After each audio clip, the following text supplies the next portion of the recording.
Good morning. Hopefully everybody is having a fantastic, I don't know what day it is, Tuesday, Wednesday. I think it's a Tuesday. Hopefully everyone's having a great Tuesday morning. Let's see, we have in chat so far. We have Proxy Isabel, Carson, Edits, Caden, Proxy. I just said Proxy twice. Well, you get a double welcome. Caleb, and everyone else who is watching who may not be chatting, or if I missed you, glad to see you in the stream, Ali and Tyler as well. Let's go ahead and switch on over to our main scene here. So we're going to be tracking our tornado outbreak potential across portions of Louisiana, eastern Texas, Arkansas, Mississippi, Alabama, and Florida today. I just want to take this loop all the way back and see. Yes, that was indeed a 82-mile-an-hour wind report earlier this morning. Just to the north of Dallas. I thought so. So this was where the Boeing segment set up that we talked about yesterday. It actually set up just a little bit south, so it went over directly over the DFW area. I know for a fact we had at least one unwarned tornado with that squall line last night. I know we had a tornado just not that long ago, probably about near 2 hours ago, out here in far northeastern Oklahoma. Yeah, that was about actually an hour and a half ago. So that must have been... That had to be like minutes before I woke up when they issued that confirmed warning. And now we actually just got a new significant severe here. So let's go ahead and just dive right on into it. We'll go ahead and just go through your warnings really quickly. So we have severe warnings that are currently in effect all the way as far north as Fort Smith, Arkansas for 60-mile-an-hour winds. 0.75-inch hail. The newest warning was just issued out here near Hope. That is in southwestern Arkansas, extreme northwestern Louisiana, for this damaging squall line. Moving through the Texarkana area, and there's little areas of spin that try to get going along this line that could produce tornadoes as they move eastward. I just saw a pretty good one right there. Oh my goodness, yes, watch out. We are definitely going to get an area of strong rotation out of this one. Just near Marshall, moving eastward. That's going to go right towards Shreveport. Gracious. Yeah, you can see very strong outbound winds and very strong inbound winds here. So definitely, actually your inbounds move more like this, outbounds more like this. So that's definitely going to try to cycle in a very strong area of rotation. You can see the embedded hook echo already starting to bulge out of the line there. So definitely going to keep an eye on that. You can see the embedded supercellular structure right in there. So if that does get going, it's going to be going for quite a long time if that does begin to continue with its tornado genesis. And it looks like that is a prefrontal supercell. that actually formed, probably way back down in southeastern Texas, and is now moved up towards Marshall. So hopefully when that merges with the line, it actually goes ahead and dies out. But that shows you that if we just keep an environment where we can get some prefrontal supercells, we could definitely see a couple strong tornadoes, maybe even possibly a long-tracked strong tornado today. The long-tracked part will be a bit difficult to achieve until the evening hours. It seems like our lower level lap starts are going to be relatively on the lower side until we get towards after that 4 p.m. Eastern time frame. So areas to watch for rotation. The one near Marshall is #1 by a milestone in my book. Way more than actually the tornado warnings. You can see this tornado warning here in New London. That was issued for a little area of rotation that was near Selman City in eastern Texas. That area of rotation fell apart just as fast as it formed. This tornado warning up here near Texarkana actually originated way further back than this frame can go. It originated way back in Williamson and is moving eastward. That area of rotation really has died out, but we'll keep an eye on that. And then we do have another area to watch near Bloomberg in eastern Texas. But that one in Marshall is by far, Marshall, Texas, that one's by far the most concerning in my opinion at the moment. Just got a new tornado warning. That was for the Marshall storm. There you go. So you'll hopefully, if GR Earth is up today, you'll hear that beep. Tornado warning for northwestern Caddo Parish in northwestern Louisiana, northeastern Harrison County in northeastern Texas, southeastern Marion County in northeastern Texas, Caddo County in Louisiana. So there you go. Harrison and Marion County in Texas. I was talking. So there you go. Already right to it with me calling out some tornado warnings there for you. And I hope that when that line surges into the supercell, it ends up destroying the area of rotation. But it could aid in it. It could destroy the area of rotation. We'll just see which way this goes over the next few frames here. Let me go over to Mesoanalysis. I have not looked at Mesoanalysis this morning by any means, so whilst we wait for new scans, I want to do that. See if Instability is overperforming at all. Nah, Instability isn't overperforming at the moment. Yeah, greatest tornado environment is by far on the northern side of this warm sector, which is going to set up right over the Shreveport area. So if you are in Shreveport or generally around Shreveport, this area here, this is where our environment is going to be most conductive for strong tornadoes over the next 2 hours. Whether or not we see tornadoes is going to come down to storm mode. Jeez, 60 plus and not lower level jet already. That thing is hauling. That's why you're already seeing these potential strong tornadoes try to form. Let's look at this one again. Hard to tell. They may end up warning that. It's not really strong. You can see the outbound winds are kind of, they're not really going into this storm. The inbound and outbound winds are just kind of there. They're not really trying to wrap around per se at the moment, but that could change. Whereas out here towards Marshall, you can see that you had those inbound winds that were moving this direction here, outbound winds moving this direction, and now they are wrapping around each other. Not as tight, which is good news, but we could definitely see a spin-up tornado out of this right in here as it moves over to the northeast over the next couple minutes before that line completely, hopefully, kills it.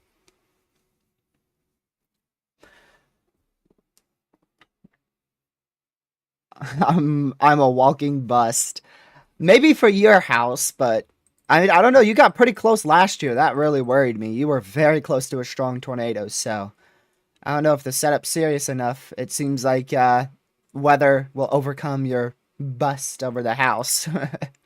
It seems like it can do it every now and then. It depends exactly where that warm sector tracks, which I think it's going to be like, I think it's really going to be right over you where the best ingredients are. And you can see all these mergers. I think these will be more of destructive mergers, but some of these mergers could help increase tornado activity if they provide another updraft in the line. They could actually aid in tornado development.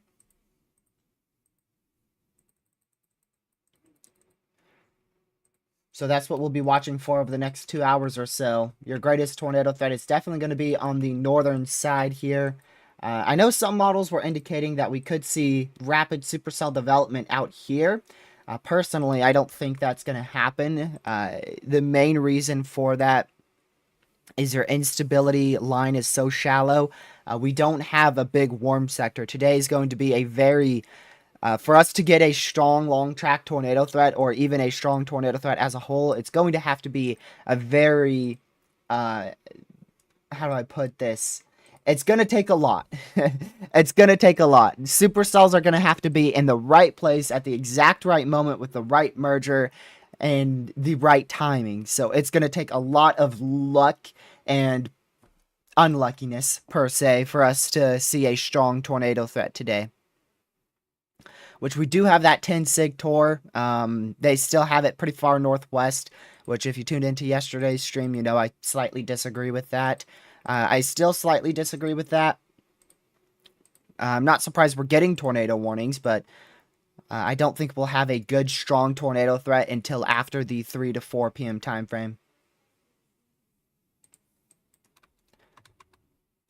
So for your area, you're probably going to have to watch this little area of convection right in here. That's what I would watch. I'd watch that area of convection as it pushes eastward into those cell mergers. Eventually, it could aid in tornado genesis, but it may not be until it passes well to your east. I keep checking CC there because this could touch down at any second. You see that that new area of rotation now, pixel to pixel, gate to gate area of rotation on the hook echo, with those outbound winds helping it. So this could spin up very quickly there over Scottsville. You can see a merger is happening right now. So if this doesn't drop a tornado now, it might not have another opportunity to. Still going to keep an eye on that far northern side of the line there. The instability is a little bit less up here, which is why the tornado ingredients aren't as good. The best ingredients are going to be out in this, maybe a little bit more north, like this region right in here is going to be where your best chance for tornadoes are in 2 hours, within the next 2 hours.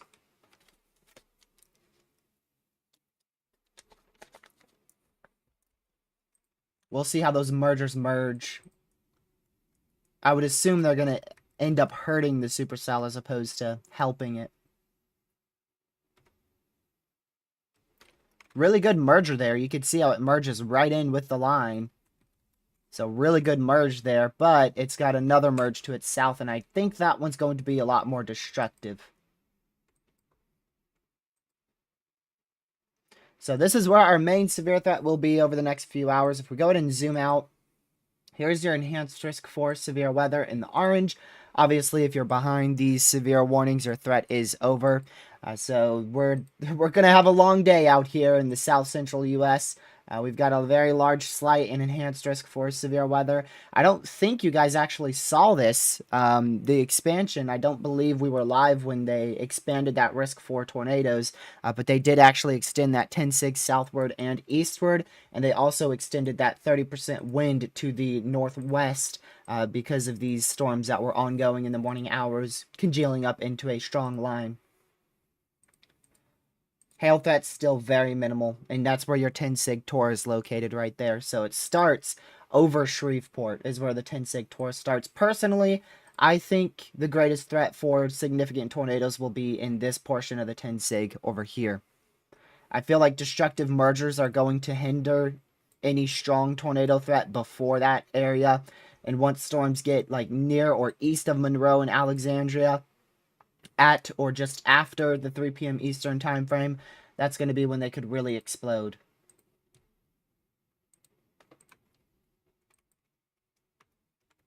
Yep, that destructive merger is definitely being destructive. It's not aiding in tornado genesis. It's really gonna help, hopefully destroy the supercell. So I appreciate you guys being here. Early in the morning, we'll be here with you for a few hours, most likely. We will be live at the least until the next SPC Outlook at 11:30 a.m. Eastern. It's another almost hour, a little over hour and a half. So we'll track this full first threat with you, and I do think we'll have a little lull in activity. That may be where we end, or where we just take an extended break. Probably end up ending. If I go ahead and show you that lull, I'll go ahead and show you that possible decrease in activity that should happen. Ooh, jeez.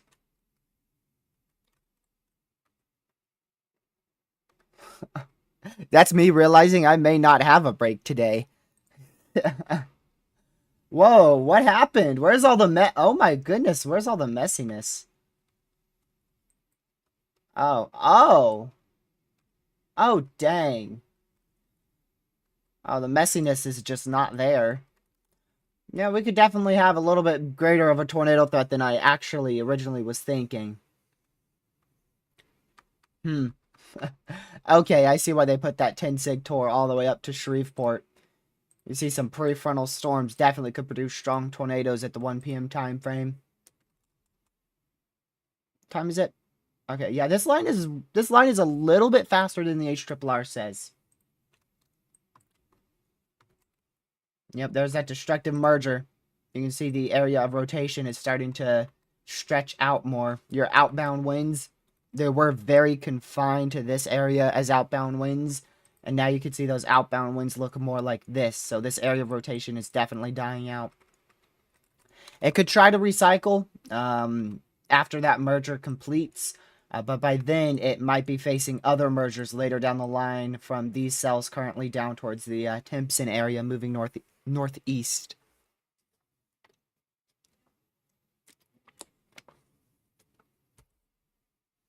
Happy early birthday, Edits. Glad you don't have school. Is that because of... What's that because of? I know Lucky has school today. He may not have school tomorrow. The SPC did go ahead and pull the enhanced risk trigger over much of the area for tomorrow. They did mention the threat for an isolated strong tornado threat on the eastern coastline, so I'll be out there early in the morning. I'll probably get up at 7 a.m., get on the interstate, start booking all the way till my target area in Wilson or Rocky Mount, and then intercept the squall line near 1 p.m., continue eastward, probably towards Greenville, 3 p.m. out here, and then book it west for any supercells that may be able to form. That's what they have the hail threat for. It seems like they're a little bit more confident in the threat being more elevated with that second round, so I don't think I'm going to be targeting that second round anymore. But we'll see what model runs say very, very late tonight. Our ZRZ HRRR will be the most accurate. There's still a few areas that could spin up here. They're not very tight, but there's a few areas that could try to spin up over the next few minutes in this tornado warning. Shreveport, you're looking at 60, 70 mile an hour winds and spin up tornado. Actually, 70 mile an hour winds and spin up tornadoes being possible. You just got inside that severe. So if you have a weather radio, that went off very obnoxiously just a minute ago.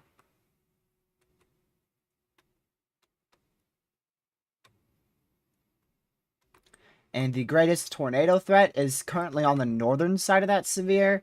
But depending how mergers go, it could be anywhere inside the severe where our greatest tornado threat is inside that severe line.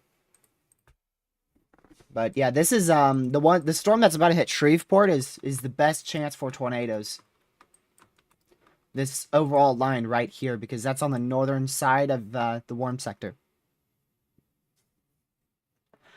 I actually don't fully disagree with a chance for a moderate risk today anymore.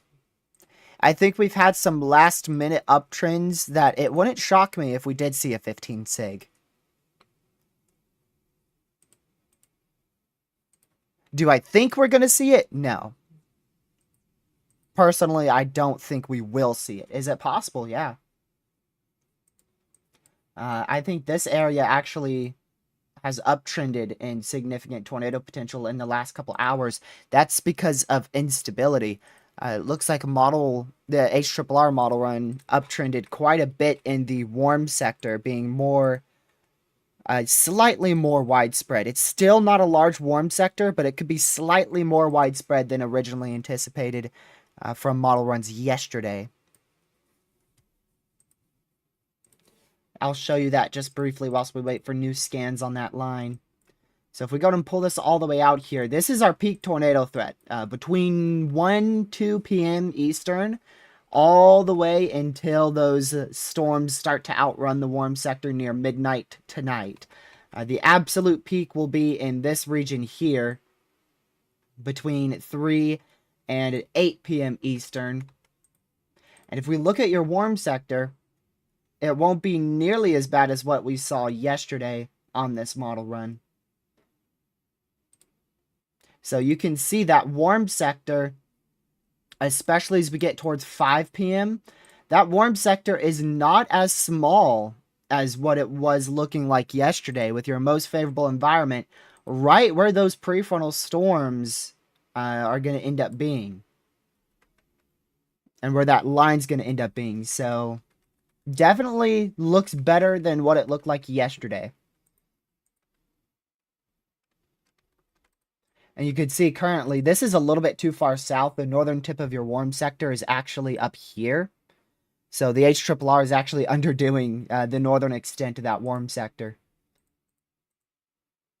And then up here, this is where you start to get like 250 instability, 500, and then 1,000 is back out down here. I'll have to look at Mesoanalysis if you want me to draw that very accurately.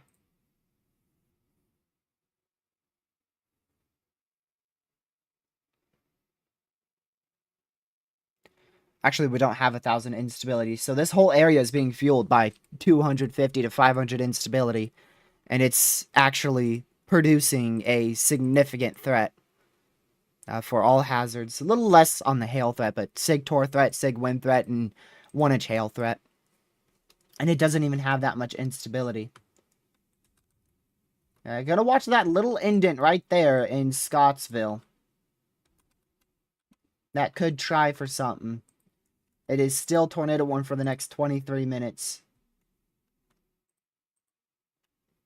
It's not a strong area of rotation, but it's very much gate to gate there. And I still don't see any connection with our outbound winds here. You can see further north, you just have a very large area of inbound winds and a very large area of outbound winds, and none of them are really connecting. Maybe a little bit of rotation trying to spin up here. You can see that's a little bit closer with outbound winds and inbound winds. But yeah, that is a little bit closer, especially on the new scan, but I don't know how much that's actually rotating. Gonna have to open a new radar site, get us down there to the Lake Charles radar site. Whilst that loads, I want to go check Fort Smith.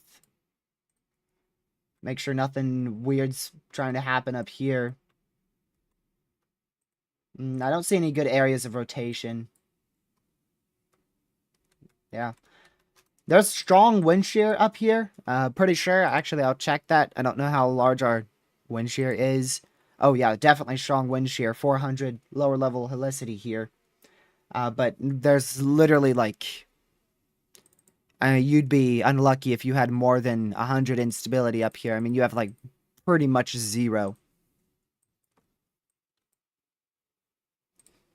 Alright, let's go to Lake Charles radar site. Actually, let's take this to the Houston radar site.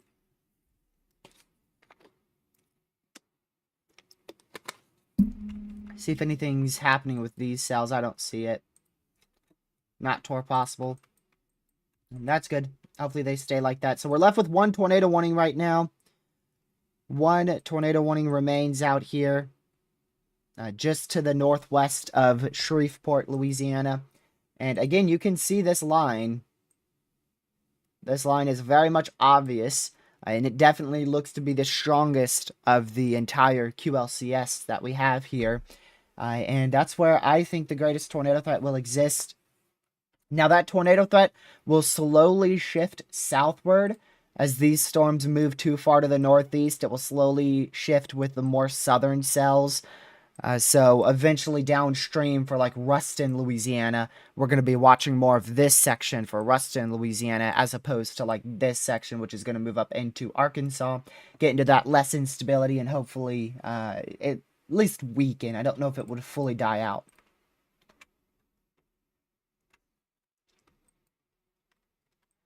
I don't see any good areas of rotation along this line anymore.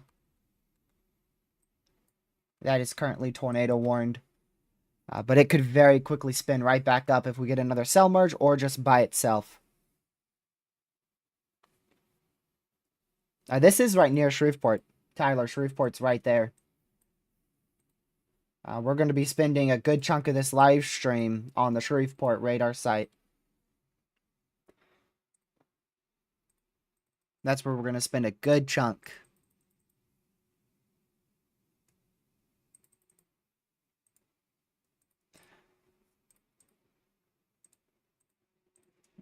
Let me check the HRRR again.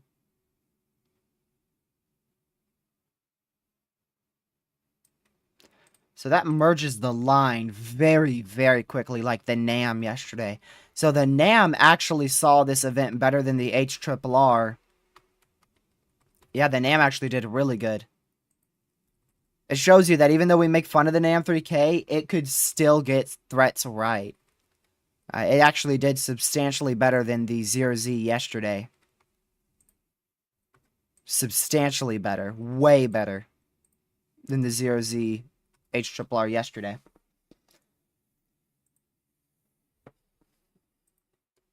The NAM did better. We are in the end times. Yep, that's what it feels like. So you can see this little bowing here. There's still supercellular structure embedded in the line. That's where we'll watch for the greatest tornado threat, right on the southern edge of that. However, there's so much overconvection in front of it, I'm not confident in that area of rotation up starting to increase.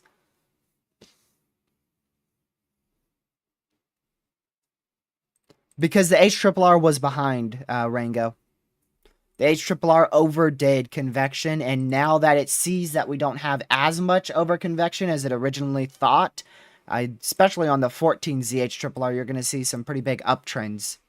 That's what's going to freak Twitter out. They're going to be like, oh, moderate risk. I've actually already seen that from multiple people today. Since the HRRR uptrended, I saw multiple people say, I think it's going to go moderate.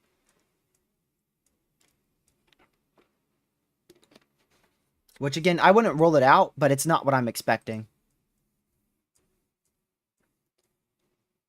It's not as conditional of a strong tornado threat.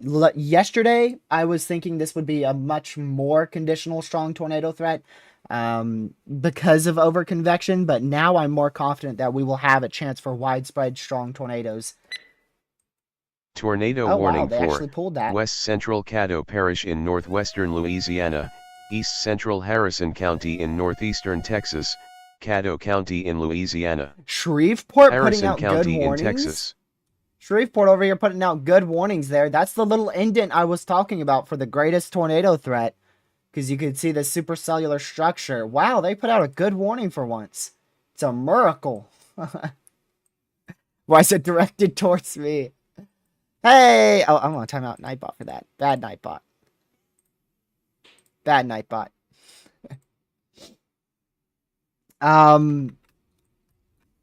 Let's see. That's because of the merger. The merger definitely moved it more east, but I don't think it's moving dead east like they have here. I think it's moving more like this. I think it's moving slightly more north than what they have that warning for. You could see another area of rotation trying to kick up here near Oil City too. So if you are in downtown Shreveport, you're now under a tornado warning for a supercell that is formed embedded inside of a line.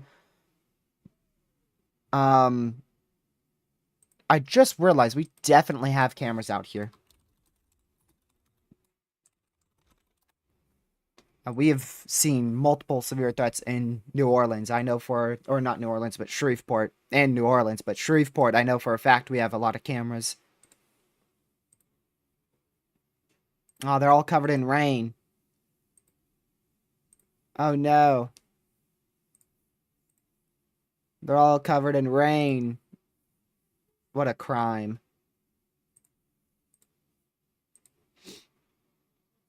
All this prefrontal convection is covering all the cameras in rain.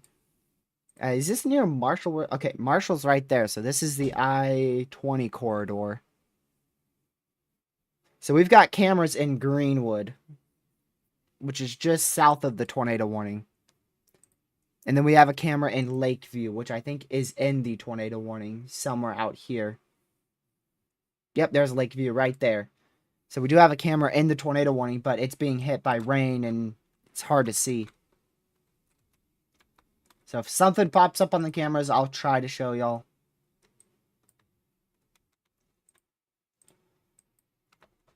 Ooh. Oh, that's definitely hooking out. You can see how close it is to being destroyed by the prefrontal cells just in front of it.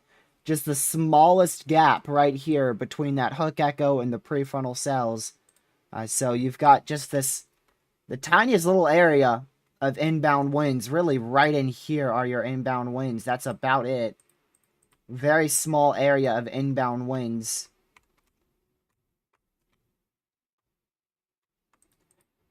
And that's going to have a very short opportunity to produce a tornado before it hits a cell merge again.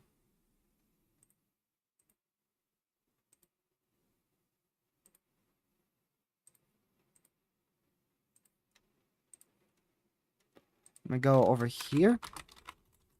There we go.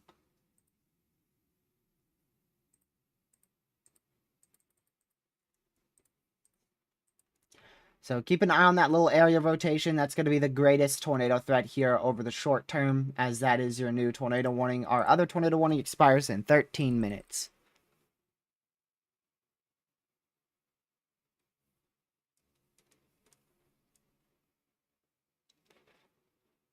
Now, southeastern Louisiana looks to be a big target area today.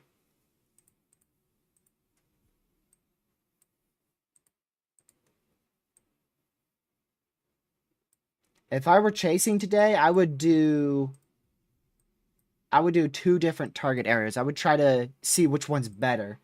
My first target area is definitely, as with most Dixie threats, the I-55 corridor from about Natchez up towards Vicksburg, towards Jackson and Macomb. That would be one target area. But I think my main target area, and the only thing that would kind of discourage me from going to the southern one here, my main target area would be back in this area, is it could be nocturnal. And if it is nocturnal, you're not going to see a tornado. You would only be able to barely make it out if you got a lot of lightning flashes.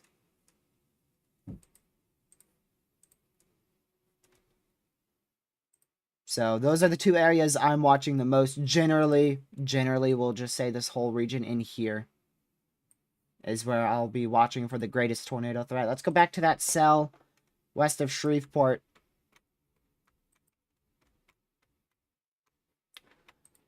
Doesn't look like it did anything. It's hard to tell. It's a little difficult to tell if it did anything.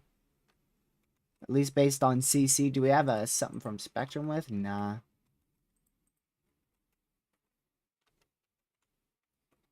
I wouldn't be surprised if it spun up a very brief, weak tornado out here. I would not be surprised if it spun up just very briefly and quickly. A very quick spin up there. Definitely could have happened.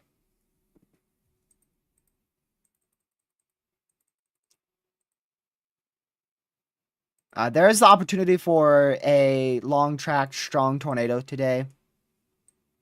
The best chance for that would be with any prefrontal or semi-discrete supercells that fire over eastern Louisiana, southeastern Mississippi. most likely after the 6 p.m. time frame there. So you're getting a little bit later. That'd be 5 p.m. Central. So that's very late in the afternoon into the early evening hours where it starts to get dark out. But even then, your lapse rates are just 4. So lapse rates are probably going to keep the strong, or rather the long track tornado threat at bay. I think lapse rates are what's going to prevent this from being a long track strong tornado day.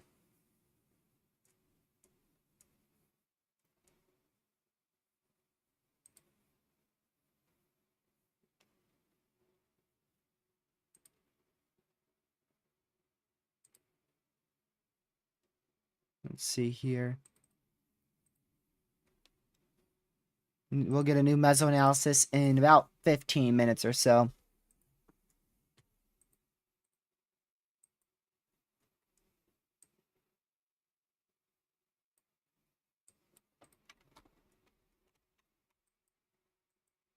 Yeah, so we'll keep watching these areas. Ooh, on the line. I don't think these are actually rotating that much.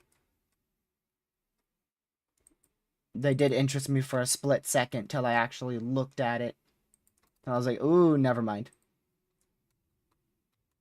I wouldn't rule out a spin-up tornado up here east of Fort Smith, Arkansas. You could see these velocities right in here.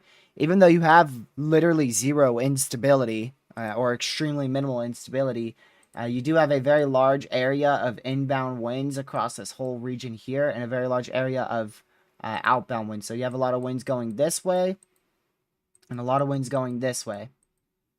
And if those begin to meet, which I don't really see in the area at the moment, but if they do, you would start to see some spin embedded in the line. And with the high amount of wind shear, I don't think it's fully ruled out. I wouldn't fully rule out a spin-up tornado up here. Yeah, Shreveport is inside a tornado warning. If we didn't have this prefrontal mess right here, this probably would have already produced at least 1 or 2 strong tornadoes just based off of its structure. Because you can see there is a very large, very well-defined, strong embedded supercell in here. And you can see that area of inflow would be, this whole area would be inflow if we didn't have all this crap vection in it. So this would have probably produced a strong tornado if we didn't have so much prefrontal mess out in front. I wonder if ZDR... And this is now an observed tornado warning. There you go. Radar's confirmed a tornado. So I assume that was the potential debris signature I was looking at just a bit ago. I didn't really call it out because I was very unsure about it. But you could see here how there's very scattered CC. There's not a lot. And then on the next frame, you do get some what looks like fallout for 2 or 3 frames here. Along this area right in here.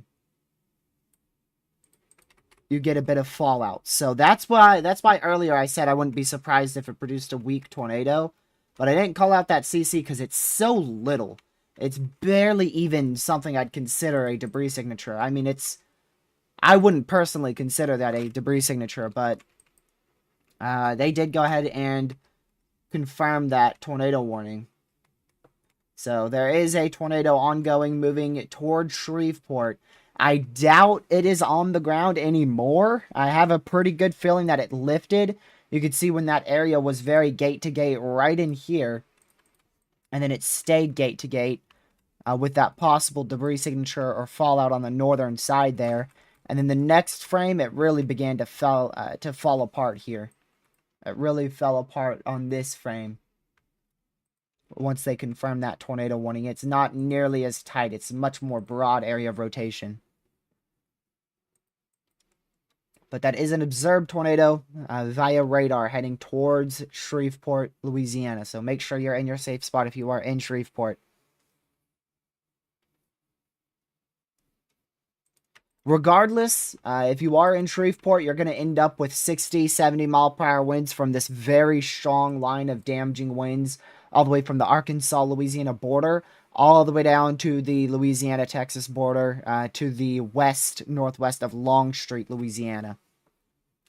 That entire line is going to be capable of producing 60 to 70 mile per hour winds and multiple spin-up tornadoes. Especially right in here where that instability axis is the sharpest, I guess you could say. It's not necessarily the strongest, but it's the sharpest between what you have, or between where you have that environment that has instability generally in this area versus the environment that starts to lose instability up here. Yeah, I highly doubt this is still on the ground. You can see that area of rotation's fully fallen apart. There is a merger about to hit it right here. That may be a aiding merger, considering the cell has already died. That merger might actually help increase some tornado activity in it. So don't be surprised if this tries to spin up another tornado on top of or just barely east of Shreveport in about 30 minutes or so. How long does this go for? 19 more minutes, okay.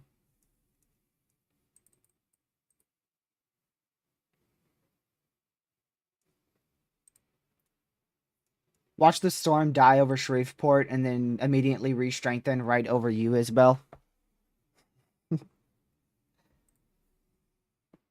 Via radar, it looks like it's lifted, but I can't say that very confidently. It's a confirmed warning, so regardless, if you're in Shreveport, you need to be seeking shelter. If you're in this blue warned area. It was on the ground, and it could still be on the ground. Just remember, radar doesn't always tell the full story for thunderstorms. It can only pick up so much. So if there's a very, very weak tornado that's barely lofting debris, the radar's not going to see it.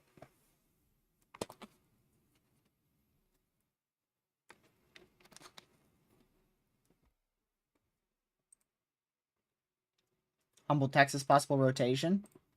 That's got to be with, is that this one in Cleveland? Humble. You said Humble, specifically.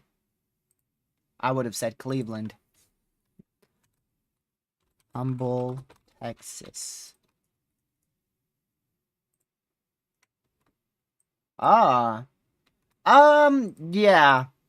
Oh, that's an issue. Both of those are an issue. Oh, both of those are a big issue. Houston National Weather Service might be asleep currently.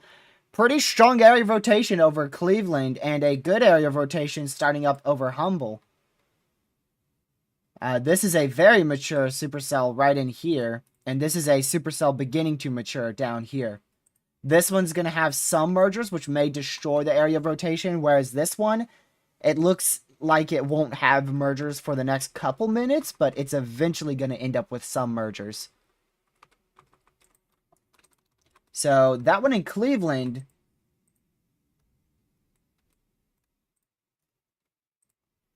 dare I say, may actually be a imminent tornado. Let's go ahead and check this. It's definitely pretty strong. I mean, that's like 60 mile an hour rotation. Your inbound winds are not that strong. So you can see winds are going away from the radar like this quite rapidly. Very rapidly. This is no longer a confirmed tornado warning, by the way, up there in Shreveport. So very rapid inbound winds and just very, very subtle, weak inbound winds that way. It's weird. So these are actually outbound winds, but they're going into the storm because of the orientation of the storm to the radar site. So this is actually your inflow, but it's actually your outbound winds. So it seems weird. And then your inbound winds, which is actually your outflow, is over on this side.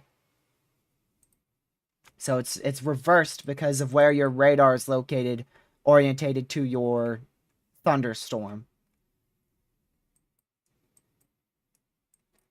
But that one in Cleveland, if I'm in Cleveland, I'm seeking shelter. If I'm in Cleveland, Rayburn, generally this area in here, I would be seeking shelter, at least watching the storm very closely, but that area of rotation is not weak. It's not very strong and it's not weak. It's probably tornado warning criteria. The National Weather Service may just be waiting to issue the warning, or perhaps may not be seeing it. I'm not too sure. I ain't the National Weather Service, so I don't know what's happening over there. I couldn't tell you. But that one in Kingwood, you can see it's pretty broad. It's not a strong area of rotation in Kingwood. It's a broad, weak region of rotation as that supercell is just getting going. But you have a more organized, mature supercell up here, right in this area. Not a lot of hooking happening, which is probably because you don't have a lot of winds pushing that hook out. You do have winds that are there to help it curl, but there's not a lot of winds going this way to push that hook echo out for the inbound winds to help curl it around. So if these winds right here increase, then we would most likely see a hook echo start to form with this storm.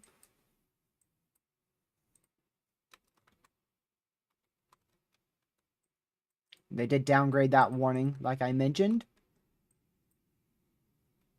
That's our only current tornado warning. I'm really intrigued by this cell in northeast of Cleveland.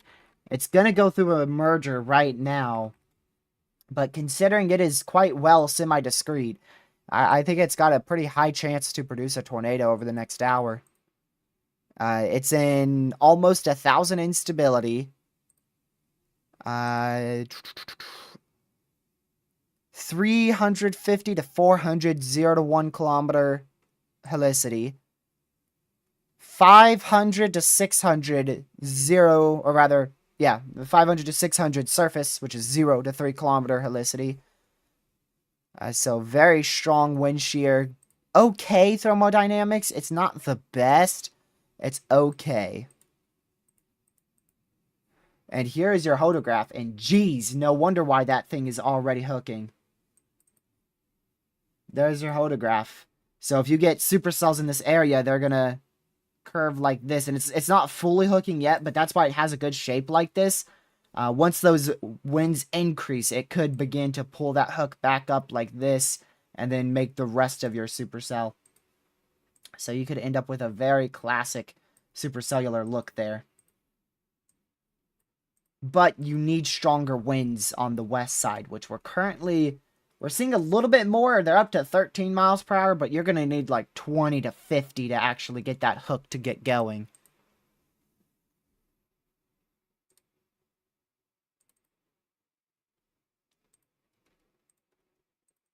It's also not even tour possible. The sphere is not even tour possible, which I find very strange considering we have such a highly sheared environment with prefrontal cells. I wonder if they'll change that anytime soon. They're holding off that tornado warning because of the cell merge. That's definitely what they're doing. You can see that cell merge from the south. This one right in here that just moved into the supercell. That's why they're holding off that tornado warning at the moment, because they don't know if those winds are going to increase on the west side, and they don't know if that's going to allow for a long tract area of rotation that's greater than like 10 minutes, because this area could fall apart very quickly if that cell merge doesn't hit the correct region.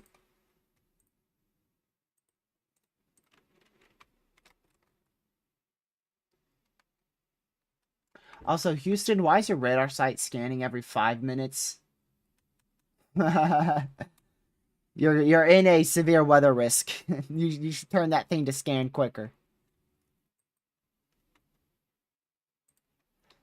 Actually, I think Houston's only scans every 5 minutes. I don't think I've seen that thing scan quicker than 5.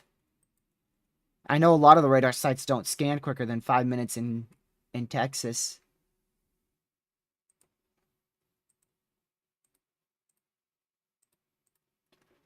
Inbound winds almost up to 20 now. About 18 to 20. The one that Phoenix pointed out here in Kingwood now, it's too many. It's too tiny. It might not be able to produce a tornado threat. It's rotating, but I don't think it's an imminent tornado threat. This one up here towards Cleveland may pose a more imminent tornado threat.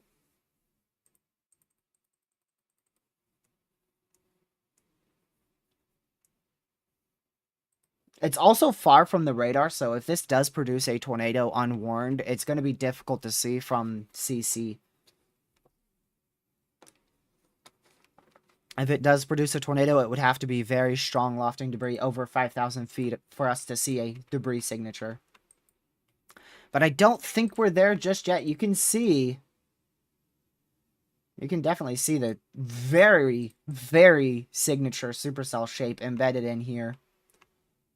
But again, you don't have enough outbound winds to push that hook out, and you do have enough inbound winds to pull it up.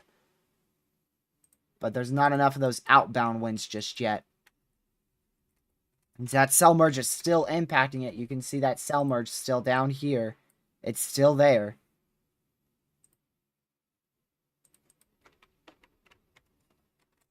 You still have a decent area of rotation, but it's more embedded. That might not actually survive much longer, so good on Houston for not issuing that warning, waiting for it to, trying to wait for it to rotate more. It doesn't seem like it's going to. There was definitely a moment, though, where that could have produced a spin-up tornado.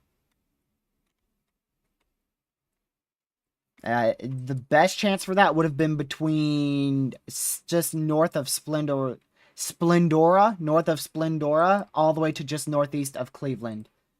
Between this area here. That's when your rotation was the best. Now it looks like as it's going up towards Rayburn, it looks worse. We'll still keep an eye on that, but it is going to go into a radar hole. So we're going to have less accurate radar data.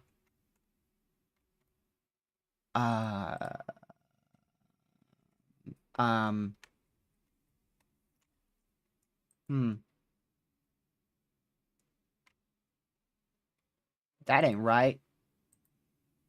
You got a ZDR drop. I'm not.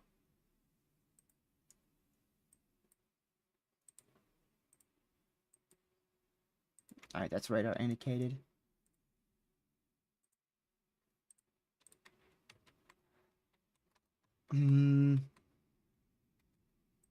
That is a suspicious CC. We'll see what that has next scan.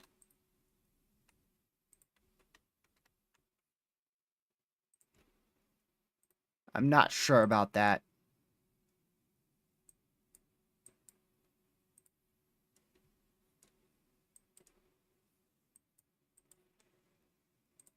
I don't have a camera up there.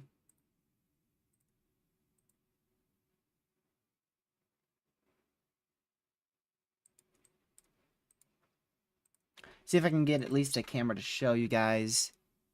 So here we are. This is just west of downtown Shreveport.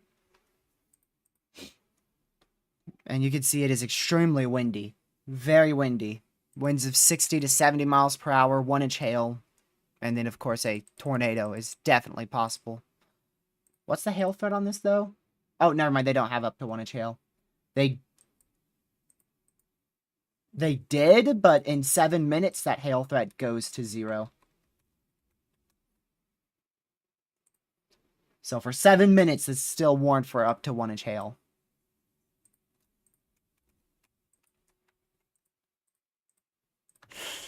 Oh, man. They did go observed for that. We may have a strong tornado on the ground. They went observed. What do they say on that? Are they saying that strong CC is... Oh, they are. Near Foster's or Boyer City.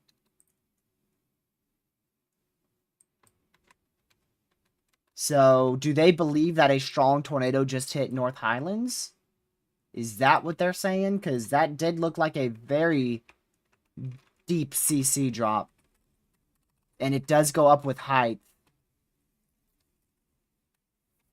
I'm waiting for another scan.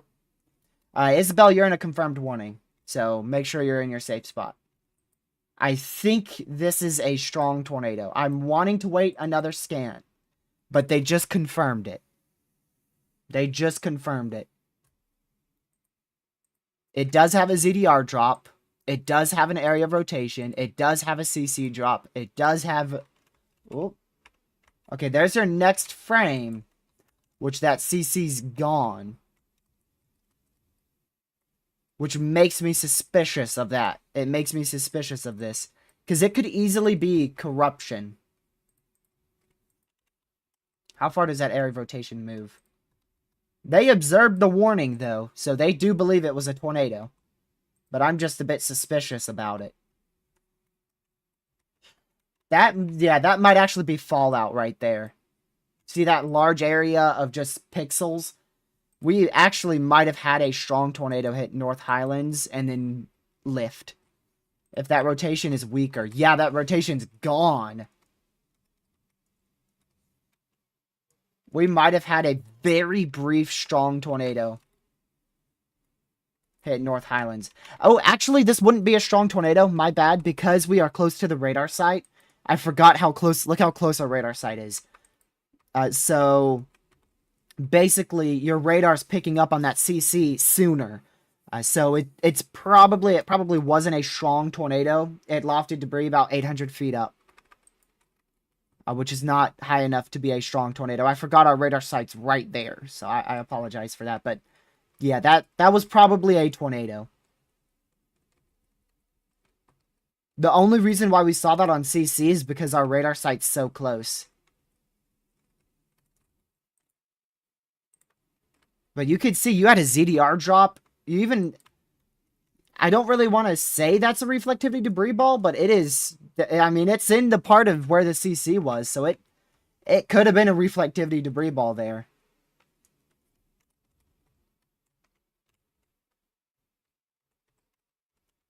So it looks like that was a tornado. At first, I thought it was strong because of the amount of CC it showed, but now I don't think it is because... Like I said, I think we're definitely close to that radar site. So I believe the radar's picking up on that debris signature lower in the atmosphere before it's actually lofting it up to, say, 5,000 feet. Which it doesn't look like it did loft debris any higher than that. You can see once we go 800 feet up, all that debris is gone. You don't see any. Or all that possible debris. So it looks like we may have had a tornado touch down just to the southwest of North Highlands, track through North Highlands, and then immediately lift just to the northeast of North Highlands, Louisiana. Looks like it was probably about a brief 5-minute tornado, and it was definitely somewhat on the stronger side. You're looking at about 70, 80 mile per hour velocities there.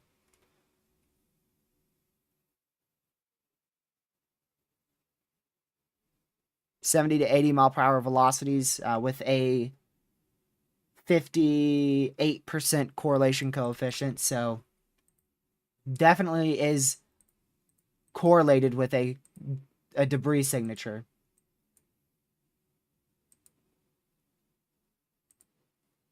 You can see the ZDR drop there too. So everything checks out. You have an area of rotation. You have a reflectivity, possible debris ball. You have a correlation coefficient drop. You have a ZDR drop. You don't have a spectrum width drop, which could probably just mean that it wasn't a strong tornado and it didn't have extremely strong winds and wasn't very gate-to-gate for the area of rotation. Since it didn't pick up very well on that spectrum width. So, I'd say we had a brief, decent strength tornado. I don't think it was strong and it wasn't weak. It wasn't weak because you had this decent CC drop, and it wasn't strong because that CC drop didn't go past 1,000 feet. Uh-oh. Isabel, make sure you're in your safe spot. We've got 2 areas of rotation going right for you.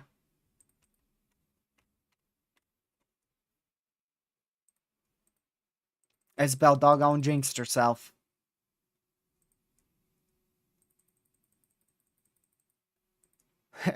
You don't worry, I'm outside. Oh man. The only good area of rotation along this whole line is about to be over Isabel's house. Just back to Texas real quick to see those cells. Yeah, it did die out. That's good. They're very weak. They don't look that good anymore. So we definitely had a brief spin-up, decent strength tornado over North Highland, Louisiana, northwest of Shreveport. And we could get another spin-up tornado here near Eastwood as these 2 areas of rotation move eastward. And this is the only tornado warning, and it is observed.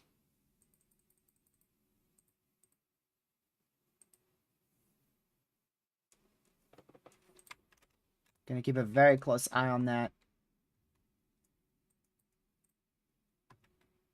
Also gonna watch the southern end of the line here, south of Shreveport, but it doesn't look as impressive at the moment.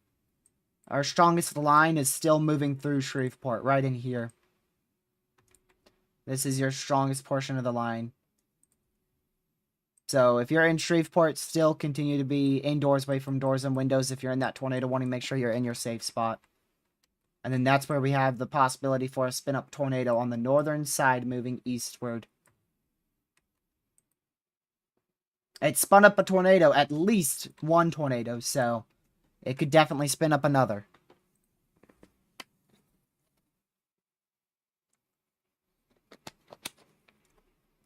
There you go. You definitely just got hit by the line there. It did merge into one area of rotation, which is what I was expecting. But thankfully, it didn't strengthen much. I really just maintained weaker intensity for velocities. Still like 60, 70 mile an hour rotation, so that could still produce a good tornado.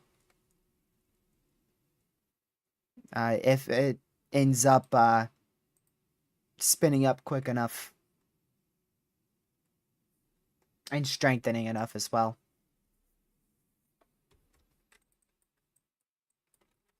I'm still curious about this one in North Highlands because I'm not sold on that debris signature. I'm going to be honest with you.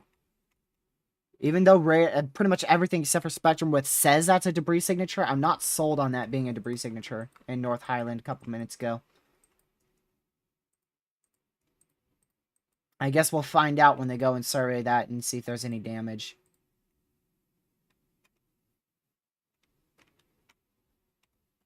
Still just a few little broad areas of rotation out here north of Houston. I don't see any well-confined regions of rotation like I did a couple, like, what was it, like 20 minutes ago? This line is a lot to look at, so I apologize if I'm switching way too quick. I just don't want to end up missing something. But just know the main area we're focusing on is definitely just east of Shreveport. This is where we're really focusing. See this right in here from about the Cotton Valley area all the way down to the Long Street area in Louisiana. That's where your strongest line is of 60 to 70 mile an hour winds. Very small hail, extremely small hail, and a couple brief spin-up tornadoes will still remain possible over at least the next hour or so as this moves eastward.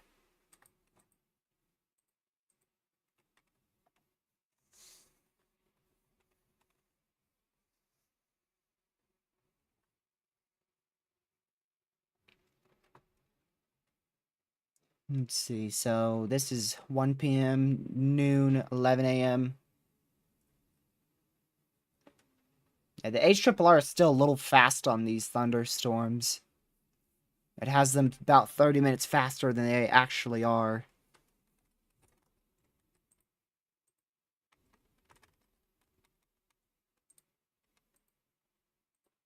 Also want to see the... Oh, no longer observed. Got a downgrade to a normal tornado warning. So no longer a confirmed tornado warning for you, Isabel. That's good. Still could produce a tornado. That's for just over 20,000 people as well.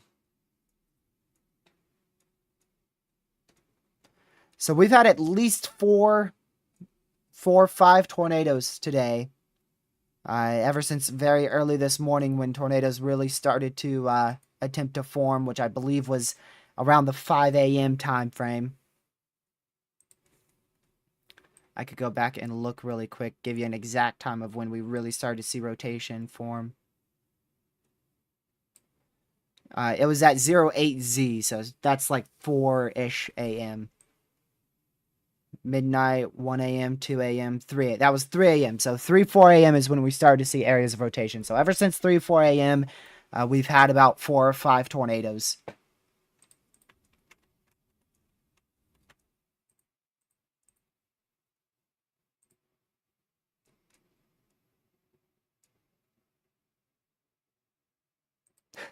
It was like right over your house, wasn't it, Isabel? Wow. Dude, thank goodness that that weakened and lifted. Because now I can actually see it. So you could see, I can see it now. So here's the progression of it. This is where we could have had our first spin-up tornado. Actually, they did confirm this one on radar. So we did have a spin-up tornado here, well southwest of Blanchard, Louisiana. Then it weakened. Then it started to spin up again right here. And between about this point here and this point here, it dropped a tornado and went over North Highland, Louisiana. Then it weakened into 2 separate mesocyclones. And then it tried to combine that pretty much right over Isabel's house. And then here we are now where the area of rotation looks to be going more outflow dominant and more linear.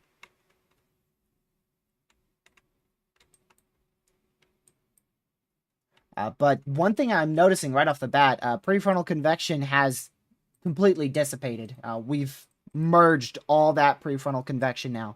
So all of this, when we first started, all of this stuff has all merged with the line. And you can see how much stronger that line appears. Now, I don't think that line's going to last much longer because it's starting to get north of the instability axis. And once it starts to get north of that instability axis, it's going to start falling apart, and you're not going to end up getting nearly as many areas of rotation as you once were. For instance, earlier this morning, near Texarkana, we had about 4 or 5 tornado warnings with this line.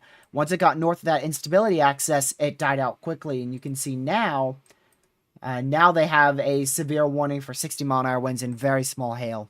No tornado threat with that.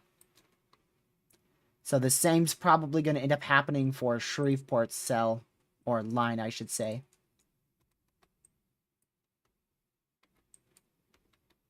So our greatest threat for tornadoes may shift a little bit more south. It's still going to be with that tornado warning in the short term, but it's probably going to keep shifting slightly more to the south as this line moves a little bit too far northeast. Now, if this line moves dead east like it is now, it would have a better opportunity to produce tornadoes because it won't get too far north of that warm instability axis there. If we go to Mesoanalysis, or at least the best one that we have here on this site, just to give you an idea, it's better than nothing. Let's go there. So here is your instability. And you can see that instability axis stops in far northwestern Louisiana. So there's your instability axis, your general warm sectors right in there. So if that line keeps moving eastward, it's going to be okay. It's going to stay in that instability warm axis for at least another hour until that starts to retreat slightly more to the south. But if this line moves any more to the northeast, it's going to outrun that instability axis in the overall best warm sector.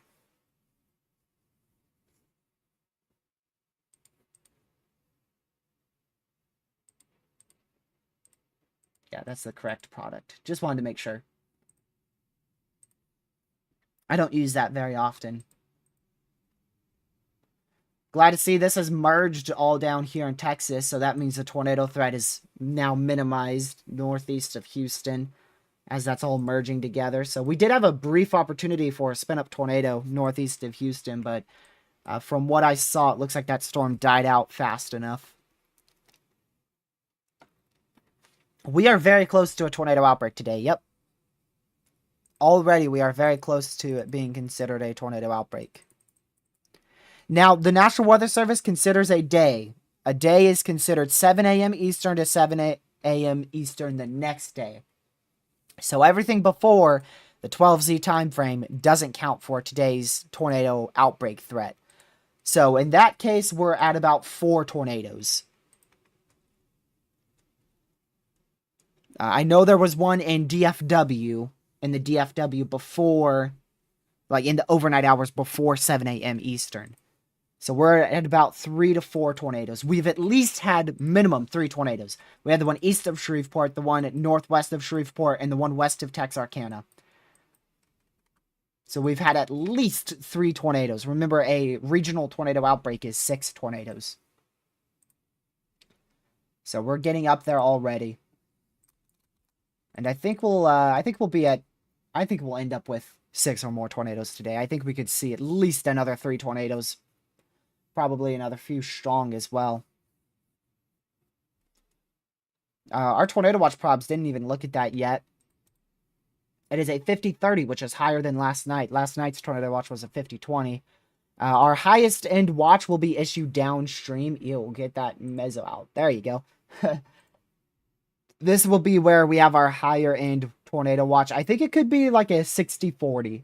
I don't think it will be very high end, but I think it could be still on the upper echelon of tornado watches. All right, we've lost all of our considerable severes. We're down to 1 radar indicated tornado warning, so that threat is decreasing slightly at the moment. I don't know when it will pick back up substantially. My guess would be, I mean, we're not going to stop seeing spin-up tornadoes in this QLCS line. There's going to be a threat for spin-up tornadoes throughout the whole day with the QLCS line, but in terms of looking at a strong tornado threat increasing again, like I said before, I think it's really going to happen after 4 p.m. Eastern, once that instability is better. Once that instability gets to build up a little bit more. Which I think we have cloud cover. Yeah, we have... Oh, well, actually, we're with minimal cloud cover on the far southeast side. If you look above my face cam, we don't have too much cloud cover. Actually, you don't have... Oh. I don't have my face cam above my face cam anymore. There you go. Minimal clearing there. Some clearing, but not a lot. Lucky decided to call me. What you need? I'm streaming. Yeah, I've been live for over an hour.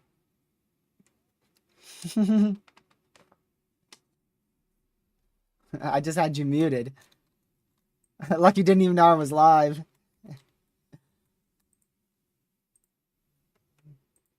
Yeah.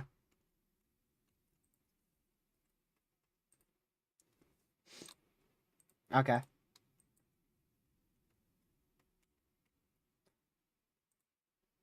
Tornado warning does expire in 17 minutes. They might drop that a little early, considering the line's moving very quick. Radar Omega with the casual 10-minute behind velocity scans. Alright, go ahead. What up, stream? There's Lucky. Sorry, I'm sorry I couldn't be there. I'll be there later though. Yeah, I started early. Yeah, I'll be there later though. Let me see. Let me pull up your chat. Let's see. When's later? The best threat I think will be after 4. Well, I can be 3. there from 1 to 3, and then I can be there from after 5. Yeah, so you're gonna catch the peak tornado threat most likely. The peak starts about somewhere between 2 and 4. The peak will begin. Our absolute peak should be right around 7 and 8 once things start to congeal up into a semi-discrete line. Yeah. Yeah. At least that's I my was gonna thinking. call you. I didn't know you were live. I was gonna show you something, but I can wait. It's nothing related to weather, so we can wait. Yeah, it's gonna wait. Yeah. All right. Well, I'm gonna head back to school. I got one more class and I'll be home. Well, I'm gonna go get food, then I'll be home. First, gotta get food, of course. I have to, bro. I'm starving. Okay, well, I'll disclude that. I haven't had anything to eat all day so far, and I just did Yeah, weightlifting too. So go get you some food. yeah, burn all the calories and then not eating. Okay, that'd Burning the be calories crazy. that you didn't even eat. Exactly, that's extra calories. So you'll be home near All 1, right. you said? Yeah, I'll be home before 1. I Just just, not able to call I'll, till after. yeah, like all right, 1:15. I'll be able to either help or start my own, which I plan on starting my own. I might just Stream stay live obviously. through the whole day. I'm gonna be honest with you. Yeah, and then you'll take breaks whenever I'm able to Yeah, join. I'll eat lunch right when you join. I did eat breakfast like a All right, smart person this time. I learned, chat. I learned. he did Because learn, bro. every time we start early, I'm like, okay, I'll be live for an hour or two, and then we end up going 6 hours, and I still haven't even eaten anything. Exactly. Yeah. I'm gonna go. I don't know I if I'm still unmuted, but You are, chat. I will see y'all in a couple of hours. Wish me luck. I have physical science now. dude. You're doomed. I know. All right, All say right. bye to chat. All right. See you, chat. See y'all later. See you, TRG. Bye, Lucky. See you later, brother. Bye. See you later, brother. He'll join towards 1, probably a little after 1. Normally that's when he can call. This dude gets out of school at like 12:20. Does anybody in chat get out of school at freaking 12:20 p.m.? Anybody? This dude gets out at 12:20. I've never known someone to get out that early in my life. Is that normal? Also, keep an eye on this. This is a little embedded supercell that's really trying to get going here.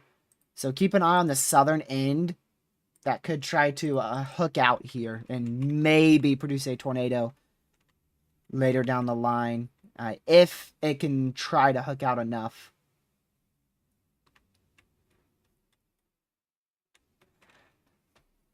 I got out of school at 1 p.m. in high school for work. Not terrible. But 12:20, come on, Lucky. You really got to get out that early. Go eat your food. Get out of my chat.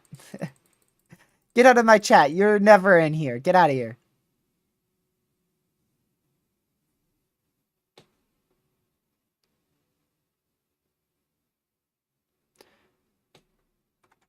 So I do think the warm sector has trended a little bit larger for the evening hours. It's not as large right now, but I believe it's trended a bit larger for the evening hours after 4 p.m. Eastern.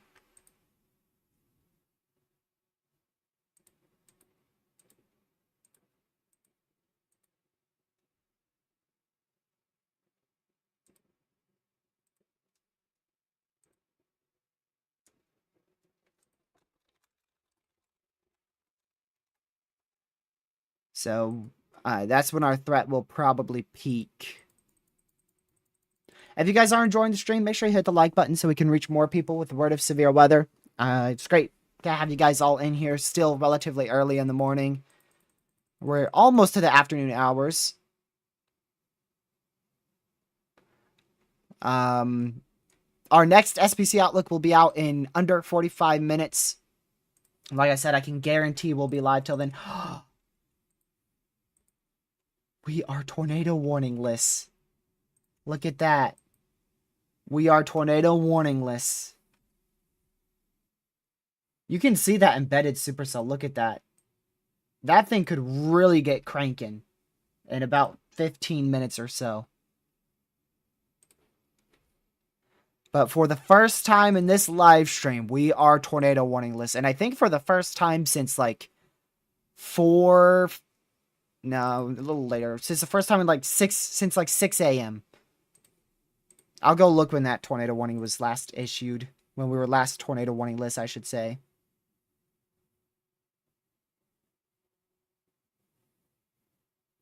Oh my goodness. The last time we were tornado warning list was at 11Z. That's 6 a.m. So for the first time in about 4 hours and 50 minutes, we are tornado warning list right now.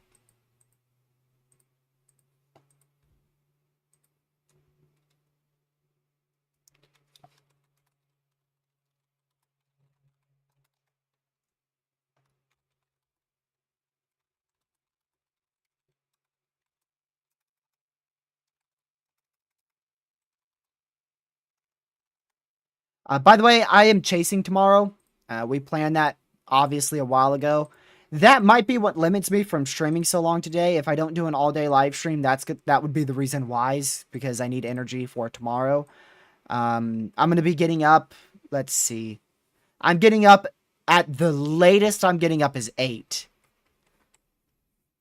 8 a.m. is the latest I'm getting up. I want to be out of here, preferably at 8 or 9. My target area is going to just be east of Raleigh. I think Rocky Mount is my target area, and I want to be there at 1.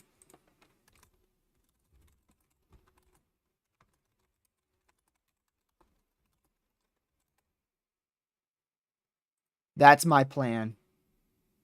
I want to be at Rocky Mount at 1 p.m. tomorrow. Which, that's not too far of a drive. That's like a good 2.5 hour drive or so. Right around there. It gets really long once you get towards the coastal areas of NC. After you get past Greenville, after this area, this is where the drive starts to get very long for me. Because I'm out in Martinsville, so it doesn't take too long to shoot down to Greensboro. That's about an hour drive or so. Shoot to Raleigh's another hour, and then shoot over to Rocky Mount is about another 30 minutes to maybe 40. So that's my plan for tomorrow, to be in Rocky Mount at 1. And the SBC said a few tornadoes with possibly a strong tornado will be possible. It is going to be HP, which is quite unfortunate. I'm not sure about live streaming it because I'm going to need my radar. There's no way that I'm not going to be... There's no way I'm going to be chasing without a radar. I have to have a radar. Maybe if I was in the plains, it wouldn't be as necessary, but out here, you have to have a radar or you're not chasing.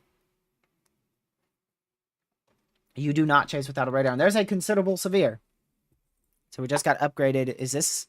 Nope, we're not at destructive. My bad. So there's a considerable severe. Tor possible 70 mile per hour winds for the next 37 minutes. So there's that little... It looks like it's going more for a bow echo shape than a supercellular shape.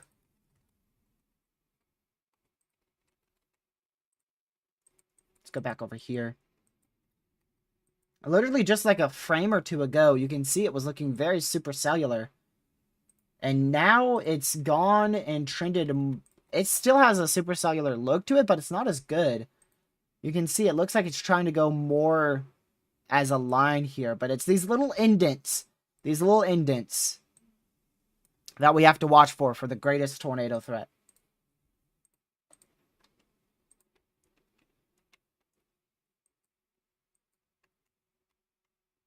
So we'll see what happens there. In reality, these storms just grew upscale very, very quickly. I think what peaked our tornado threat over Shreveport was probably these supercells merging into the line, helping to give some new updrafts. Now, most of them were destructive cell mergers, but notice how right when those cell mergers really started, which was a bit before this frame, that's when we started to get tornado warnings well to the northwest of Shreveport. Yep, Shreveport's done. Your threat is now over if you're in Shreveport. That was your main enhanced risk for severe weather. And it verified pretty well for Shreveport. You had a severe for 70-mile-an-hour winds, 1-inch hail, and you even had 2 tornadoes around Shreveport. So the threat performed well over Shreveport.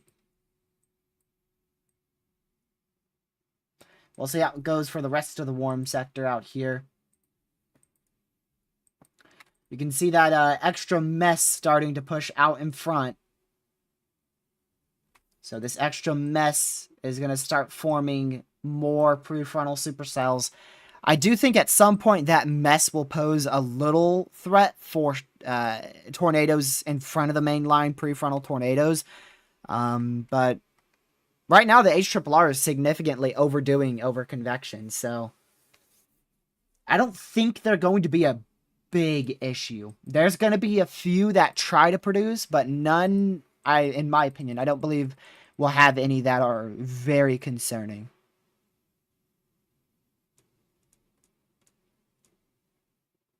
At least at the moment. Now, once this line finishes through all those prefrontal cells, which will be generally east of Monroe and Alexandria, that's when I think our tornado threat will start to peak. You will probably see some damage, Isabel, yeah. But it most likely won't be notable tornado damage. Considering there's no CC, it would probably be mainly wind. I know out here in Virginia, if we get anything more than 20-mile-an-hour winds, there starts to, I mean, you could have full limbs break off of trees.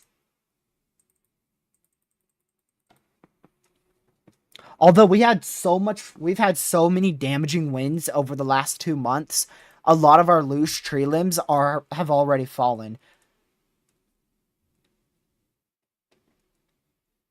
But man, with this line tomorrow, it's going to be rough out here in Martinsville if the line is as strong as the HRRR says.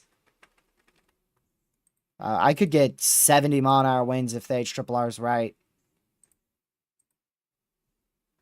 Yes, very low cape, high shear setups. It's exactly what this has. NAM still, oh man. NAM 3K still says that the supercell threat is not fully out of the question in my neck of the woods, but I don't know. I'll see what models say tonight. Like I said, I'll wake up tomorrow at or before 8 a.m. See what things look like at that time. And then I'll make a call based off of that.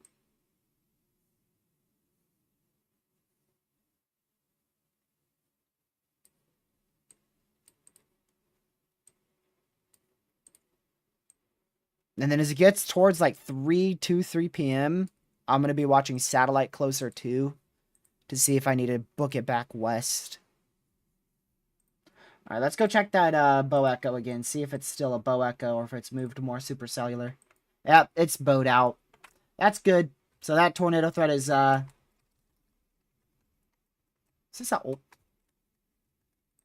Look at the prefrontals just came out of nowhere. Where'd those come from?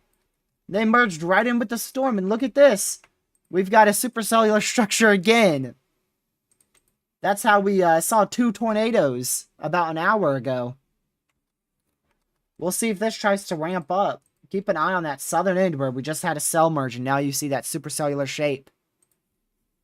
Where did that thing come from? I didn't even notice that till now. It was there for quite a while. Whoops.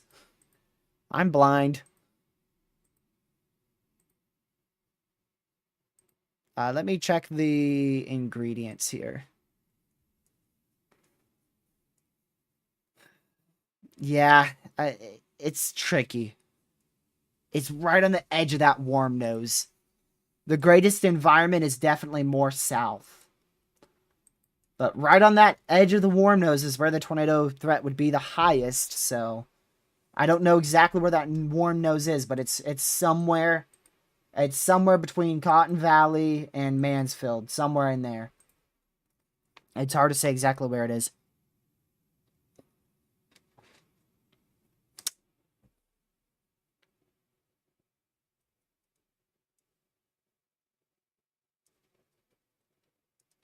southwest of Woodville, Texas. See what Phoenix is seeing down here. All right, that's what you're seeing. What radar are you using for that? Because there ain't a single good one. Lake Charles, thank you.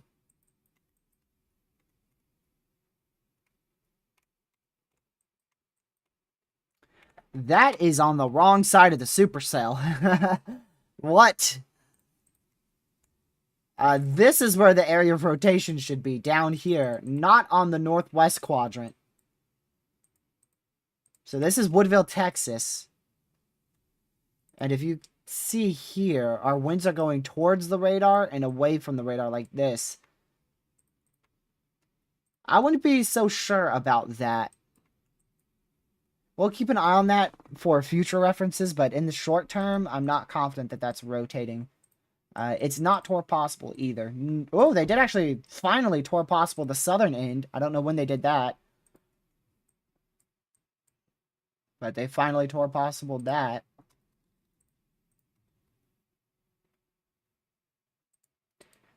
Our next best area for a tornado threat in the short term would definitely be... Can I choose the Shreveport radar, please? Thank you. It would definitely be with this area down here. So if you're near Ringgold, Louisiana, that's another area I'm watching for a tornado threat. Why, you may say? That's because we had a prefrontal merge in with the line.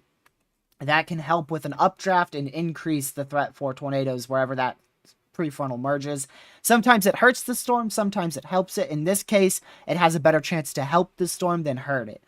So it's giving it more of this curvature look at the moment. And I don't... Oh, well, no, I do see quite a good amount of inflow starting up here.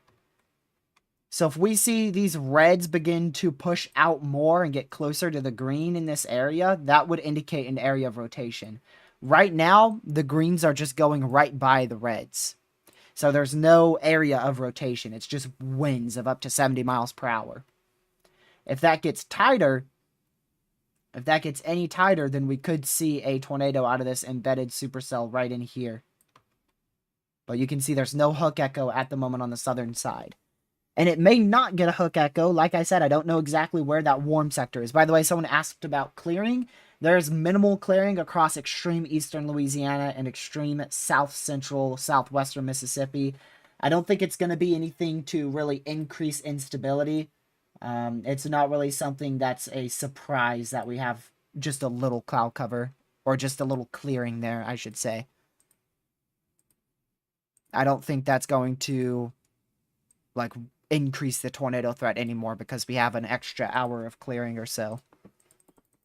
Now, if that clearing was more west, like if it was in central Louisiana, that would be a lot more of a problem. Because if we had clearing in central Louisiana, that would be directly in front of these storms, which would move right into that environment.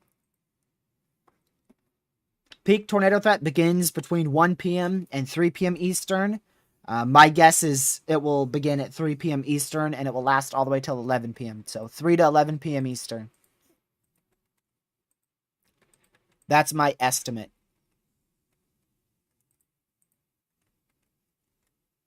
The absolute peak tornado threat, the highest chance for strong tornadoes, will be between 6 p.m., maybe 5. Yeah, right around 6 p.m. Eastern, all the way till 10 p.m. Eastern is your absolute peak strong tornado threat. Hey, Isabel, why not go on a walk before things really start popping off again?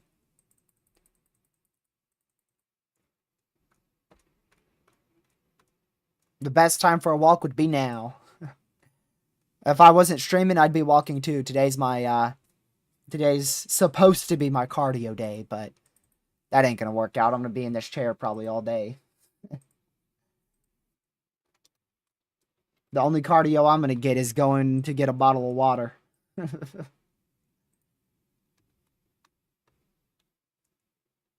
And I definitely watched that cell in Woodville.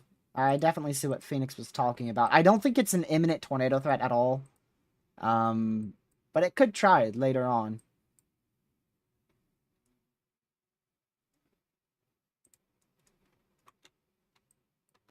Oh my goodness. That tornado warning scared me. I jumped. Tornado warning for North Central Bienville Parish in northwestern Louisiana, southeastern Claiborne Parish in northwestern Louisiana, East Central Webster Parish in northwestern Louisiana, Bienville, Claiborne, and Webster County in Louisiana. That actually scared me. Oh man. A severe thunderstorm capable of producing a tornado is located near Dubberly or 5 miles east of Maiden, moving east at 45 miles per hour. The biggest threat with this is the chance for a tornado. However, that is 95 mile per hour velocities. 95. So even if you don't get a tornado, the winds are going to be tornado-like strength. These are hurricane force wind speeds moving to the northeast in this area. So please seek shelter if you're in this region. Athens, Sugar Creek, north of Ada in Louisiana. If you don't see a tornado, oh my word, that is almost 100 mile per hour velocities. Almost 100 mile an hour velocities right there. So make sure you are in your safe spot, because if you don't get a tornado, you're going to get very intense damaging winds. Upwards of 100 mile an hour velocities there. Now, 100 mile an hour winds may not be reaching the surface because this is looking a little bit higher up, but we are at least looking at the threat for well over 70 mile an hour winds.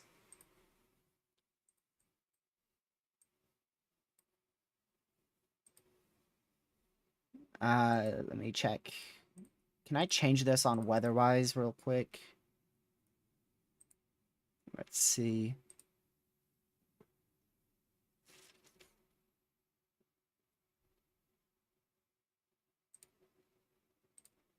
I don't think so.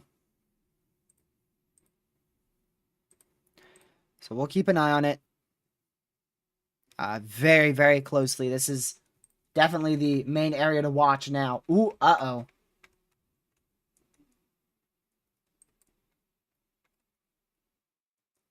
Oh boy.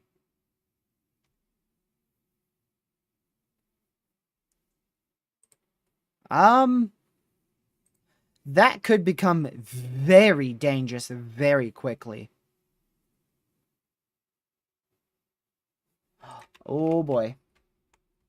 Let's hope that occludes right away, because that is an intense amount of winds there.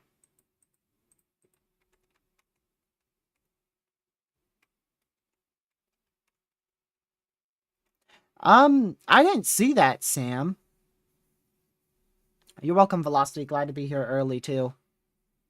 I woke up at 9 and I was like, you know what? I might as well go live because I had the time for it. Plus, we were starting to get tornado warnings, too. Oh, boy.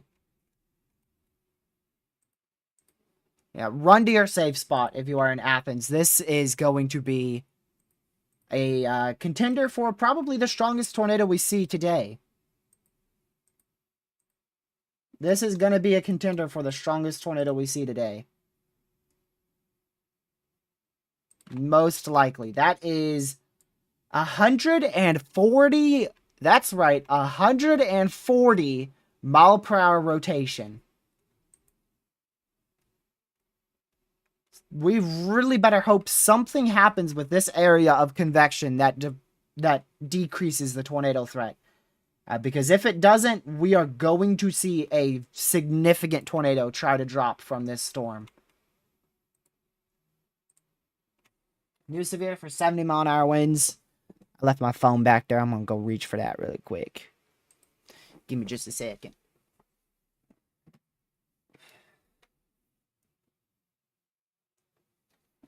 Okay. I'm back.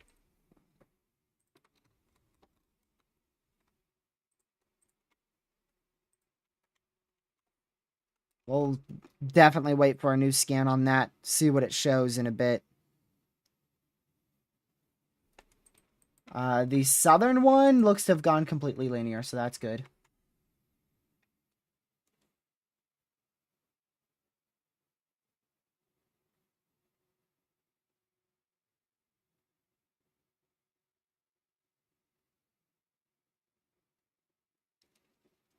Oh, is that the next frame? We'll keep an eye on it. Enrot says that that's weakened, but I wouldn't be trusting Enrot on that. So again, if you are in Athens, Louisiana, run to your safe spot, Athens, Sugar Creek. This is exactly how you see a very intense tornado form. But I'm hoping something goes wrong because we don't have the best environment here. So the chance that this actually produces a intense tornado, I hope it's pretty low because the environment, like I said, it's not perfect.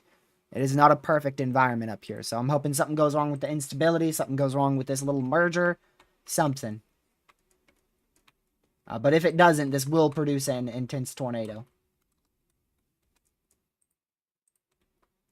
I said it throughout this entire live stream. The northern side of that warm sector would have the best chance for a tornado. And it looks like the northern side of your warm sector is probably somewhere in here, considering how intense that area of rotation is.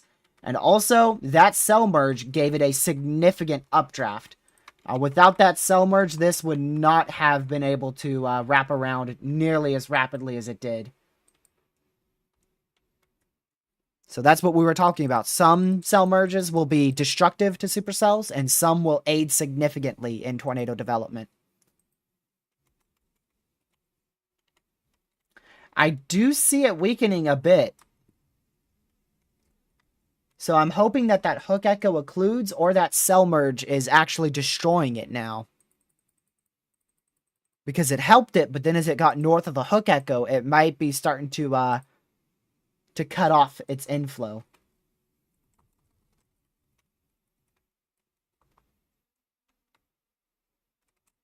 No, it's actually not. This actually came from, I don't know if you remember, a long time ago, I talked about the greatest tornado threat would eventually come from these southern storms as they moved northeastward because of these cells would get too far to the north. And if you watch this supercell, or this cell, part of the line that was in Greenwood, watch how it moves significantly more to the northeast. And that actually is what has initiated your tornado warning in this strong area of rotation. The storm that hits you, that's moved all the way up here towards like Homer or so. This actually still might be part of it. It kind of merged. This one cell merged all of it, actually. Because you can see this prefrontal, it helped push this area more northeast. But then it also pushed this area northeast slightly. So really, this is part of the storm that hit you. It's like 3 different parts. So it's part of this prefrontal that hit this Boeing segment that also ended up close to where the cell that produced a tornado more west, close to Shreveport, ended up moving eastward. So it's really all 3 of those combined on into one, thanks to your prefrontal. And it does look like that area of rotation has died out, so that's good. My guess on why is because that prefrontal has moved into the area of inflow of your supercell. So that's what I was hoping for right there. If that didn't happen, it would have produced a very strong tornado if that did not happen. I can nearly guarantee it would have produced a strong to intense tornado if that did not happen.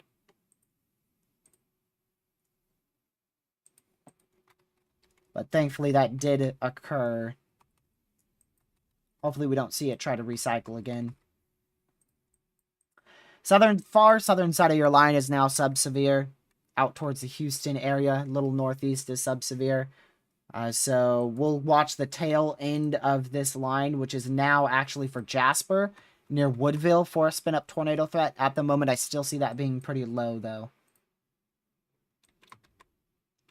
The greatest tornado threat, in my opinion, is still off to the east of Shreveport, on the northern side of this warm sector.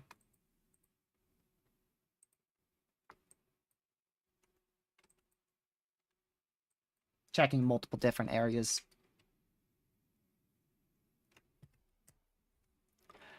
The last thing you want to do in this type of situation when you're tracking a QLCS is stay homed in on one singular area of rotation. Because by the time you finish looking at that one area of rotation, you're probably going to have another 5 that appear elsewhere that you need to watch. So that's why I try to look everywhere and call it out early. You see there's a lot of little mesovortices in this region. Or just overall mesos. I shouldn't have said mesovortices. Just a lot of mesos. I apologize. Just they're called mesos. So a lot of little mesos in this area, which means an area of rotation. So we'll keep watching that. We'll see if any of those try to spin up. None look imminent at the moment.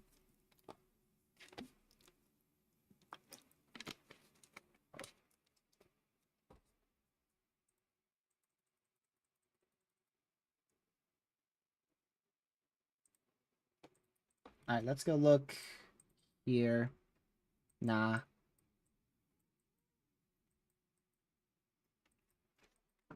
Also, any of these cell mergers could aid in tornado genesis as well along the line, so we'll keep watching it.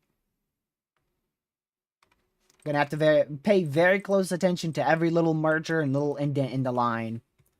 Because whenever they merge, we could easily get a strong area of rotation like we just saw 10 minutes ago. With that 100 mile, 140, 130, 140 mile an hour rotation that appeared practically almost out of nowhere because of how quickly it formed.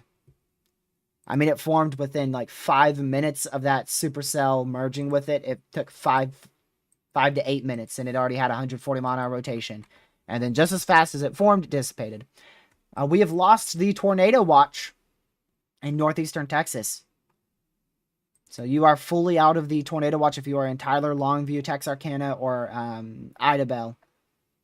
So that's Idabel, Oklahoma, Texarkana, Arkansas/Texas, Longview, Texas, Tyler, Texas, all out of that tornado watch. This is your main line right in here, by the way. So if you are behind this line, this is your cold front. If you're behind that, you're done for severe weather. If you're ahead of that cold front, you are not done. Which shows you just how much of the risk we have left here. If I show you the SPC outlook, there you go. So we've gone through this small portion of the risk for severe weather. We've gone through that small portion of the marginal, slight, and enhanced. And we have this entire area out here left to go throughout the entirety of today and into the overnight hours. I'll show you guys satellites since you guys are very curious about that. So there's satellite imagery. Like I said, we have very small clearing across far eastern Louisiana. We have some slightly more notable clearing, but still not great clearing in southeastern Mississippi. I've only gone through this little bit of water so far. So I've drank about, I'd say, 14.5, 15 ounces of water. I haven't gone through a bottle just yet. I try to do 1 bottle of water every 2 hours. If I drink more than that, then I'm way too hydrated.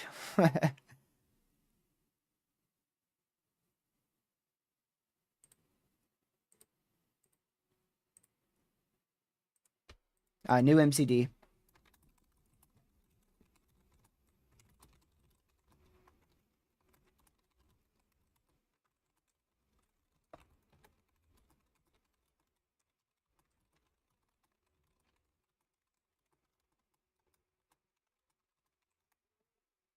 There we go.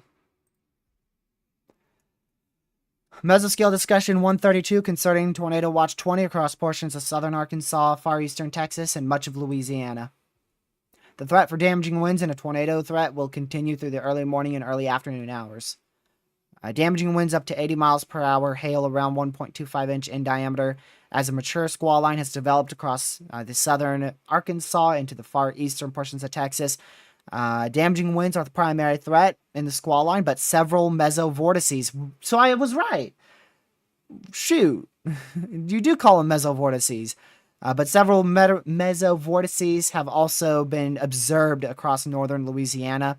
This portion of the line has now outrun the best lower level moisture, and thus mesovortices have been relatively on the weaker side, as we just saw 140 mile per hour one. I expect this line of storms to continue eastward through the morning and into the early afternoon hours with similar intensity. The greatest tornado threat during the next few hours will likely be across portions of southern and central Louisiana, where mid to upper 60 dew points have been placed, as well as 500 plus instability in the mixed layer instability. 450 0 to 1 kilometer SRH per the KPOE. I'm pretty sure that's Shreveport, right? Where's KPOE? That's one of these. Oh, okay. My bad. That's southwest of Alexandria. So per that radar site, VWP of 450 0 to 1 kilometer wind shear has been observed there. If enough breaks in the clouds can be sustained, temperatures to warm up into the low 70s and 1,000 plus instability, an increase in supercellular tornado threat may occur I can't say that word. Greater strong tornado threat. A greater strong tornado threat may occur. Subsequent. There you go. Subsequent. Jeez.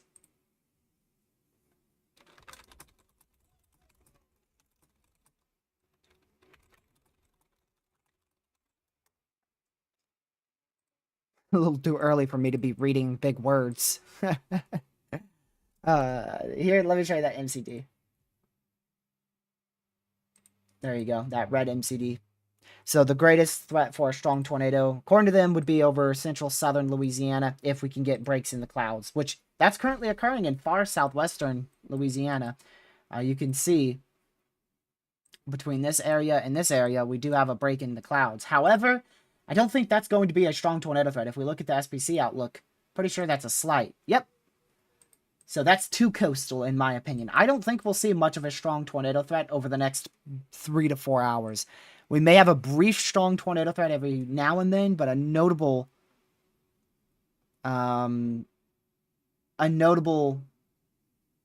strong tornado threat probably won't occur till after 3 p.m. Meso is a mesoscale discussion. It depends, though. There's a lot of different mesos. You have mesovortices, you have mesovortex, you have mesoscale discussions. So it depends on what I'm talking about. In this case, the red area is a mesoscale discussion, and that's what I was reading. I was reading the SPC's discussion on the greatest threat for tornadoes. See, this whole thing here, this entire thing I read that entire discussion from the SPC site.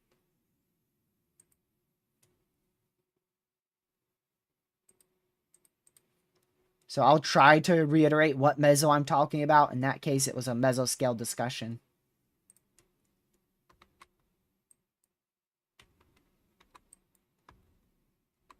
Still keep an eye out on all these mesovortices, which are small indents of rotation inside a line here. Little areas of rotation. You could also just call them mesos. See, another meaning for mesos. I will keep an eye on that to see if any can spin up enough to warrant any imminent tornado threat. I think they're going to drop that tornado warning soon. It goes for 22 minutes, but I wouldn't be shocked if they drop it a little bit early. As long as that storm moves out of the warned area and an area of rotation is no longer noted with it.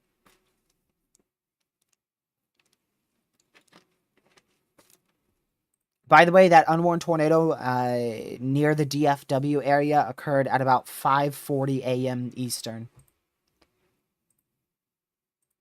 Actually, that might be Central.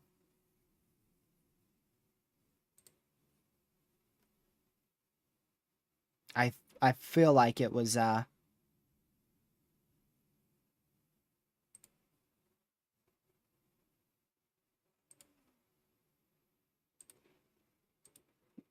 feel like that was probably a screenshot for Eastern. Yeah, we definitely had a tornado in the DFW area. And there goes that tornado warning. Look at that. Look at that. Predicted that perfectly. We're down to 6 severes. 2 are significant. That is this one here, which expires in 6 minutes, and the big one here for 36 minutes.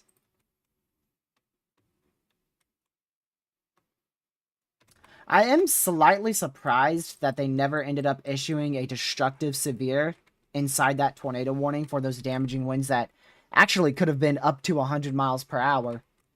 Between 90 and 100 mile per hour velocities there. Little surprised they didn't issue a small destructive severe for that, but I suppose that's because they had a tornado warning on it.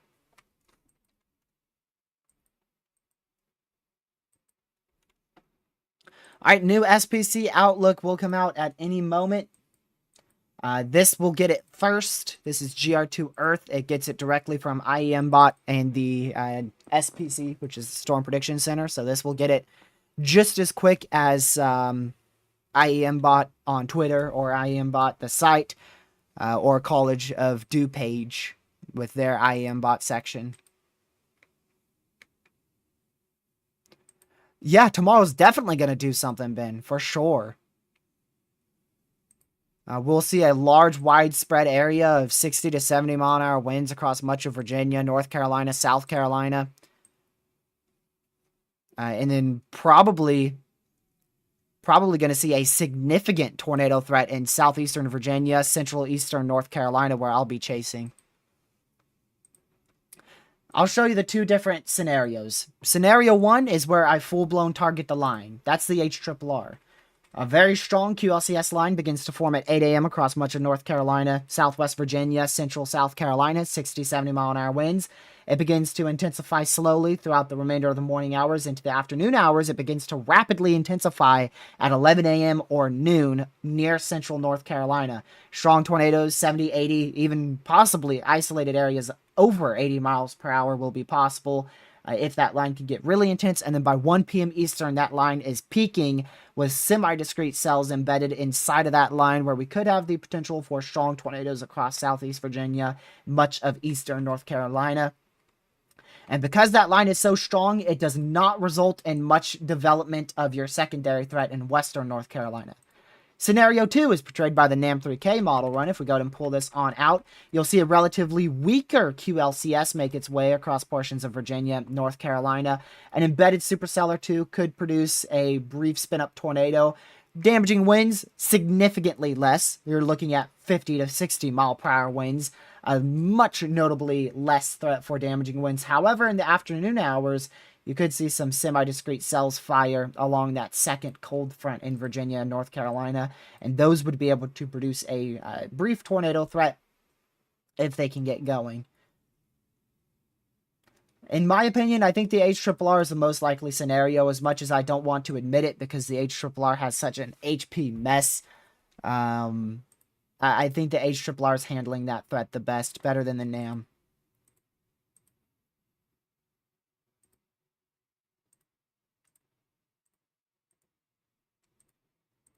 Over here, you can see later on tonight that tornado threat, in my opinion, really going to begin to peak here. This is 4 p.m. where that tornado threat, in my opinion, is going to begin peaking.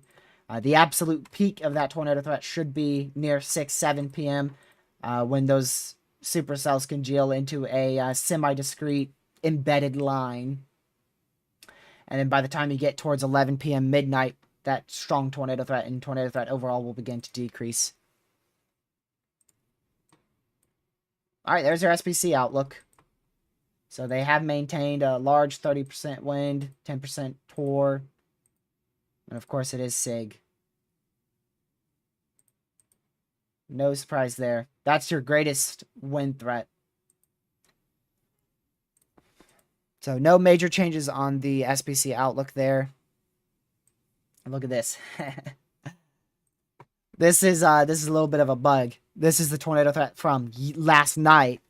And if you look, a little bit of a bug on the SPC site there. If I refresh, that might be fixed. Nope. So there's your best chance for damaging winds.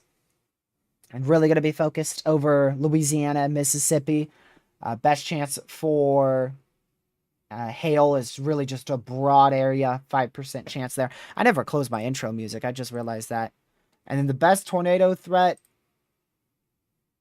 we'll wait for that to finish coming in there.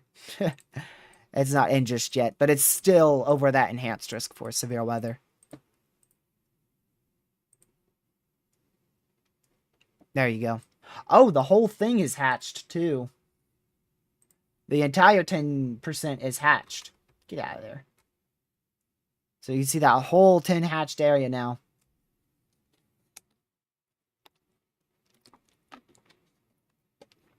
The greatest tornado threat, like I said, personally, I see it being over here. Right there.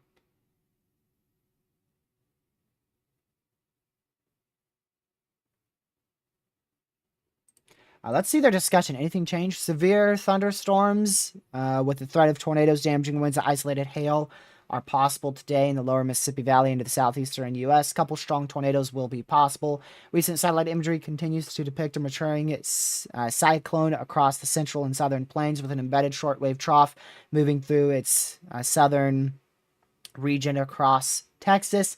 This shortwave trough is accompanied by a strong jet streak characterized of 100 plus 50 knot 500 millibar jet stream. The shortwave is associated, or rather the shortwave and associated jet streak are forecasted to continue eastward through the lower Mississippi Valley during the day before curving cyclonically overnight across the Tennessee Valley. The strong mid and upper level flow will persist during this period, spreading across the lower Mississippi Valley this afternoon in the southeastern portions of the Tennessee Valley this evening and overnight tonight. This overall evolution will help to introduce a more negatively tilt to the apparent upper trough throughout the day, contributing to a notable height fall across portions of the lower Mississippi Valley. We'll skip most of this. I don't want to be reading for 20 more minutes. The potential for strong tornadoes still exists, particularly across the lower Mississippi Valley. There you go. Tomorrow's outlook will update, I'm thinking, in an hour, right? Yeah. Yeah, we'll probably just stay live, honestly.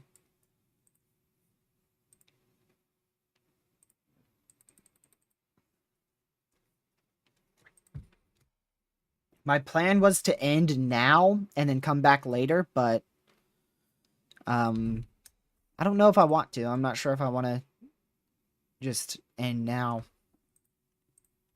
I feel like tracking weather.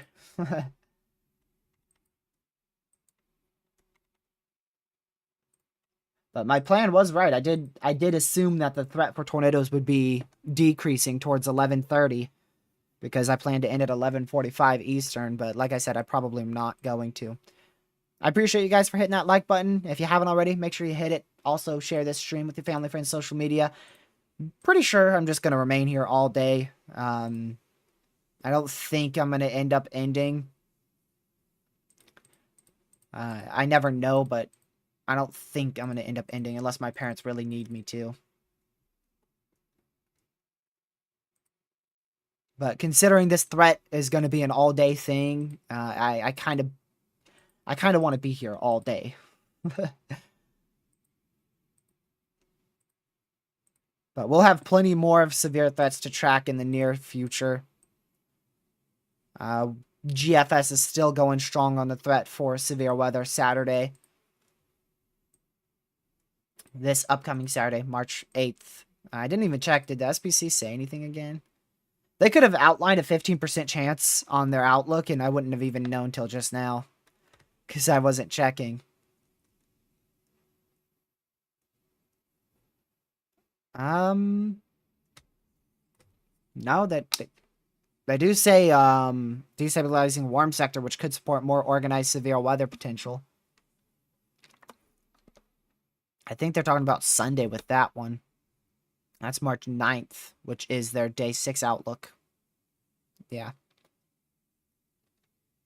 So we'll watch Saturday, Sunday, the weekend this weekend. To see if, to see how notable that threat may get. Obviously, we're going to be here. I don't plan on going anywhere, so we'll be here for that threat too. We are getting a hook echo again. Wouldn't be surprised if we get a tornado warning in this region. We actually just got a tornado warning down here. Wow, that's actually a strong area of rotation. Look at that. Tornado warning for South Central Sabina Parish in northwestern Louisiana, southeastern Sabina County in eastern Texas, Sabina County in Louisiana, Sabina County in Texas. Huh? Oh, you know why I missed that? That's because I don't have the KPOE radar site up like an idiot. That's why I didn't see that. Stupid me. I'm missing a radar site, y'all. There she is. Yikes. Almost 80-mile-per-hour velocities there. Wouldn't be shocked if that produces a tornado at any second. I also want to go on that northern one, too, because that looked more impressive. That looked like it was getting more impressive. So let's find the Shreveport radar. Ooh. Hold on a second. Is that a ZDR drop? No. Spectrum width drop? Nope. Could have had a brief spin-up unwarned tornado there. I'm not confident in that being CC, but I wouldn't be surprised if there was a brief spin-up tornado northeast of Sugar Creek, Louisiana. About 5 minutes ago. Back down to far southeastern Texas here, far southwest Louisiana. Going to be looking at Clare, Louisiana. This is the border of Texas and Louisiana here. Strong area of rotation has formed in this area. It did have a more notable hook last scan there. You see it easier. On this newest scan, it looks like there's another supercell, or rather another prefrontal cell that is about to go up into that storm. So that's probably going to end up hurting the supercell again.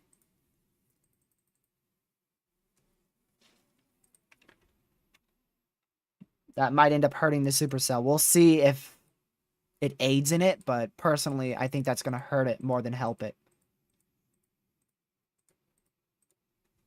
Close out all these tabs I've accumulated. I have like 6 different SPC sites open. Why? Why do I do this? I'm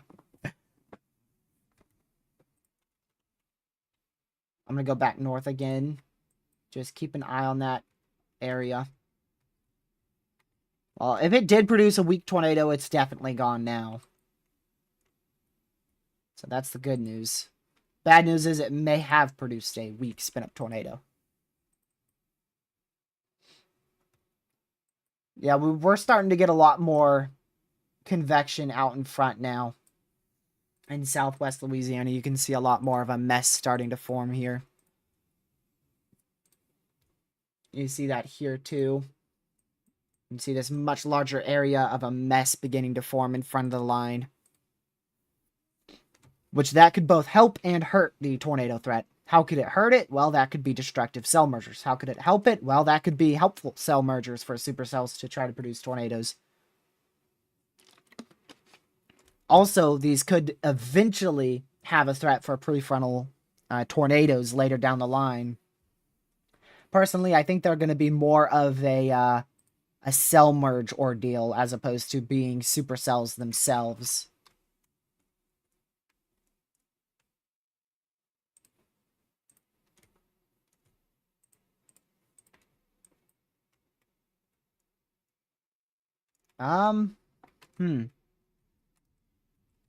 That's a cell merge right there, and it's helping to rotate this cell south of Pleasant Hill, Louisiana. I don't know how that's going to continue. So, the easiest way to tell if it's destructive or gonna help storm development, I like that, constructive or destructive. So, the best way to tell if it's constructive is going to be if there's already a mesocyclone in place. If there's already a tornado warning or a strong area of rotation, the prefrontal would probably have a better chance to hurt supercell development than help. Now, if it's, say, a prefrontal, for instance, if we go back here, say it's a prefrontal like this embedding into the line, that could help construct an area of rotation as opposed to become more of a destructive supercell merger there. but it's very difficult to tell what it's going to be. It's really a lot of threats. It's a 50-50. A lot of the times it's a 50-50.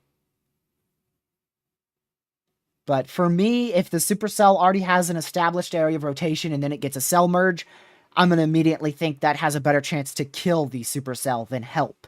And then if it's not already, if it doesn't already have a good mesocyclone and it gets a cell merge, I'm thinking that could help increase the updraft, help increase inflow, and as a whole help increase the tornado threat. But again, it's really a 50-50. There's not a definitive way to tell.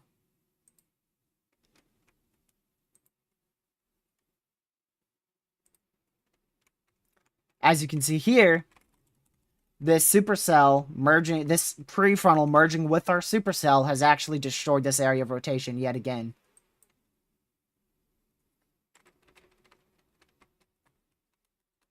And that's because it overconvected the inflow notch, and thus it destroyed the tornado threat there. So that's probably going to weaken substantially, but it may try to intensify again. We'll just see how it goes.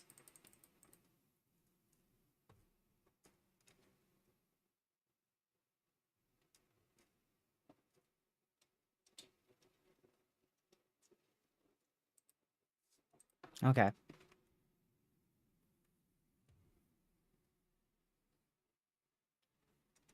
I think it's moving about as expected. Maybe a little bit slower, but I think it's moving about as expected. If you compare it to the HRRR, I think the line is moving a bit faster. I might have said slower. If I did, I apologize. If you compare it to the HRRR, the line is currently moving slightly faster. But overall, I think it's really as expected. It depends what you're comparing it to. Are you comparing it to model runs yesterday? Are you comparing to what it was this morning, or what? You know, faster than exactly what? The 0ZH yesterday? If so, yeah, it's moving faster. Faster than the 12ZH earlier today? Yes, moving faster. Faster than overall expected? Not from model runs, but overall expected? No, it's moving as expected. The timing of it is as expected.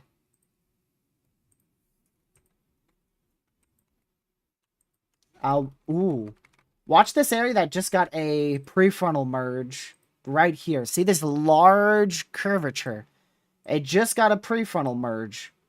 Keep an eye on the southern edge of that right here, moving east-northeast, as it might try to form an area of rotation. So keep an eye on that.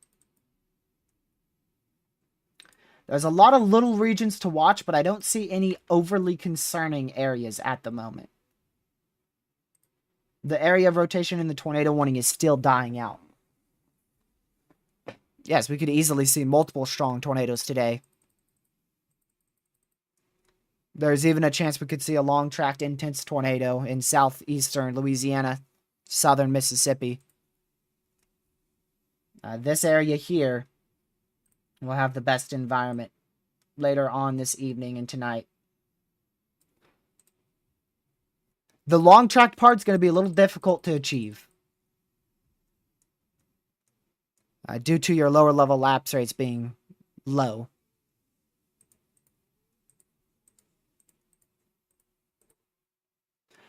Arkansas is okay, relatively. The only main threat is going to be on the far southern side.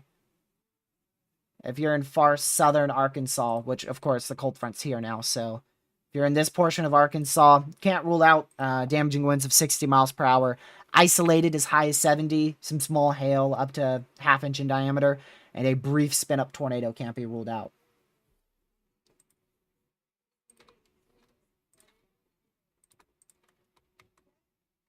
Let's see here. So, Tor possible severe, 60-mile-an-hour winds, 0.75-inch hail.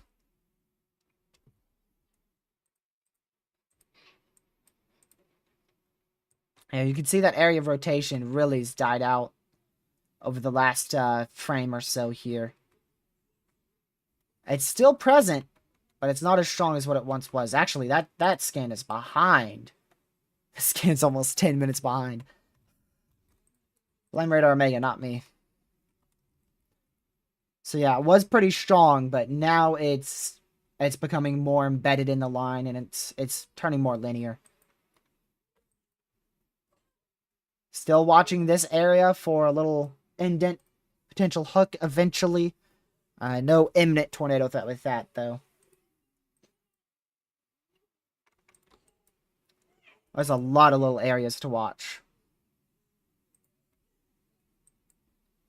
And any of them could become very well organized within 2 scans. Oh, here's another one towards Newton. Do we have Lake Charles's radar site? Looks too outflow dominant there. You can see more of the line look to it. Yeah. Cell merge might help that from the south, but at the moment, that's more outflow dominant.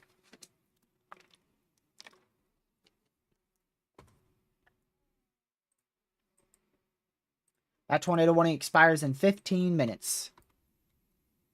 They're probably going to let that just expire. I don't think they'll end up canceling that too early. Did you see any damage, Isabel? I'm sure there was a lot of standing water.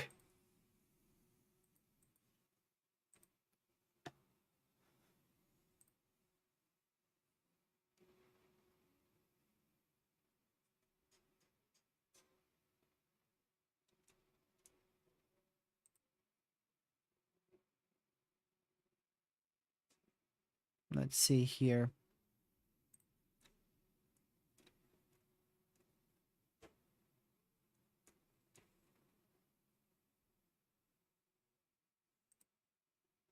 Okay. A very, very large branch. Yep. That's about what you'd see out here in Virginia, too, if you went on a walk after a storm. Depending on how strong the storm is, though.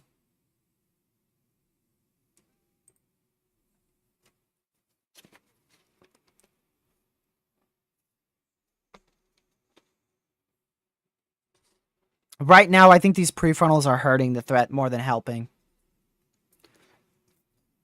In terms of a tornado standpoint, all these prefrontals are just getting rid of a lot of these mesos. There's one bottle of water gone.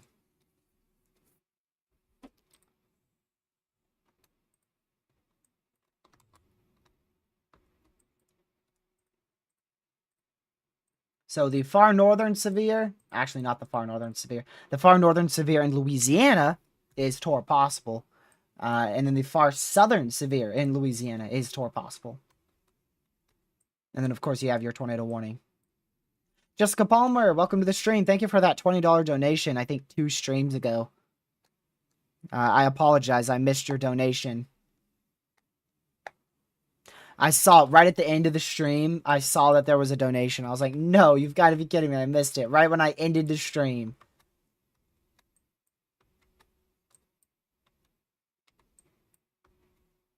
So I apologize. I missed your dono there. There's still 2 little areas of tiny rotation there. I don't think it's an imminent tornado threat. It is still tornado warning, so you need to be seeking shelter. But that tornado warning was for the stronger area of rotation 10 minutes ago. Ooh, you're not looking too shabby down here, are you, buddy? Look at that area of inflow in here. Not looking too bad. That could get... It depends on how it evolves with these cell mergers.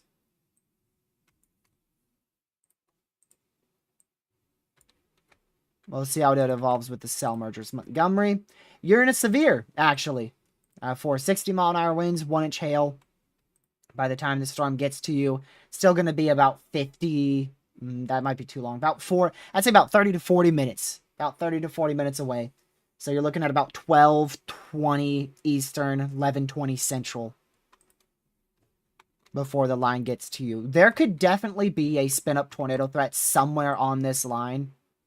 as it gets towards your area. Exactly where is too difficult to pinpoint. At the moment, as we get a new tornado warning, it's on the far southern side, but that could easily move into the middle or the northern side.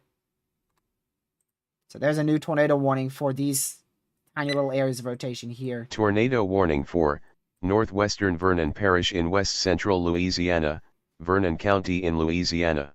Main threat will definitely be winds. You're definitely going to get at least wind out of it, because there ain't no way this big line here is going to somehow miss you.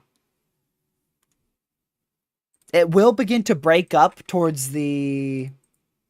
Let me see what time frame. I know eventually it's going to begin to break up. But I don't think that will be towards like maybe 4 or 5 p.m. It will start to break up in eastern Louisiana. Which by then it's going to be well off to your east.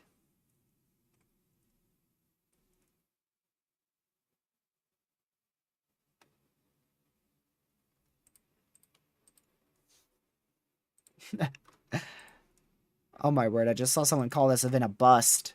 I don't think bro knows we've already seen 3 tornadoes. We're literally just 3 tornadoes shy of this being considered a regional tornado outbreak.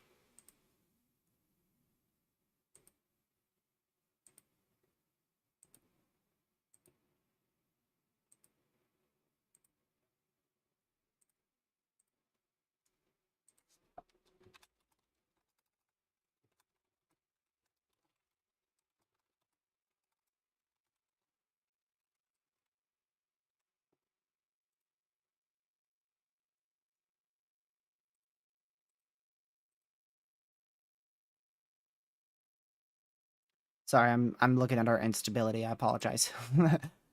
Looking at Mesoanalysis there.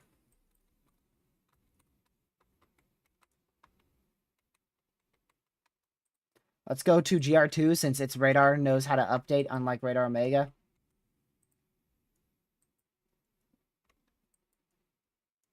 Let me get a KPOE. There you go.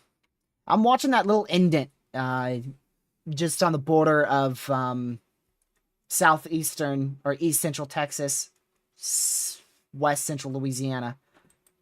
There's a little indent there. I've been watching that for a while. Oh, another little indent starting up now near Minnie. That indent is trying near Allen, but it's not as good. So keep an eye on Minnie. Obviously, the tornado warned area, which look at that. That area of rotation has definitely returned. You can clearly tell there's an embedded hook echo there now. So we definitely have a stronger area of rotation trying to form here to the west of Hornbeck, Louisiana. So 3 storms to keep an eye on. We got this one northeast of Newton, Texas, going up towards Evans in west central Louisiana. Second one is the tornado warned storm, trying to intensify here, going towards Hornbeck, Louisiana. Third one is a little indent near Minnie, Louisiana. There's also a fourth one to at least monitor near Allen, Louisiana, but it seems like that is not getting its act together just yet. New considerable severe, so new significant severe, 70-mile-an-hour winds, tornado possible. If you live in Ruston, Sterling, Farmerville, or Marion in northeastern Louisiana.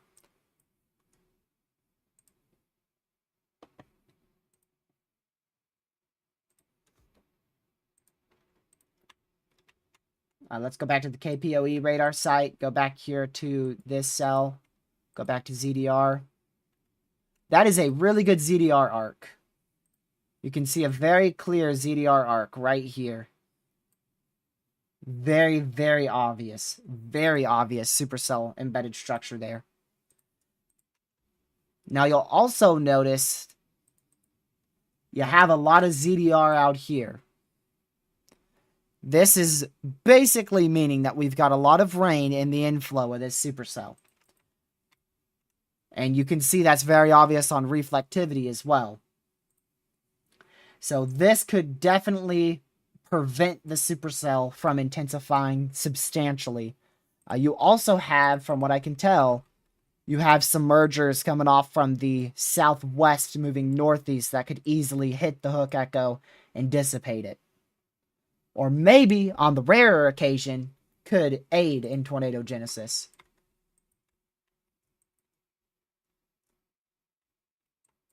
So overall, definitely going to watch it closely. See how the supercells, or how the overconvection merges with these embedded supercells.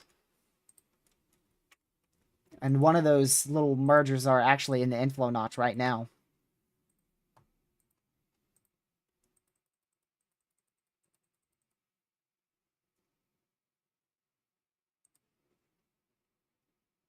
Let's see here.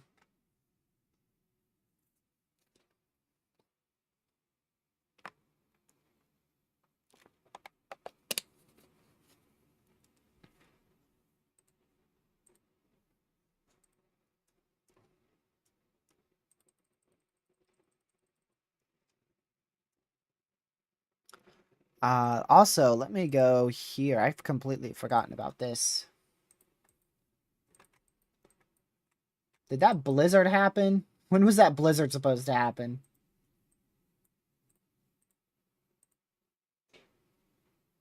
I forgot when that blizzard's supposed to happen. Is that supposed to be tonight? Or was that last night? Let's see. Oh, that's supposed to be tonight. Okay. It hasn't happened yet. I got it. That blizzard will be over Omaha tonight. Conditions will rapidly deteriorate after... let's see. For Omaha, Nebraska, at least, conditions will rapidly deteriorate after 6 p.m. Eastern. All right, let's go back down here. Look at that long line. Look at that thing. Look at this. Long, long, long line. Very long line. Jeez. Yep, this is gonna fall apart. Another strong tornado attempt failed. We've had at least three strong tornado attempts completely failed by overconvection today. A minimum of 3. They did pull the warning on that, though. It is now tornado warned. So there you go. We'll hear that beep right now. Tornado warning for northwestern Vernon Parish in west central Louisiana, northeastern Newton County in southeastern Texas, Vernon County in Louisiana, Newton County in Texas. There you go. There's your new tornado warning. I jinxed it. Sure did. That's me for you. We're 2 likes away from our briefing like goal. Our actual like goal today is, it was 100 likes. But 50 likes is, that's still good. I can work with 50 likes.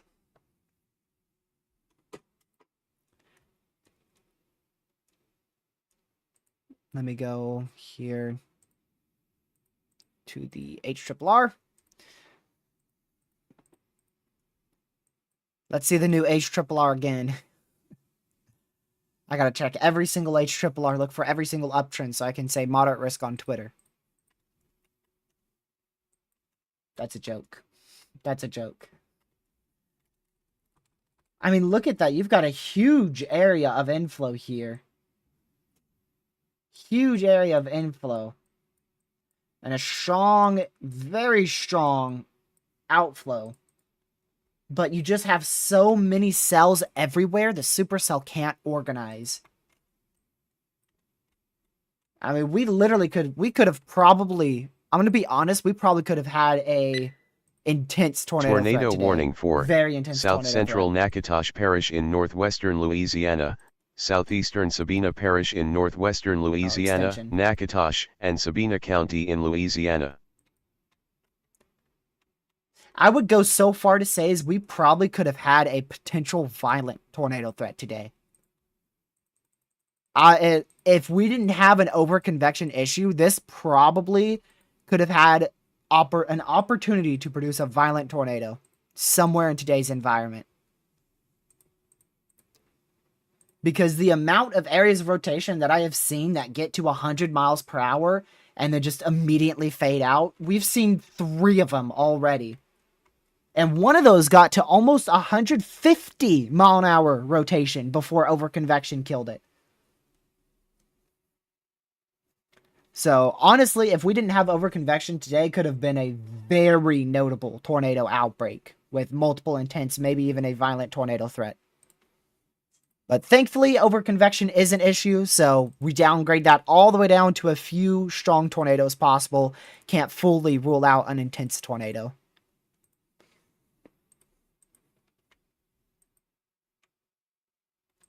I mean, really, no, think of it, Ben, because these have been A+ embedded supercells. We've had 3 or 4 very well-defined, extremely strong embedded supercells that were semi-discrete inside the line. They weren't fully semi-discrete, but you could really make out where the primary supercell was. And then overconvection just destroys it. For instance, right here.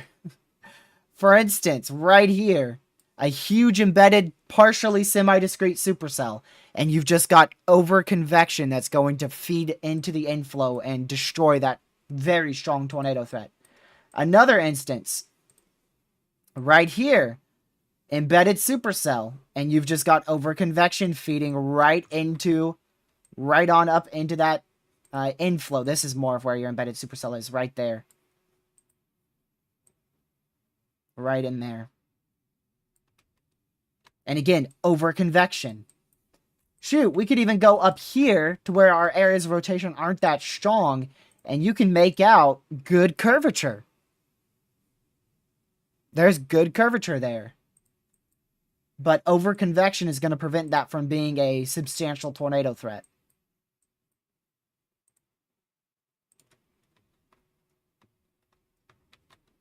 I mean, look at this. You've got a strong area of inbound winds starting to form and an intense area of outbound winds beginning to form.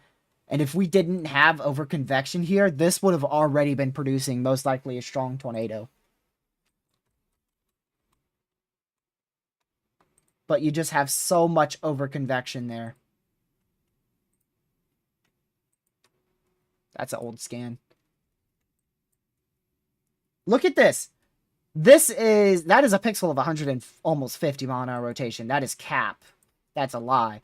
But this is about 110 mile an hour rotation there, between 100 and 110. And it could have been notably stronger if we didn't have overconvection here. It's still getting stronger too.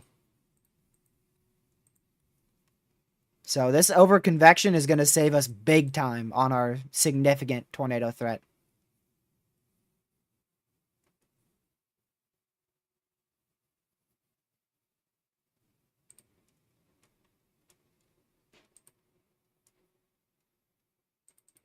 Let me see here.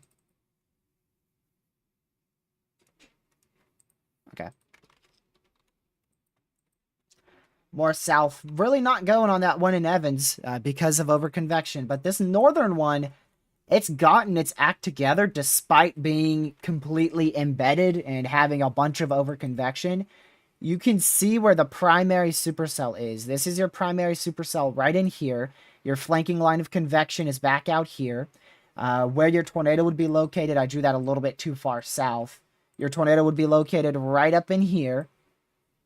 And all of this is the inflow of overconvection. All of this is the inflow of overconvection. And despite all that overconvection, it's still going to attempt to produce a strong tornado.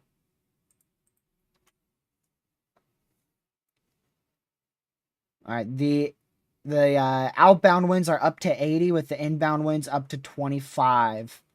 So that's about 105 mile an hour rotation there. However, it is not fully gate to gate just yet. It's still, I don't know if broad is the word for it, but it's it's still around the realms of broad. It's not completely gate to gate yet.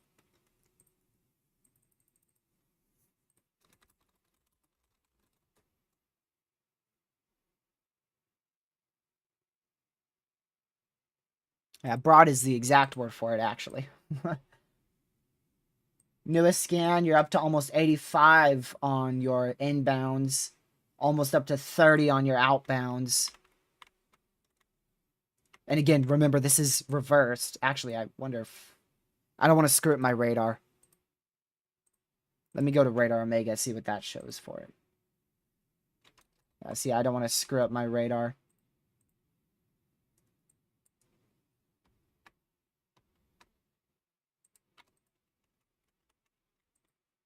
We'll see. Keep a really close eye on that one. That's the main one to watch right now. Obviously, because it's tornado warned.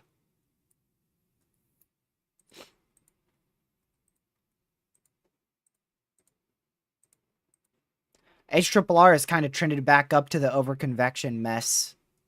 However, that doesn't really matter. Why? Because the HRRR is going to keep flip-flopping like that. You don't really want to use HRRR day of the event. I'm still going to look at it, but I'm not going to take it very seriously. Not like you ever should take the HRRR very seriously.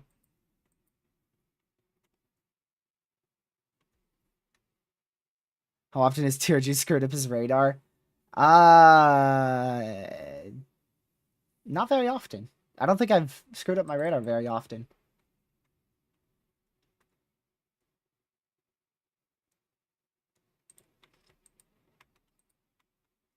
It's actually shocking.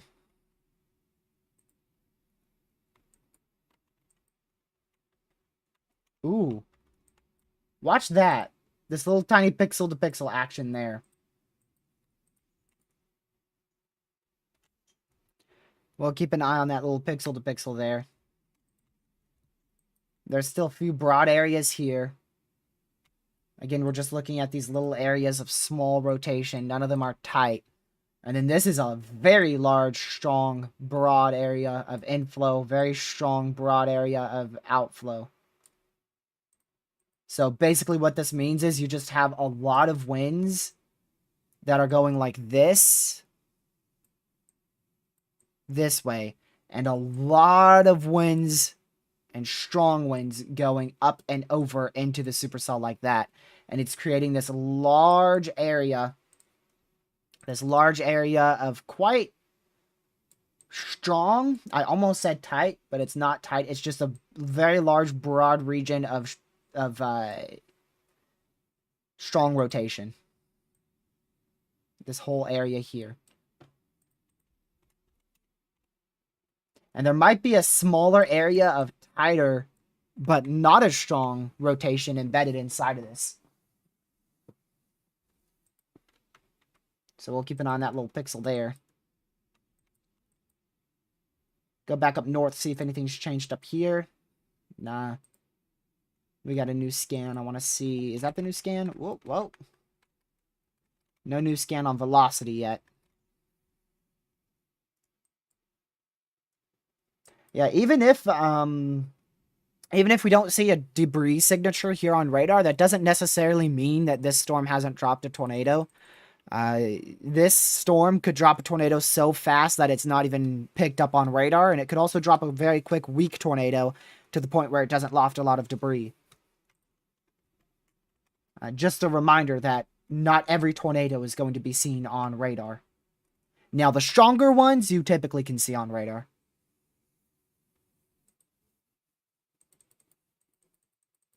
Especially if they're in an area with a lot of trees or populated areas, because they'll pick up more debris, resulting in it being more obvious on the radar. Hopefully, we don't have to see that today. We haven't seen any notable debris signatures go more than 1,000 feet up today. Hopefully, it stays that way.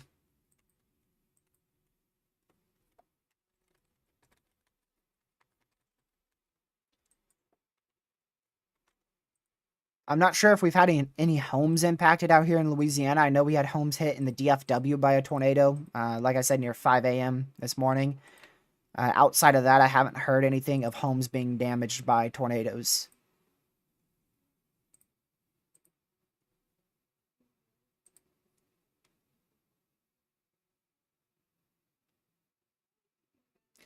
The more I look at Mesoanalysis, the more I'm thinking we are going to have a good tornado threat in south central, this area here. I'll just draw it so I don't have to say the states so much. This area right in here. Right in there. There's a chance more northwest as well, but I don't know if this line is going to break up quick enough. It's all going to come down to, at least for the... Oh, crap, I can't. This threat, I think we're going to see strong tornadoes in this area. Really, regardless what happens, we'll have an opportunity for strong tornadoes. But for this region up here, I think it's going to come down to if this line can break apart and become semi-discrete quick enough around the 4 p.m. time frame. So from a chaser perspective, I would be torn. I would probably just be along the... Is this the I-55 corridor? That's probably where I would be. I'd probably be along that corridor. Yeah. I'd be in like Hazelhurst. That's where I would be. I would not be in Jackson because that's too far north, too much population, and I would not be down into Macomb or that area just yet. I would be between Hazelhurst and Brookhaven. Or maybe Macomb would be a good area. Yeah, no, maybe Macomb. I would go to Macomb. Because Macomb, you could book it west if need be. You could book it north if need be.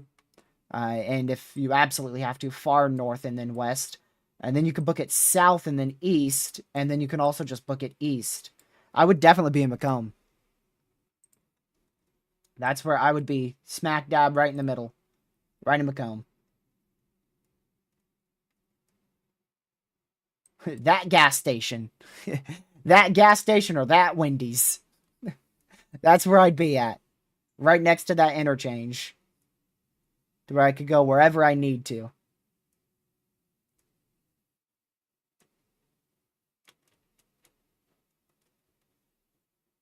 Somewhere around here. I don't know exactly where I'd be.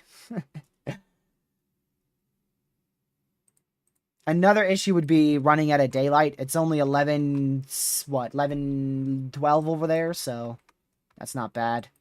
Not running out of daylight yet.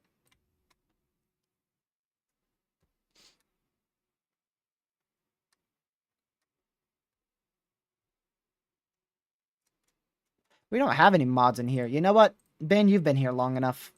Welcome to the mod team. You said Lily too? Is Lily in here? I might mod Lily too. But Ben is in here a bunch.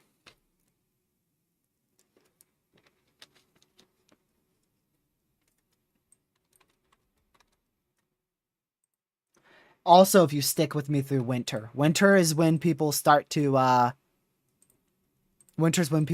fade away from the channel because it's not as active. So if you stick away or if you stick around for winter, and then that means you're a longtime follower of the channel right there. And I know Ben did for sure.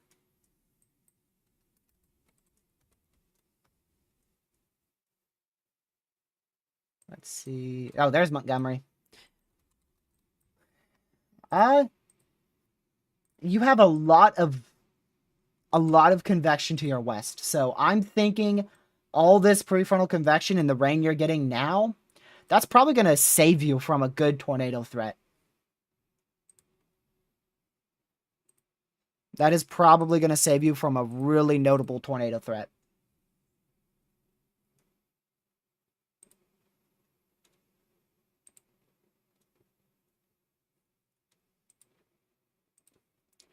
So we'll keep an eye on that very, very closely. See how much that could overconvect there.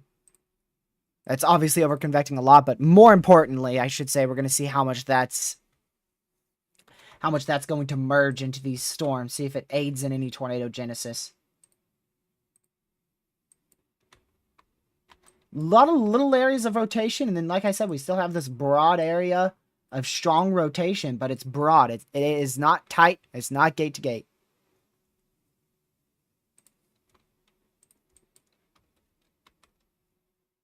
So we'll still keep an eye on that. See if something changes. But man, this overconvection is not going away. It's just riding with the line. It's literally just riding with the line down here. Look at this. It's just been riding with the line the whole time.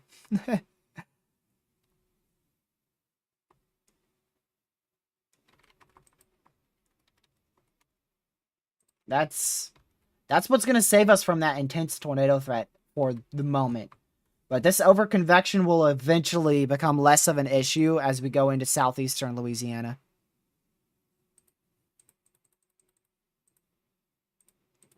It's still going to be somewhat of an issue. I just think it will be less.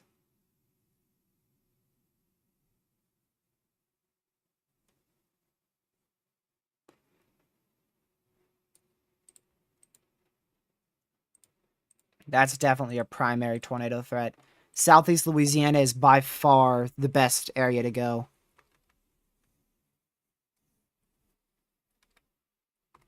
This region right here, I'm looking at Mesoanalysis and what it's going to look like.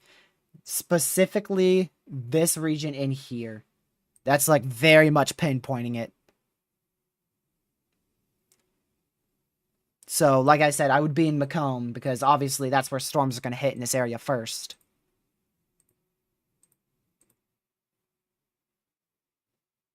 That's where I would be.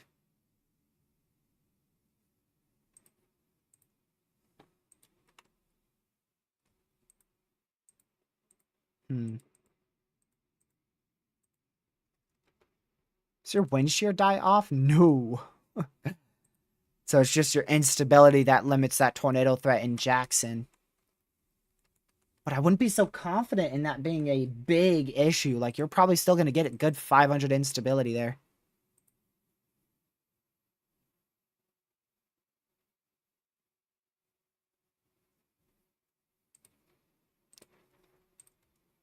Lily, I'll definitely consider you for a mod, for sure. I just know Ben's been here a lot. I'll definitely consider you, Lily. There was also Haley. I also considered Haley as well. The thing is, a lot of you guys are actually regulars, and it's difficult to pick which one I want to be mod. Because a lot of you guys who are chatting right now are regulars who I would mod, but then I don't want to make our whole chat mods.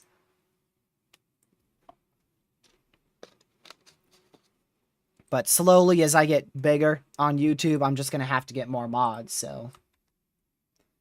The longer you stick around, the better chance you have to be mod.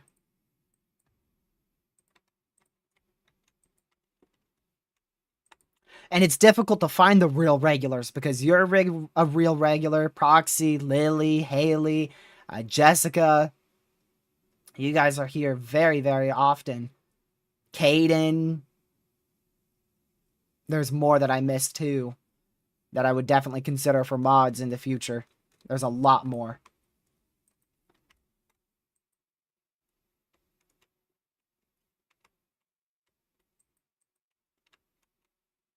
Let's see here. Now, don't ask for a mod. But you're one too, because I know you're a regular. Like I said, we're gonna gain more subscribers and viewers this spring. That's just what's gonna happen because we're live. We're gonna be live for so much and so often, so I need to get a list of people who I'm probably gonna mod in the future. That's something that I'm gonna do. I really hope we hit 10K this year. I never thought we would, but shoot, it's a very real possibility. Very real possibility. 10,000. We are almost at 8,000 subscribers. That's an area of rotation that might need a tornado warning here soon. Almost 100-mile-an-hour rotation there.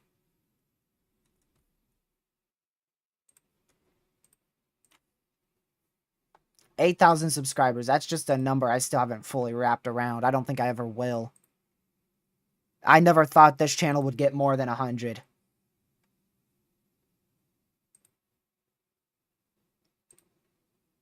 I mean, let me look here.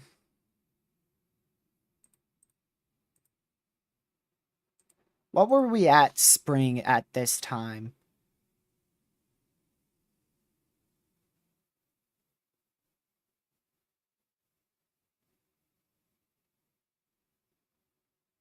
Just to let you know, this time last year, we just hit 4,000 subscribers.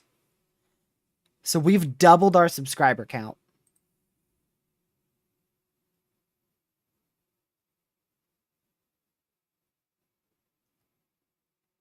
Wow. That's crazy. Is that still strengthening? The inflow might not be good on that. It might not be good enough.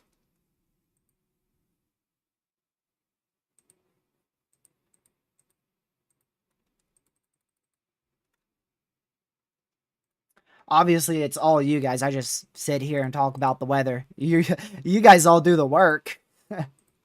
You guys subscribe, like the channel's videos and streams and share it.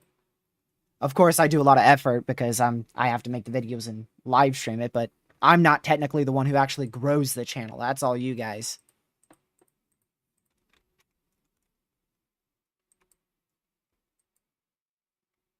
Still a lot of overconvection up here, so that's still a good sign. Unless you're a chaser who wants to see a tornado. But from a public perspective, definitely a good sign for a minimal tornado threat. If you live anywhere north of this line right here, anywhere north of that. So Montgomery, all these areas up here, your tornado threat should be minimal in the short term. Now, in the long term, once we get back down eastward towards like Georgetown and that area, we may have a greater tornado threat if our overconvection looks better. Or rather, overconvection looks not as potent, not as much overconvection.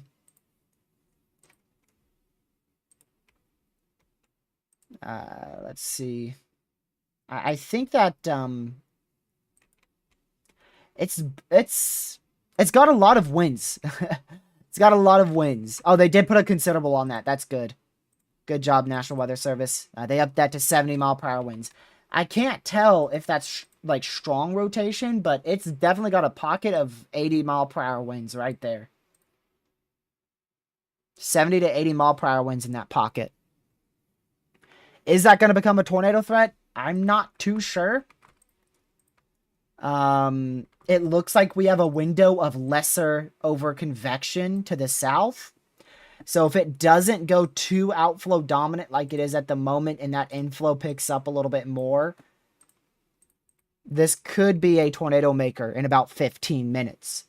But it's going to be a pretty small window because that overconvection is going to return right back up here. But you can see that area, it has cleared out a decent inflow. And this overconvection is going to move to the northeast. So that will probably hit the... I think that's going to end up hitting the main upper side of your supercell. The main precipitation core up there.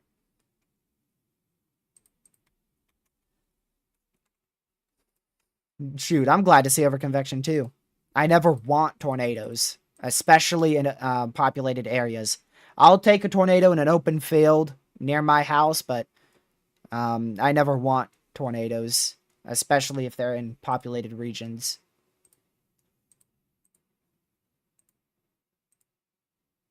And if you do want tornadoes in populated regions, yeah, that's crazy. None of my friends want tornadoes in populated regions. That's just something stupid. Ooh.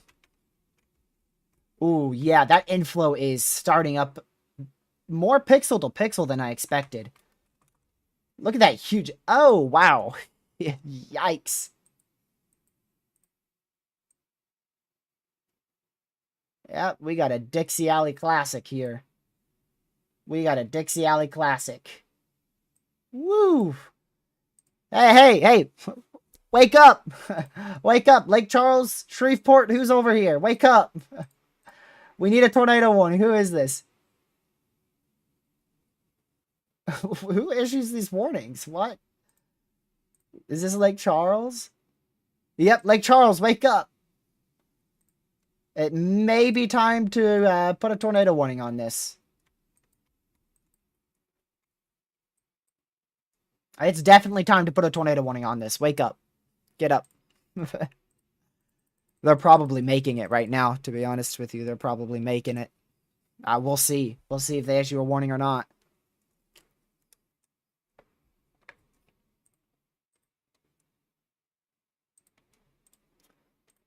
ZDR. CC. Screenshot. Oh. That might be a debris signature. We'll see next scan. Tornado warning for Western Rapides Parish in central Louisiana, Eastern Vernon Parish in west central Louisiana, Rapides, and Vernon County in Louisiana. North Fort Polk, Louisiana. I'm assuming that tornado warning was for this storm. If it wasn't, that's insane.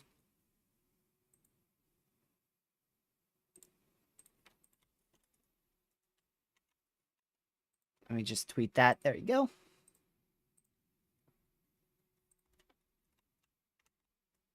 Oh, that is a probable debris signature. You can see the smallest ZDR drop. You can see the spectrum width increase. You see the area of rotation. You can see the hook echo. You can see the CC. And the probability of debris is 100%. So most likely we have a tornado ongoing.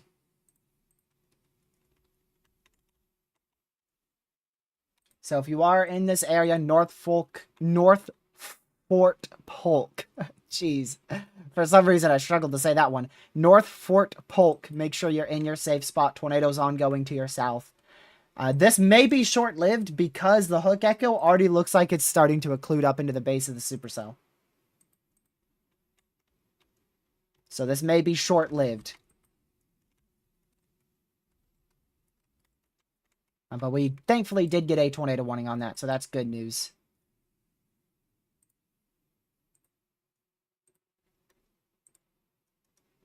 Geez, that is one screenshot right there. Look at that. Send that to Lucky.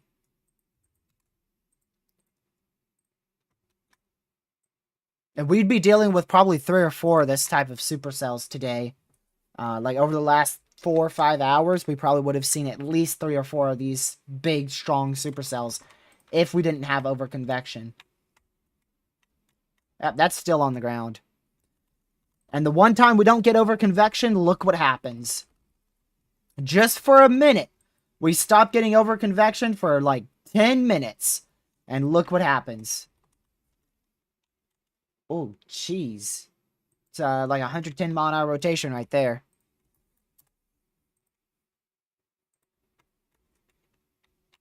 That is definitely a tornado still ongoing. Clear ZDR drop right in here. Clear ZDR drop. Clear spectrum width. Can we confirm this? Lake Charles? Hello? Can we confirm this now? That's definitely ongoing.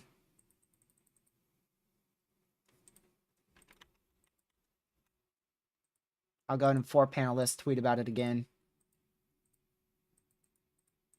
ZDR, CC, there you go.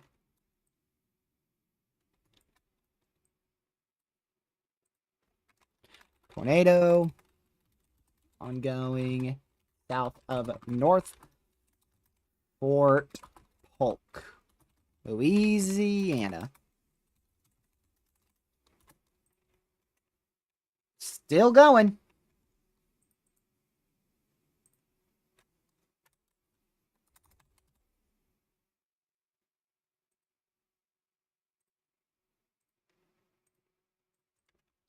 See that area of rotation. There's a much deeper CC drop. Ooh. We got debris being lofted generally pretty high up here. At least 1,500 feet. Is this over a populated area? I hope not. Looks like it touched down very close to some homes. Went over trees. Still looks like it's going over a relatively rural area. It looks like that is weakened a little bit. Rotation-wise. Yeah, you're getting a lot of wind right now, Montgomery. That is now a confirmed tornado warning. There you go. Confirmed tornado warning.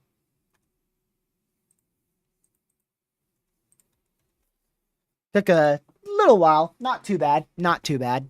You know, about 4 minutes to confirm the warning. Not terrible. About 3-4 minutes. Ooh, look at all those considerables. This line is strengthening yet again.